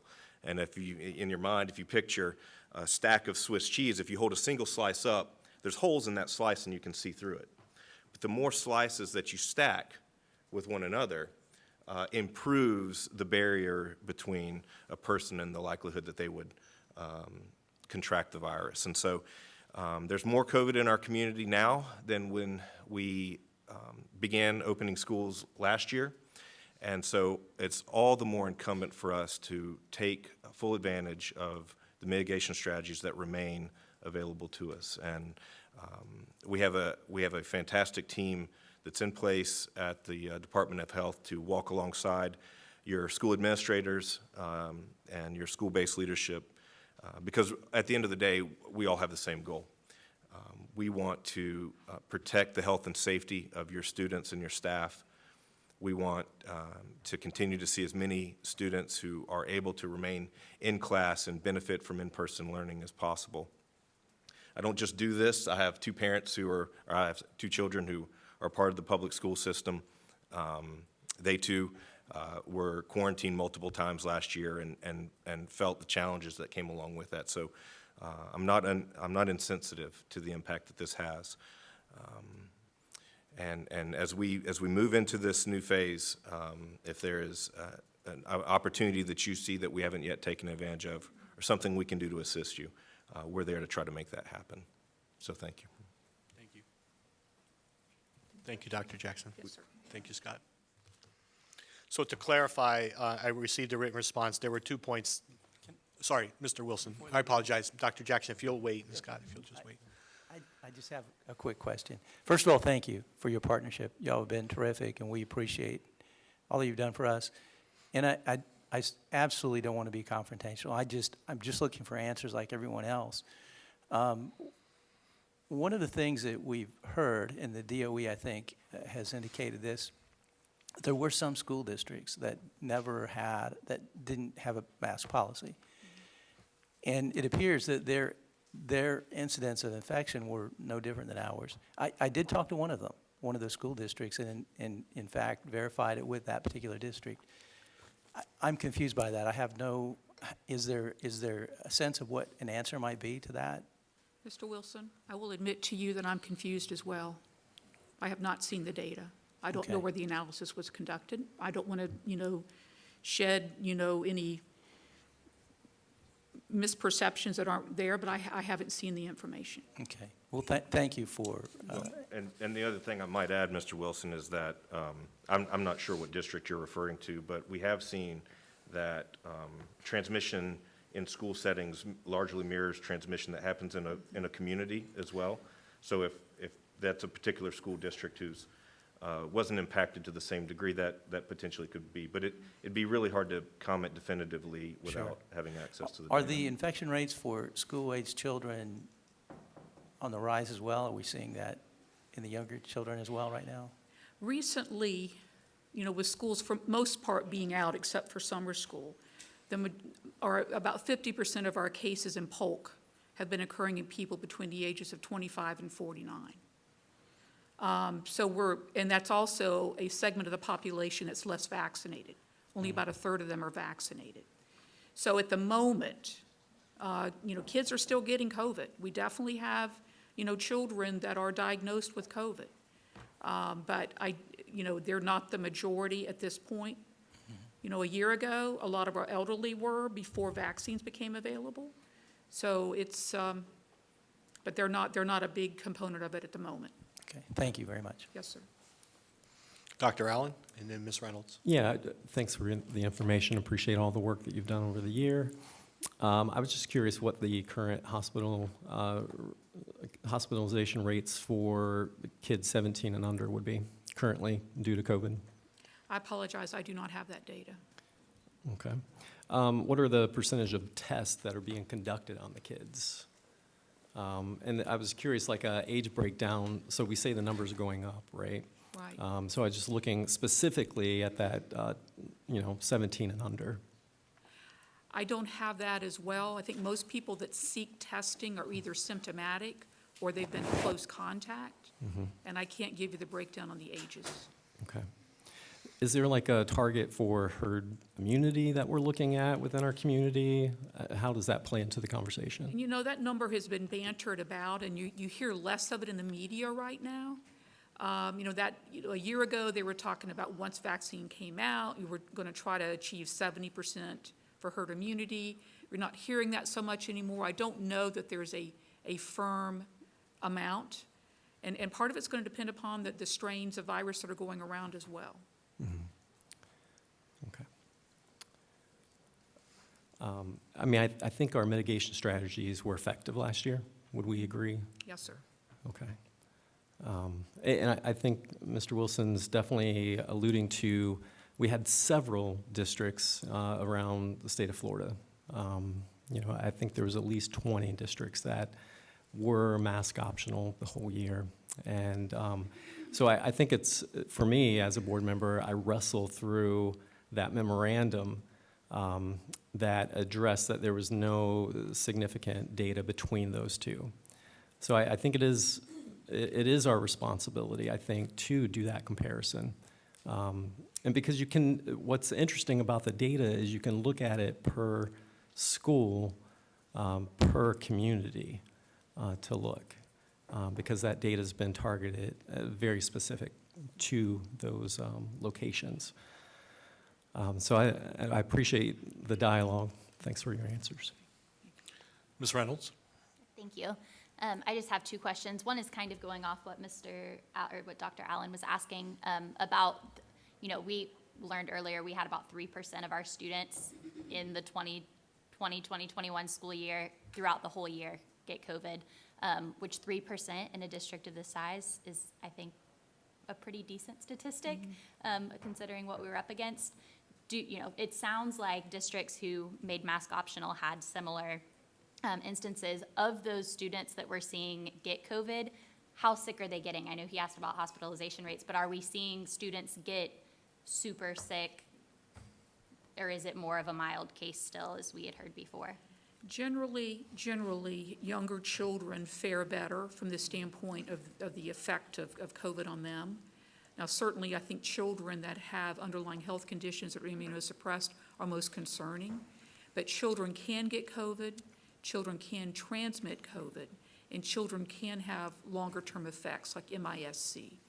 So they're not without risk, but I don't have the data to tell you exactly, with our younger children in Polk. The severity. Thank you.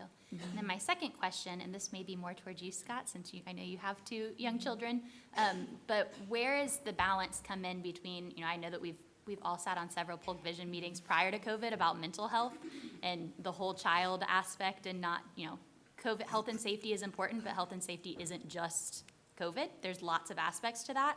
So it's a balancing act, and where is the balancing act of, we had kids quarantined 350,000 days of school last year.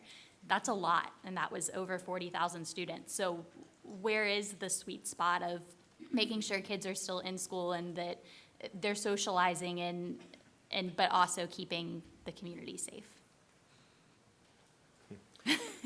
Well, Either one of you can take I it. think that's the million-dollar question. I think it's certainly the question that this board is tasked with. Just speaking from personal experience, my daughter, who was going to be a junior at Bartow High School, went to school all year long. Part of the academic program that she was in at that time didn't really offer an e-learning solution that would have been beneficial. We kept my now 10-year-old son, who is at Spessard Holland, home for the first semester, but we recognized he really has challenges that help him learn best in an on-campus school environment, so we made the decision to put him back. I'm sensitive to the comments that the attorney previously said, that some children do struggle with mask wearing. My children don't particularly. I can tell you what was a significant impact, though, was Anna was quarantined 4 times, and I would say her GPA dropped a full percentage point. As a result, not so much of the mental health aspect of wearing a mask, but certainly because by being identified by my team as a close contact, she missed a significant amount of school. And as long as contact tracing efforts remain in place, certainly having less mitigation strategies, I don't think improves the likelihood that that's not going to be the case again this year. And I know we heard from Superintendent Hyde earlier that we're looking at, are there other options with quarantining to get students back quicker? I know that that's not anything we're going to solve in the next 6 minutes before the board meeting starts, but I do hope that we'll continue those conversations as we move forward to make sure that our students are able to be in school and that we're not forcing students to stay home, because we need them in those seats so that they can reach their full potential of learning. Thank you. Ms. Fields. I know we're past our time, but I want to thank you guys for working with us wholeheartedly. And I know that your staffing has not been the best, and I know it's been a heavy lift, but we really appreciate your work, and we look forward to working with you all in this school year coming up. Thank you. And I'd like to echo that and share as well. For those who walked in, the conversation before us right now is not about reinstituting masks, so that we don't give any allusions to that. It really is, and I will say thank you. As somebody new to the community, I can absolutely personally attest to the frequency in which we are on the phone in a virtual meeting with you all, and the fact in your willingness to problem solve with us, having come from a state that was very directive in approach to this through mandates, the ability for you to work with us and problem solve has been extraordinary, and the flexibility you've shown. Every time, I think I've thrown so many scenarios at you, Scott. We were talking just the other night, well, what if this and what if that? And just to have that thought partner who has the background that the two of you have, and again, I will echo what every board member here, I think, feels and what Ms. Fields shared. You have been incredible partners in this with us, and I think we're all equally frustrated and struggling with this issue continuing, so thank you. I didn't want to let time pass without me saying thank you as well. Thank you. Thank you, sir. Thank you. Ms. Reynolds? Well, I was just going to, I think, I don't know if we're to this point, but discussing the policy, are we to that point yet, or? I'm going to have them excuse and bring Ms. Dodge back up, if that's okay? Yes, absolutely. Thank you. And as Ms. Dodge transitions back, thank you both very much. I know this took a lot of time out of your day. I'll go ahead and read the submission from Mr. Childers, the attorney. So he had 2 points of clarification. Mr. Wilson, to your question, why are we hearing about this now? The request was, please don't reverse the decision, or please do not, or preserve the rescission of the mask mandate at this time, please. His second request, again, was more specific to the board policy, which was the actual topic we opened with, was a request that it be removed from board policy. And I'll read his message explicitly. Please remove PO 8450.01 from the school board policy altogether. Polk County Public Schools can keep the dress code if students are voluntarily wearing their masks. They clearly don't take any exception to that, but that they ask that it be removed from board policy. And I think we've had that discussion before. And Ms. Dodge is now before you to answer any further questions you may have about the process or any other further discussion. Superintendent, can you just clarify that? Because when I heard from the public is they wanted it removed from the code of conduct. Now you're saying that he wants it removed from the code of conduct, but keep it in the dress code policy. They want it removed from school board policy, has always been their request. There were 2 requests before us. Remove it from the school board policy and remove it from the dress code. Okay. We have subsequently addressed the issue of dress code. I'll go back to my comments previously. Right. Ours is an issue of enforcement for both its appropriateness and that for those who choose to wear a mask, that they need to wear them appropriately. Those are the 2 issues. I think we're beyond that because the mask is optional, and that rule and policy only applies to individuals who choose to wear a mask each day. The request before the board is to remove it from board policy as far as the ability of the board or the edict from the board that they can institute a mask policy at any given time. If you recall, previously, you maintained that authority regardless of its presence clearly as stated in the board policy, and I would defer to Mr. Bridges to affirm that, but I believe that that is absolutely a true statement.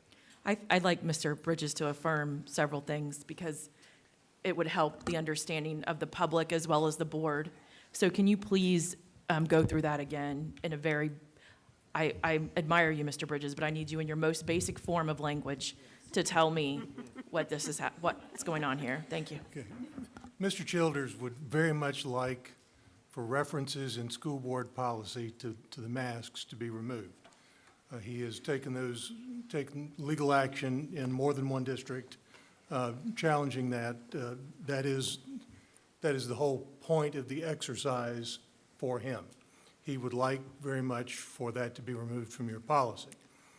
The authority to require students to wear masks will always lie with you, whether it's in your policy or not. And if you choose to remove it from your policy now and at some point in the future it becomes necessary to reinstate, you have the authority to do so. But I think for him and his clients, it is a matter of principle. They do not like the fact that there is a provision in your policy that allows that mandate. Once again, removing it from your policy will not remove the authority to require it in the future if it becomes necessary. Ms. Fields.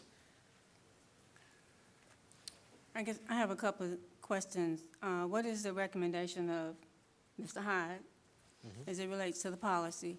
And I know that over the last 3 or 4 months, if not longer, we've been hearing about removing the mandate for masks. And I think that we all listened and we made the mask optional. I am not in support of removing the policy from what we have in place. I think we've listened. I think it's optional. And I think we continue to work with our health department and ensure that our students are safe and our staff are safe and our community is safe. But it's optional. It's not mandated. Yes, ma'am. So 2 responses to your question. Number 1, my recommendation was presented to the board previously, and we supported masks becoming optional. And we stated that at the time, the data and the information that we had supported that. At this point, as I shared as we opened today, we are waiting for additional direction from the Florida Department of Education, and primarily then subsequently from the governor's office or from the legislature, because there is right now, as you know, a growing concern across the country, and the CDC is likely to declare or make very strong recommendations about mask wearing again.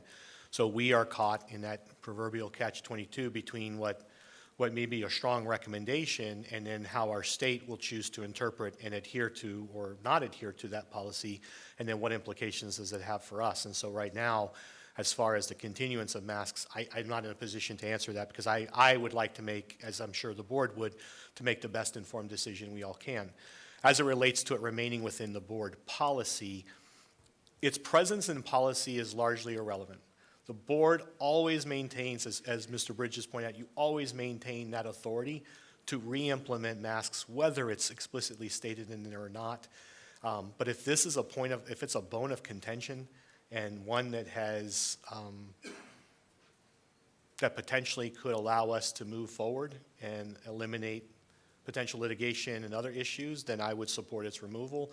But again, that's from my position, and only because the board does not absolve itself of its authority to, or by removing it, in no way are you acknowledging or acquiescing. You are simply saying, we retain that authority to implement this at any given time. And it doesn't have to be explicitly stated in board policy to do so. So my comment would be, if that is the recommendation of the superintendent, and you are, then why are we having this discussion today? And is it necessary for us to make a decision today on whether or not we want to keep this policy or remove it? So there is no discussion as far as the or let me rephrase that. If the board were to acknowledge that they want to remove that policy, any change to that policy requires public notice for a 28-day period of time. Correct, Ms. Dodge? That's correct. So the board would have to essentially tonight give an indication that they will alter that. I mean, they're voting tonight to make that they will duly notice the public of their intent to change the policy, correct? There is no requirement or agenda item for a vote this evening. Correct. The board indicated it wished to have a conversation about this topic, and if the board wishes to proceed this way, simply give the direction and the language can be brought back to you. In August. And then for a subsequent public hearing. One thing I would mention to you is I think that many of the districts that adopted emergency policies regarding masks, you did not. You went through rulemaking and adopted a regular policy. But many of the districts that did that, when it came to the time when they wanted to remove the requirement, they removed that policy from their books. So I think many districts have gone ahead and cleared the deck on that. I'm not aware of any other districts that have it remaining on their books. I'll be happy to reach out and see if there are other districts that have kept it in their policy manuals once they lifted the requirement. Ms. Cunningham? Thank you, Superintendent Hyde. We've been talking about this for a long time. I think we're to the point now, trying to hear both sides. I understand how everyone feels. Mr. Bridges, let me just be sure I understand what you've just indicated. If we were to remove the mask policy from our policy, PO 8450.01, if down the road we needed to institute mask mandate once again, it does not have to be in this policy for this governing board to do that. Am I correct? It does not, it is not required to be there. Okay. You have the authority to implement an emergency policy. Yes, sir. Or to go through rulemaking and Depending. reinstitute whatever rule you wish. Okay. Yes, ma'am. Within the law. Right. So with that being said, I would be one that would support removing it from the policy to have the litigation go away, because it's not doing any good, since we can, by virtue of a seven-bodied board, ask that masks be reinstated. I mean, we've gone around and around, and I think we need to do what's right for our kids. I get that. And I think it's important that we keep an open mind, because numbers are changing. But I'm not sure that the statistics in the hospitals and so forth are to the point that we have to do anything else with the masks. And the fact that those words in that particular face covering, use of masks in our schools has created so much angst. And it is optional. So if a child is immunocompromised or lives with a parent or grandparent that is, they are welcome to wear the mask. What we're saying is we're not going to mandate it. We've already done that at the last meeting, and now I would like to see us take it out of board policy, because we in fact can reinstate it if needed. That is my position. Thank you. Ms. Superintendent Reynolds and then Mr. Wilson. Thank you. Mine would be the same, and one of my biggest pet peeves with every legislating body is that we pile on new statutes and ordinances and we don't ever repeal anything. That I think this is an opportunity to repeal something that's not serving any purpose currently in our policy, before it's 50 years from now and it's still there, and we're hopefully not still in a COVID world in 50 years. So I would support, but I did have a question for Wes. We don't have to advertise that we are going to vote to advertise the public hearing, correct? That could be brought Now, tonight. what will happen if you wish to do this, Mrs. Dodge will bring you back a new language or simply a recommendation that that policy be revoked in its entirety. At that point, we'll advertise a public hearing 28 days hence. That would be your first reading. And 28 days after that, at least 28 days after that, you would have a public hearing to make the official change to your policy. So can today not be our first hearing? No, ma'am. Since we're just revoking? No, Okay. ma'am. I It has to think be you'll advertised. need to have the first reading will be the formal recommendation to do that, and then we'll set the public hearing. But once again, I think it is a matter of principle for the plaintiffs. Once the board lifted the mandate, the effect of it is that masks are voluntary at this point. So I don't think anyone is going to be prejudiced if it, in a meaningful way, if the public hearing ends up being a month later because we go through the rulemaking process. In other words, no one is required to wear a mask, no one is being harmed by that policy in any way. Mr. Wilson? Thank you, Superintendent Hyde. I also am in favor of rescinding this or removing this policy. I mean, we rescinded the mask mandate. It's really not serving any purpose at this point in time.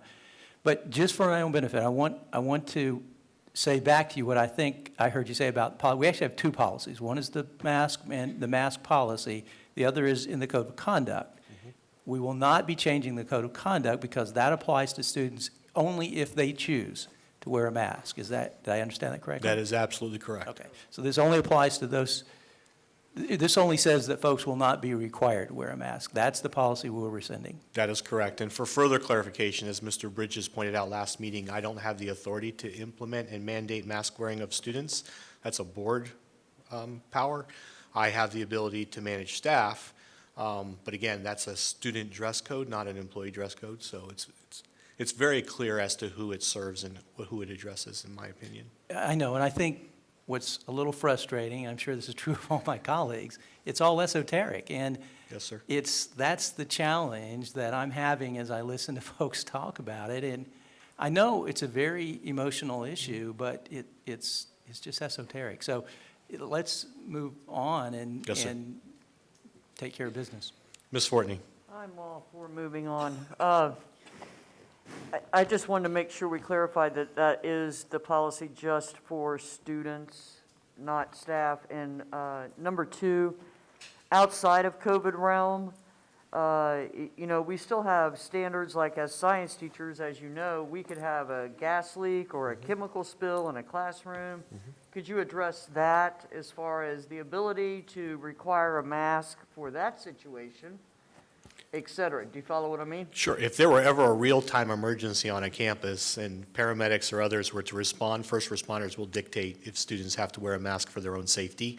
I don't think our community by and large would have any I objection just wanted to put it that. out there because I don't want to, you know, 5 emails, you know, my kid was told to wear a mask today in science because blah, blah, blah. You follow me? My hope would be they would be more concerned that the message they get from me that we've had a chemical spill in a building and Yeah, we're but protecting people students. only hear every Yes, other ma'am. word. Absolutely. And as it relates to staff, there is a reasonable expectation that staff will also wear masks that are appropriate. And the policy specifically had to do with face coverings during pandemic or epidemic events. Correct. Not, Emergency. not man-made disasters, Correct. assuming that this pandemic is not a man-made disaster. Ms. Fields? Okay, I have one other question that I need clarity on. So if we rescind the policy, and if the cases continue to go upward, and we get into a crisis mode, in order for us to make masks mandatory again, you would have to call a special call meeting for the board to vote on that? What would that look like? There is a process in the law for adopting emergency policies. It is expedited, and you don't have the 28-day requirement. So if there is an emergency and requires this, if there's a board meeting scheduled, you can do it at that board meeting. If not, you can call a special meeting for that purpose. Yes, ma'am. Okay, I just want to make sure that it's understood. If there's an emergency, it can be done expeditiously. Mr. Wilson? Madam Chair, could you ask for a consensus to move this forward, Thank you. please? I was just asking Superintendent Hyde. Board members, if you are in favor of repealing the school board policy P0845.01, protective facial coverings during pandemic/epidemic events. If you are in favor of that, if you would please raise your right hand so that we can look for consensus. Do I have everyone? 1, 2, 3, 4. You had all hands. I got all hands. Okay. Superintendent Hyde, we can move forward. Woo!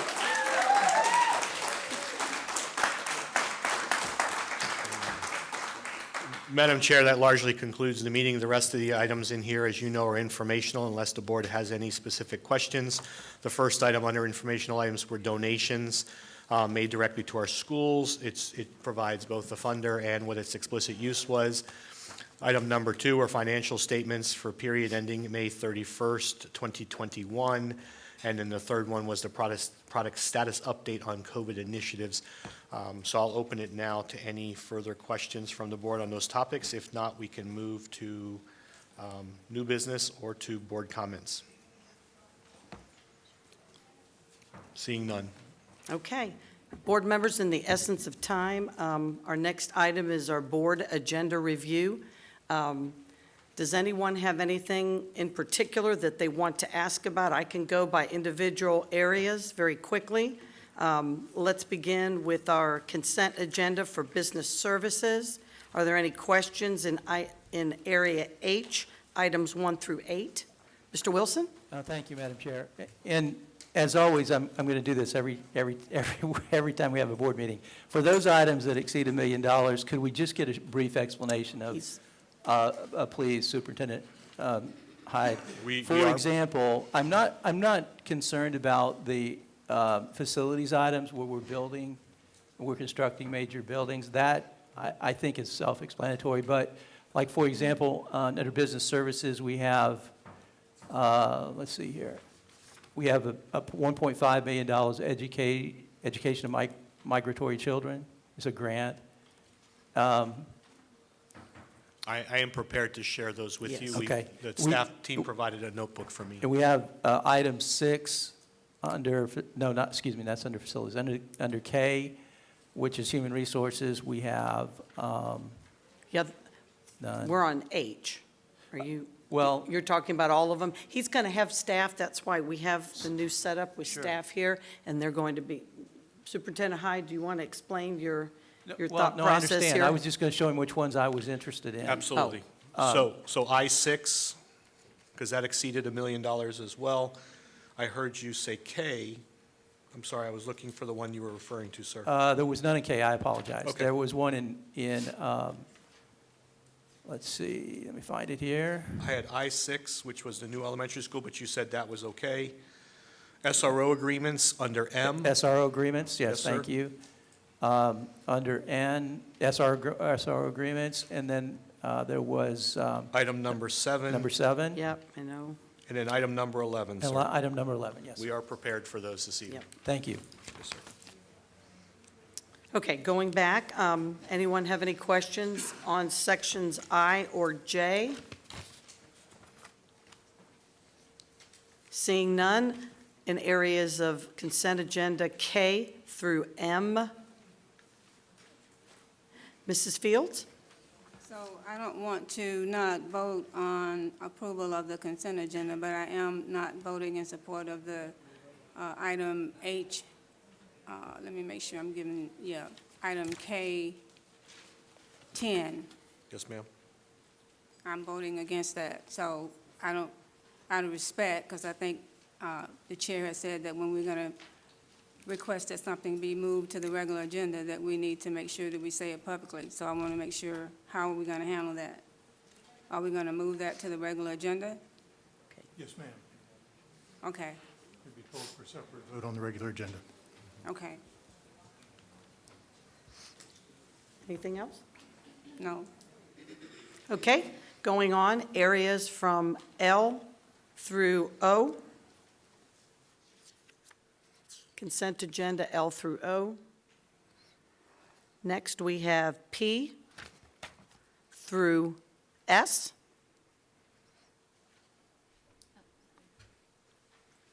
Yes, Ms. Reynolds, go ahead. Q2 for the tentative budget. Jason Pitts got me very speedy answers, because if you notice on the second page of the personnel allocations, it reports that Haines City High School will have 4,841 students, and that is not correct, which affects some of those numbers. I had a little bit of a heart attack, because when they said overcrowding, I thought it was like 3,000, which I'm hearing is true, not 5,000. But he said those would be corrected, that it was just a clerical error. So Thank you. I just wanted to make sure that was. And thank you, Jason, for. I think you just panicked everybody else in the room. Yeah, really. We will not have 5,000 students at Haines City High School. No, Just. no. Yeah, Mr. Lane will have a heart attack. Yes. We don't want to do that. Okay, anything for items S or T? And Mr. Bridges will have a report, and so will our auditor today, correct? That's what we have down. Okay, that concludes our agenda review for today, and under new business, we have had a vacancy in the executive assistant to the board position, and I had asked for a committee of board members to get together and analyze applicants and go through a interview process, and so I've asked Ms. Miller if she would kindly summarize that very quickly so that we can move forward with our vote tonight. So we came together, some of the board members here, and had an interview process. We had 3 qualified candidates. I enjoyed meeting the new person, and I hope we recruited her for another position here in the district. But we decided to make the recommendation to have Yvette Vega over here join us as the executive secretary, executive administrative assistant. She's worked 7.5 years in our superintendent's office. She's very familiar with policies and procedures, and we look forward to working with her along with Linda. Thank you. Thank you so much, Ms. Miller. And so what I would like to ask the board, it is currently tonight on our consent agenda under Human Resources, under number 7, recommendation for non-instructional personnel actions to approve Ms. Vega as our new executive assistant to the board. So I would like to see by, once again, a consensus that we go forward and hire Ms. Vega this evening. And if we do approve that, she will be starting on Monday, August the 2nd, which is a true blessing. So any questions? Ms. Fields? No, my hand's up. Okay, all those in favor, please raise your hand so I can see. All right, by unanimous consent, it has been added to our agenda this evening, and we thank you so much for the time everyone took. Okay, that will conclude our work session. Superintendent Hyde, what time would you like to start the board meeting, sir? I would say for the sake of the board, who Yes. haven't had a break in a while, how about 5:35? A little bit longer? 5:40? Yeah, let's do that. So we have a chance, yes. Yes, ma'am. Yes, if that would be great. Is that everybody okay with meeting back at 5:40? Okay, so the work session is now adjourned. Thank you.